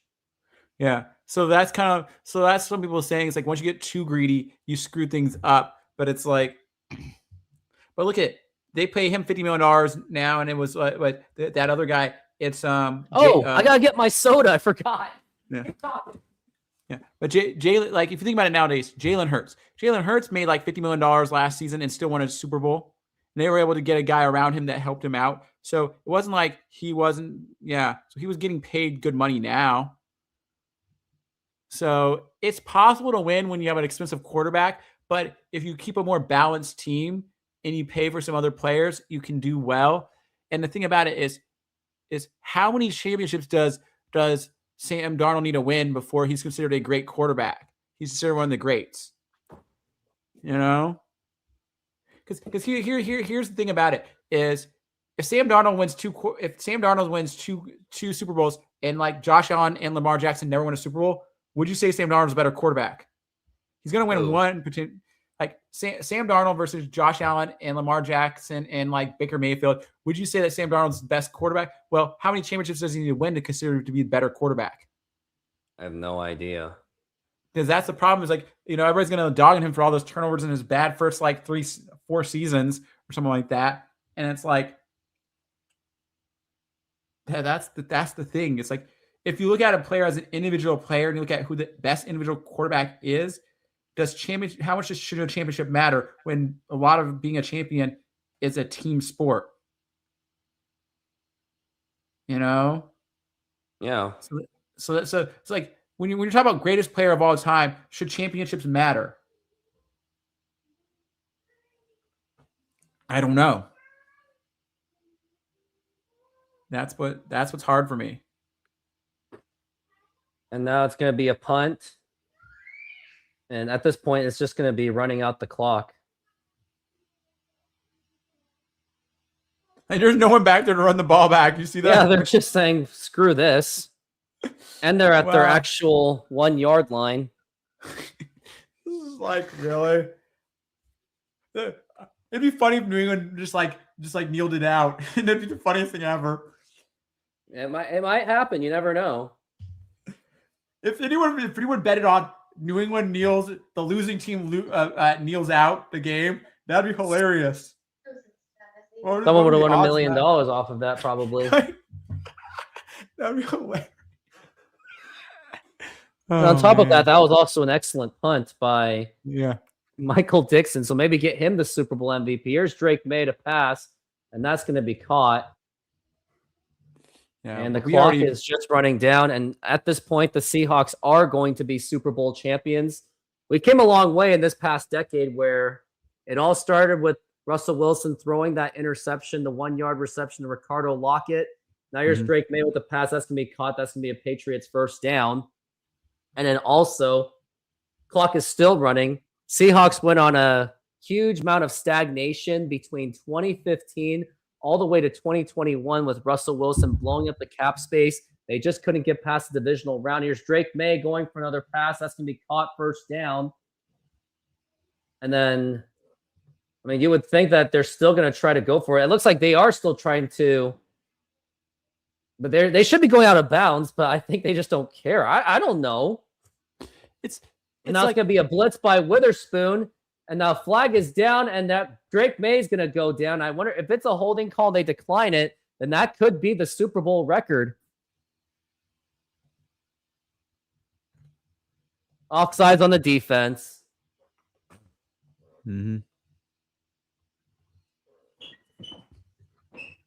So essentially what could happen, you could still throw the touchdown, onside kick, and still tie it up or maybe win, depending on what you do. You need First at 5. And now here is Drake May trying to run it. Flag is down again, probably a holding call. But you need two 2-point conversions. It's true, but I'm saying that there's things that can happen. It is the 39 seconds. It's possible, but it'd be hilarious. Oh man. Yeah. I'm wondering the defense is just starting to get a little bit cute. I'm wondering if Reek Woolen got any votes. For Super Bowl MVP. Probably someone must have done it just for fun. Yeah. I'm just like, you can vote multiple times.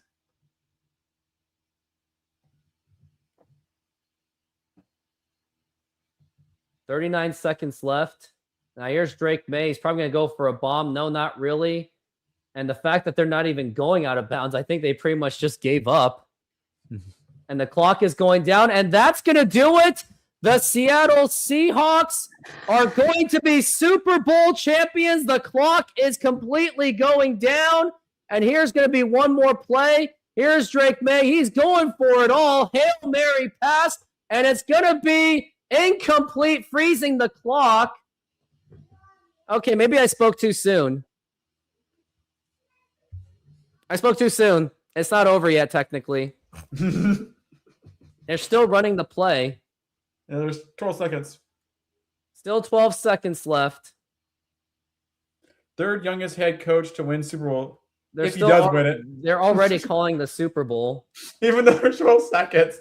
It's still 12 seconds left. I know. Now here is Drake May going for it again. Nope, and I think that is I concede. And now he's going to be taken down.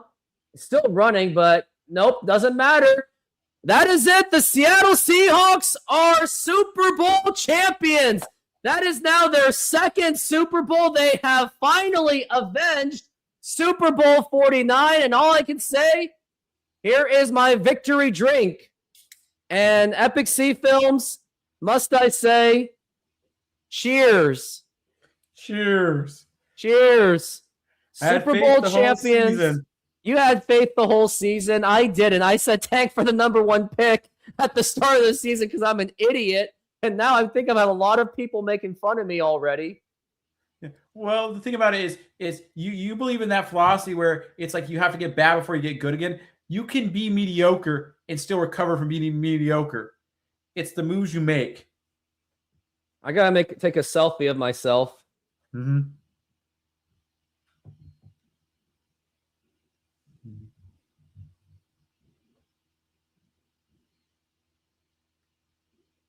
And there we go. We are Super Bowl champions. And I think they're going to give it to Kenneth Walker, too. And he deserves every bit of it. Yeah. Well, because if you look at it, like, yes, he had 202 yards, Sam Darnold, and he had a run. He was only like 50% from passing. He had no turnovers. He had no interceptions. So he played a clean game. He just didn't throw the ball well. He only threw 50%, Sam Darnold. So I don't think you can give it to Sam Darnold. But if they try to give it to Sam Darnold, I can kind of get it, but kind of not get it.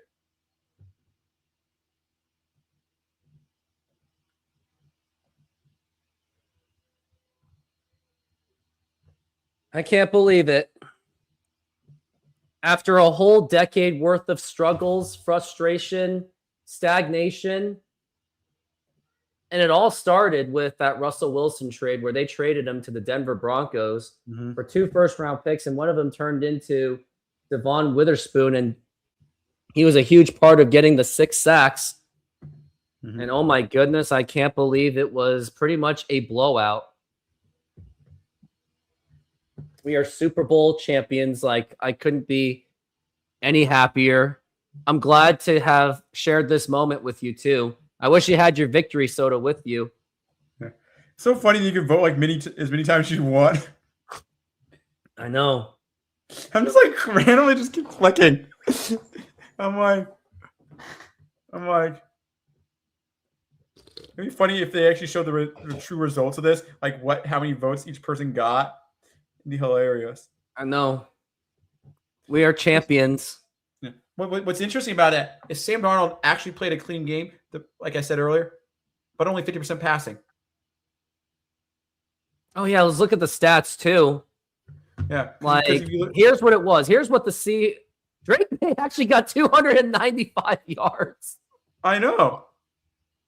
It came really late, and the fireworks are still just going off, too. Yeah. Like, what's funny is that Drake May had more total yards than Sam Darnold, but Sam Darnold won the game. Like the Seahawks won the game. So it's like, as long as Sam Darnold plays a clean game, then we are actually fine. Like he got 1 sack on him the whole game. But then you look at this: 6 sacks on Drake May. 6 sacks. It's Loud insane. fireworks in my neighborhood. Dark Andy is saying so. And Epic C Films, who do you think the MVP is going to be? My bunny's on Kenneth Walker. I think it's Kenneth Walker. Yes, I think it is. And wouldn't that be poetic justice that the MVP goes to a running back? It would be. It would be very interesting, you know. And by the way, Seahawks are no longer totally defeated on blue jerseys. They are now 1-2 in blue jerseys. It was a great game, and now I got comments coming in. Yeah. And I'm absolutely I'm happy, but at the same time, I'm just still trying to soak it in. Yeah. All right. Are you gonna go to the victory parade? Nah. You don't want to go to the victory parade? I don't want to be part of that, get squished into the crowd, but I'm definitely gonna get the t-shirt, the Super Bowl t-shirt. Yeah. I'm thinking about maybe going to the victory parade just for the fun of it. You should. Why not? But I don't want to go through that traffic, so I'm gonna leave room for everyone else to go. Well, I'll just take like the train down there. Train's gonna be jacked as you know what. So go like in the morning, like first thing in the freaking morning. And now everyone just heard my advice too on that one. Yeah. Mm-hmm. But you think about it, like, because let's see. One of the reasons why, I think one of the reasons why the Seahawks won that game, like you said, was they needed to get to the quarterback. And they got to the quarterback 6 times. They only got our quarterback once. That's 5. So that's 6 times more they got to their quarterback. Like, look at that. That's a 5 sack difference in the game. And that's the sacks was the difference, yes. Because if you look at it, his passing was actually slightly potentially better than our quarterback's passing. So he actually had a better passing percentage. He had more touchdowns than our quarterback, but it's the sacks. And he actually had 2 interceptions in that game. He had 6 sacks and 2 interceptions. He played not a great game, Drake May. Drake May did not play a great game. And that's one of the reasons why they lost this thing and stuff like that, was because the quarterback play was not great on his end. And so you think about that, their defense played okay, because you think about most of the game, they kept us to basically only one touchdown, or was it 2 touchdowns? It was 2 touchdowns, but the second touchdown held them to just 2 touchdowns. Pretty much, yeah. Yeah, because we look Patriots at our team, defense, they really did try. It's just that our defense was just too much. Our defense was better, and I knew our defense was better than the New England's defense, because no one was talking about how great the New England defense was this year. They didn't start talking about New England having a defense until the playoffs. They were not talking about them being great. Can't believe I said it in the. No, what? I just can't believe I said it in the show. Actually, hold on. Now that commercial, they're showing Marshawn Lynch on the Super Bowl commercial right after the Super Bowl. I need to soak this in.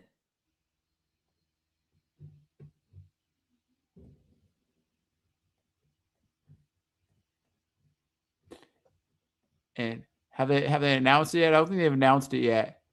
I'm still like, I don't think they have announced it yet. Who's gonna be the MVP? Yes, I love that commercial. Beast mode, baby. Yep, right now they were talking about 2 hours ago. Kenneth Walker being the favorite. You know, I think what. Okay, I'm gonna play the song. And I hope you can hear it, but let's have a silence. I'm gonna play it right now. Gonna jack up the volume. What? Oops. All right, here we go.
I had to soak that in with that music. I waited 11 years to play that song based on the Seahawks winning the Super Bowl. 11 years! Woo!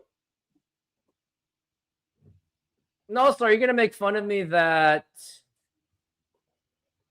Are you gonna make fun of me? Are you also gonna make fun of me for saying tank for the #1 pick like literally every single year? Tank for Arch Manning, tank for this, tank for Stroud, tank for Bryce Young. Are you gonna make fun of me now?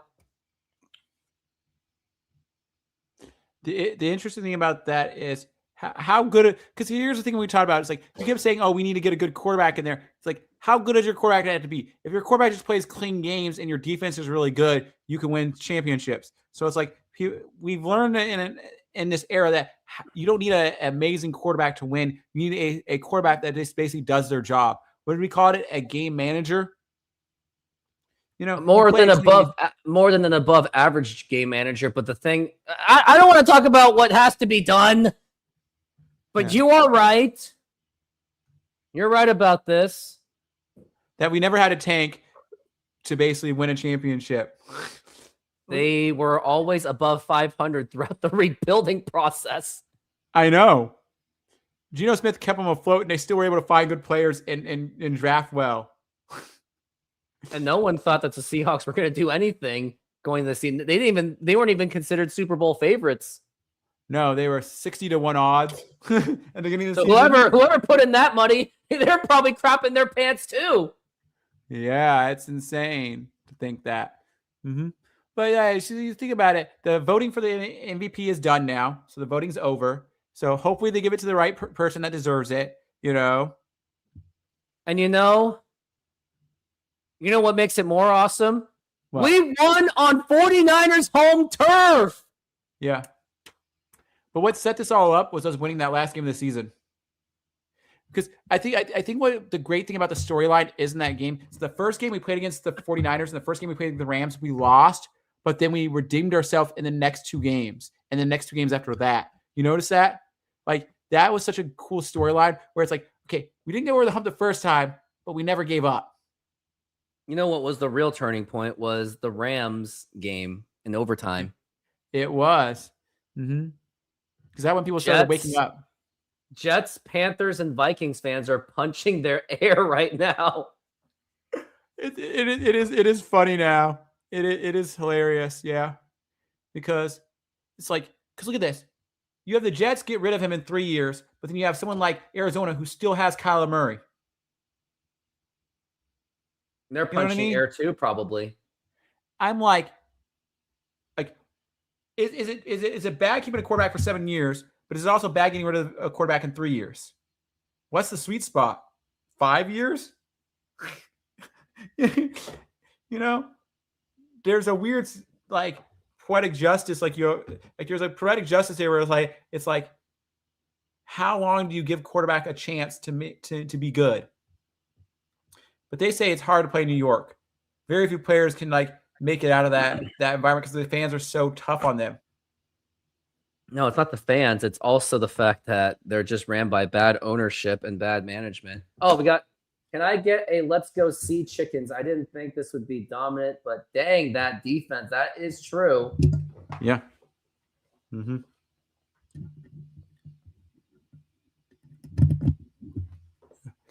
Well, I would say overall the Rams are a better team than like they said this year. The playoff teams that were in the AFC were weak. They said it wasn't a good year. I mean, the fact that the Jacksonville Jaguars was considered the best other than the Broncos. I know.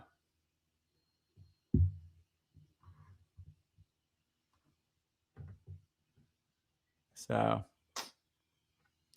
I'm waiting to hear who's MVP right now because the voting's done now. They haven't revealed it yet. This game was won on the running game, getting to the quarterback. Like I said it on the Friday show that they had to get to Drake May. Because if Drake May found any way to get out of the pocket, then they could have had some kind of a offensive run. but it almost never happened. You'd be really funny. It'd be a blow, an even bigger blow to all those teams that you just mentioned that used to have Sam Darnold. If he wins MVP, if he wins MVP, if he somehow people vote for him over Kenneth Walker, that'd be just icing on the cake to dog on all those teams even more. Well, here's the thing: like, you can't just give all of it to Sam Darnold on the season's success. It was also the building foundation of the defense, and that Kenneth Walker got healthy. But yeah, Sam Darnold was a very key component. Oh, Super Bowl T-shirt! I'm gonna go get it. I'm going to Dick's Sporting Goods. I'm going to Dick's Sporting Goods tomorrow. Hopefully they're on the shelf tomorrow. Do you think they're gonna be ready? Oh yeah, I didn't think of that. I don't know how many hours they already had the stores because like they've made both T-shirts already or hats. They have to go like burn those or something like that. The other team that lost. Oh, it goes to Africa. It goes to donations. It does? It does. Wait, they're not even showing the trophy presentation, are they? They are right now. They're about to do it. Yeah, here's the ceremony. Okay, there we are. All right, let's soak this in. Yeah. I'm going to take off my headphones for a moment and just let the moment happen. There's Jody Allen. Okay, they're not playing the music, but I did it. Yep, Kenneth Walker is the MVP, I think.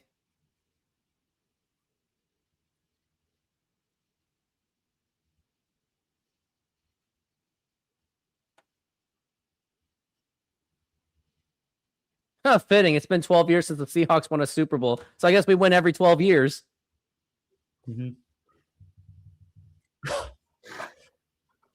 That was funny, Joe. 12 years. And look at that. Jody Allen holding that trophy. I'm sure Paul Allen is also looking down upon, very happy. It's a very big moment.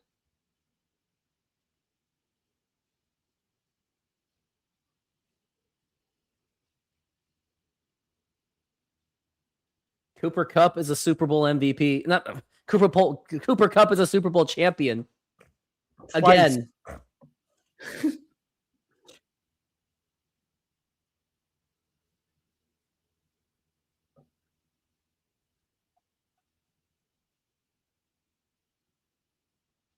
Yeah, those Seahawks 12s couldn't be any happier.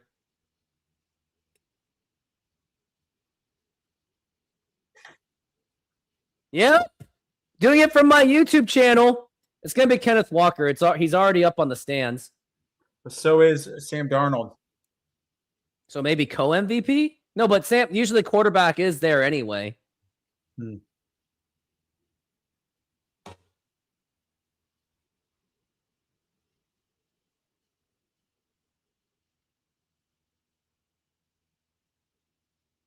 Mike McDonald.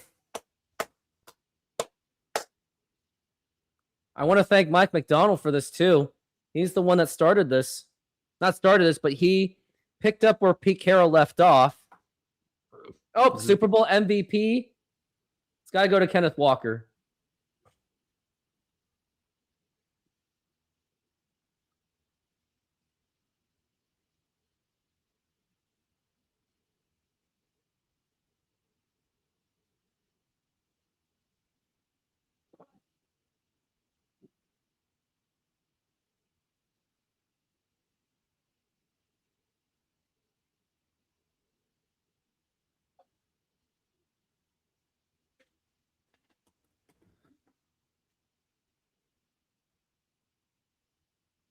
Of course, he had 100% confidence. It's Mike freaking McDonald.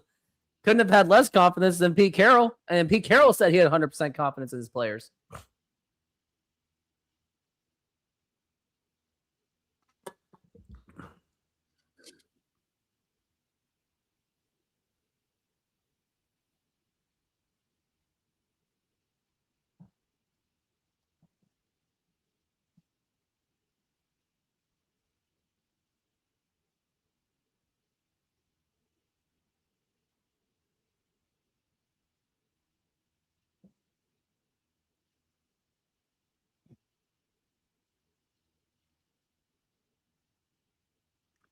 about the dark side.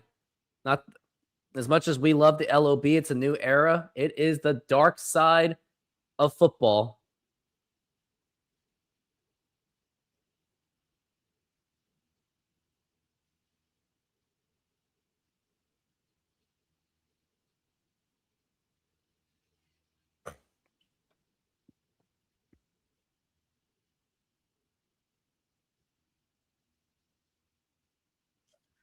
He was handed a great foundation to get to this point. Mike McDonald.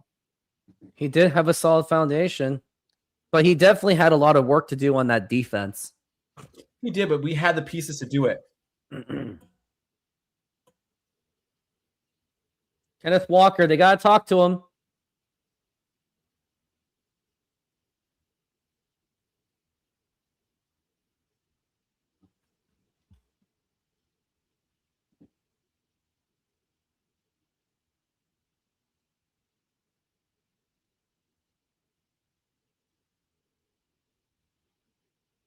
He thanks God. First running back to win the Super Bowl since Terrell Davis in Super Bowl 32.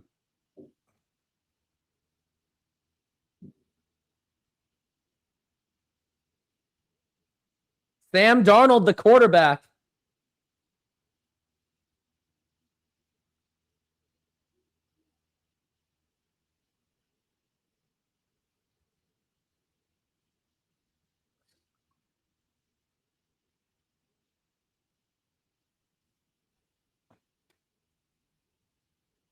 Yep, Sam Darnold with a fantastic redemption story.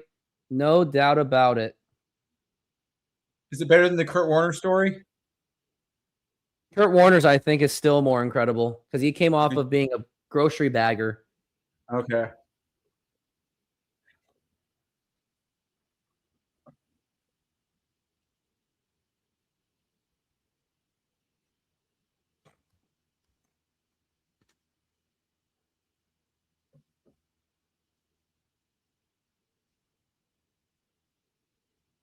Yeah, I mean, look at that. Sam Darnold, very humble.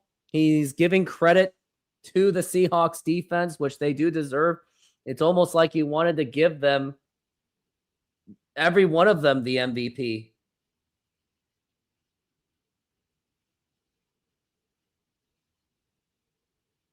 Well, it looks like if Seattle wins, I will. Skip Bayless says he will wear a Sam Darnold jersey on tomorrow's Arena Gridiron at 2:30 East Seattle. He said Seattle will not win. Sam Darnold. Wow. Well, someone's wrong.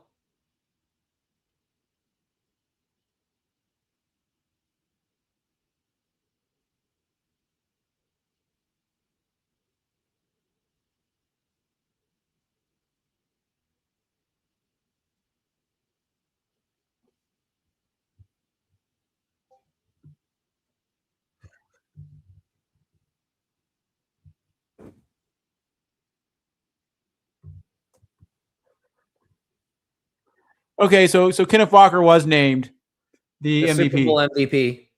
Okay, so they did get it right. They did. I don't think anyone's gonna be upset with that. They did it right. Maybe Jason Myers fans like me, maybe. But he was a long shot. He would have to do something impressive, like kick like a 70-yard field goal, like Cam Little. Well, before that, because the show's pretty much coming to its end. Yeah. Well, first, do I have to send an apology by saying, or should I still be negative and just be the authentic self? You can just be yourself, however you feel. But I was always the positive one. You were always the opposite. We had great chemistry because we kind of bounce off each other. I try to keep your vibes up while you were trying to say, hey, be more realistic about things. So don't just pull a 180 and go, I am believing in the Seahawks to build a dynasty. And I should be like, okay, they won the Super Bowl. Okay, you got to go get your next one.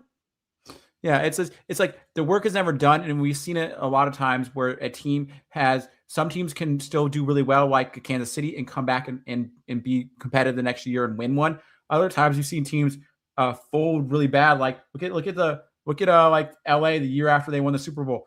They were so bad, they were bad the next year. So you never true. know what's gonna happen. And so, that's where I'm at, where it's like, hey, the work's never done, but I believe that this team, if it can still do it because they're still young enough to do it. They still Let's have hope the that fire. Jody Allen doesn't sell, because my buddy Justin thinks that they will sell the team. But I think the big thing with this, and thinking about it now, is like, embrace the moment that we've won, but also it's like when it gets closer to next season, the work has to be redone, and they still have to have that fire in them, because like that some teams get stagnant. Like, look what happened to the Philadelphia Eagles this year. They didn't have the fire like they did last year, but they still played good. They still had a fine season. But Well, you would think with the cap space that they do have and all that, it would make you think that there is still an opportunity for the Seahawks to make the run next year. But until then, I don't even want to think about that. I just want to enjoy the Super Bowl victory, despite how negative I really was. But let's give our final thank yous to anyone we can think of. My first thank you is going to be Mike McDonald for building upon the foundation that was already there, didn't screw it up, built an incredible defense, made Kenneth Walker extremely useful because he had very up and downs, and made Sam Darnold a useful quarterback too. And he also led the Seahawks to almost perfect records on the road. So I'm going to be thanking Sam Darnold, or Mike McDonald. Yeah. Oh, so one person I think that needs to get more credit that we don't talk about enough, and I was kind of thinking about, like, why did they extend him for a 5-year longer deal? And that was John Schneider. I thought it was so weird that they're like before the season, like I think it was like last offseason, they signed him to his big extension. I'm like, and they believed in him so much and his plans so much, and it actually worked out really well. I was surprised. I'm like, I thank the Seahawks for going in that direction and keeping him the longest, and giving him a chance, because think about it, for years it wasn't really his plan, and so giving him a chance, I think, was really actually smart. So there's another thing. I have to conduct a drawing. It's a secret, but it's for these softball players that I play with. So, I gotta send them my link right now. Okay. Let's just say. So I guess the show is still ongoing at the moment.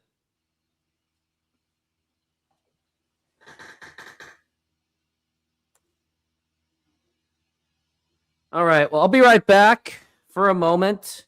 Mm-hmm. I got to get a pen. Do you want me to keep going on my thank yous? Yes. Okay. Do that. Keep going on your thank yous. So there's a lot of things people I want to thank, like Kenneth Walker. One of the things I was always questioning about was, like, I saw glimpses of Kenneth Walker over the years that was great in him and stuff like that, but I always thought it was really shaky about what the Seahawks would do with him. How much faith do they really have in him because of all the injuries? And so the Seahawks basically having faith in him and him never giving up. Because I think this season was a very telling season that he had to do something great this year. And he put the work in. He had to share time with another guy, Zach Charbonnet, and I think because he's been very humble about that, because that's really hard to do when when you have to share time with another player to still get what you want and get your achievements and stuff like that. And he put his head down and kept going. I think that was a big deal. Did you say Sam Darnold? No, I was talking about Kenneth Walker, the third. Kenneth Walker. I want to say thank you to Zach Charbonnet for being that third down guy. And although he didn't get to play in the Super Bowl and the NFC Championship, he was still a huge part of the Super Bowl run. So I got to give thank you to him. Now it's your turn. Okay. I think a sneaky one that I've been wanting to say is a sneaky pick is I thank Pete Carroll, because he left the team in still a very good spot that they could build upon it. So I think because of what the work he did and the pieces he acquired really helps create a foundation for the Super Bowl run. I want to thank Devon Witherspoon for making the most of being that draft pick from that Russell Wilson trade, and he caused key sacks on Drake May. Yeah. And then I I want to thank the 12s and how much they've actually rallied back around the team, because people were saying that our fan base was falling off at the stadiums and not being as strong and as loud as it was. But they came out during the playoffs. They really supported our team and said, "Hey, we believe in you."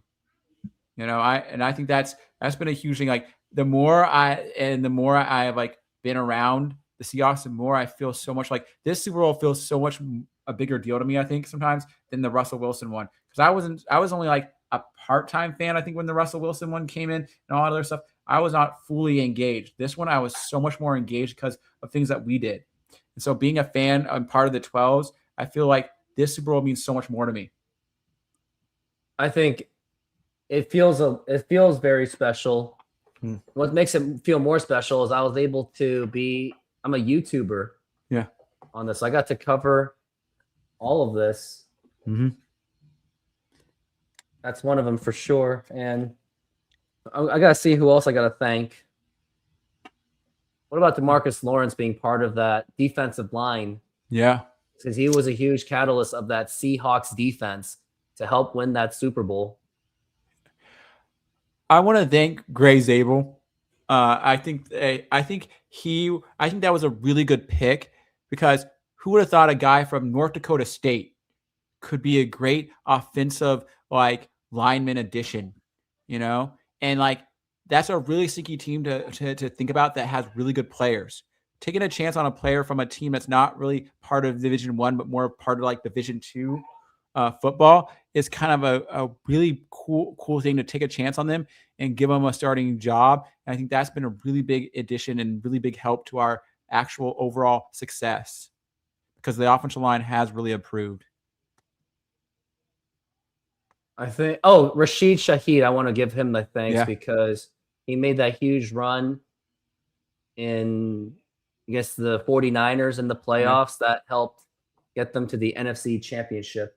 It was a huge part of that. He was that trade the Seahawks made in mid-season was absolutely huge, and they didn't even give up that much for him either. I want to thank the NFL, because what I really was thinking about recently was the fact that how the NFL stepped in and kept the Seahawks here and didn't let them leave in the 1996 offseason. I think that was a huge thing, because without that, none of this would have been like none of these championships, none of this stuff. I wouldn't know much about the Seahawks. They would have been. I don't know if I would have been that big of a football fan if it wasn't for having a team here. Well, if you're going to go that far, then let's thank Paul Allen for even buying the team, because had he not bought the team, because the previous owner of the Seahawks, Ken Behring, was absolutely atrocious. Mm-hmm. And had it not been for Paul Allen, we would not have a football team. They would be in Los Angeles right now, maybe winning Super Bowls over there. Who knows? Yeah. So I want to give the late Paul Allen my thank you. And Paul Allen, I hope you're enjoying every bit of this Super Bowl right now as well. Yeah. And that's the thing about it, is there's so many people you can thank, depending on if you want to go recent or go even to the past, but there's so much stuff that set up this amazing run and this amazing thing. I think one thing that makes it more special is another thing I want to thank is all the doubters.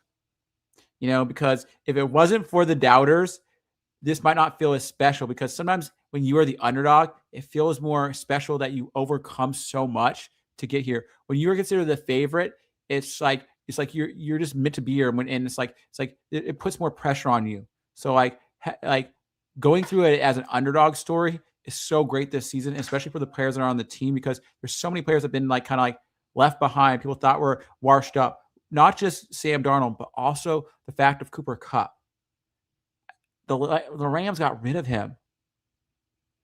And he's been a great third down addition to us for third downs and getting in those 10 yards we need sometimes. He has been very effective on that. And so I think that's been a big deal. It's like one person's trash to be another person's treasure.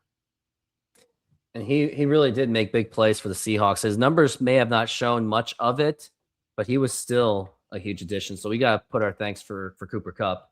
Yeah. Yeah. And so just things like that, and how I analyze things and how I think about it is that it's like what turned into this season, what came of this season. Like another person I want to thank is Clint Kubiak. You know, them being that bold to get rid of their offensive coordinator after one season and choosing a new guy, that was a huge deal, like getting it right. You know, Clint Kubiak was, you know, because it wasn't for Clint Kubiak, a lot of this wouldn't have been possible. Well, I think that's all you know what? One more thank you. I want to thank you for being on this show, for being part of the Seahawks play-by-play, as I want to count how many play-by-plays I did for the Seahawks throughout the season. And I know I did a lot of it. It was a lot. I think it wasn't the whole. I didn't do the whole season though because of basketball. But I think it was at least 6 because we did 3 playoff ones and then we did 3 regular season ones. I think at least. Here it is. I got 1. I got 2, 3, 4.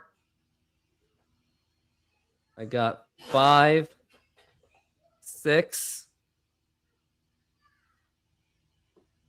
It was 6, 7, which was the Rams game. Mm-hmm.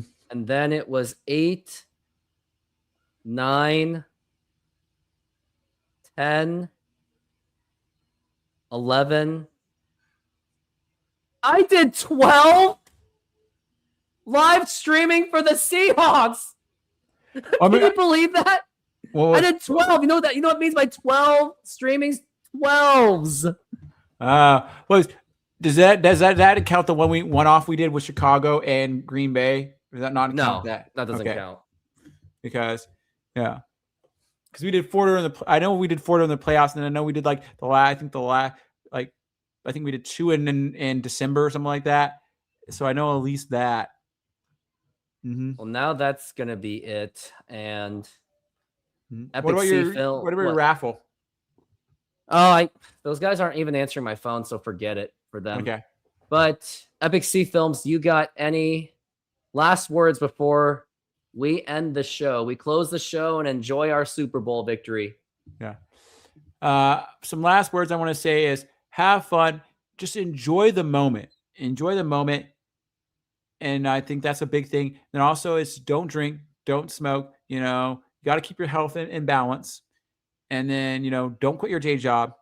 And remember, anything is possible. See Hawks. Rooftop Sports thanks you for watching this presentation of the National Football League.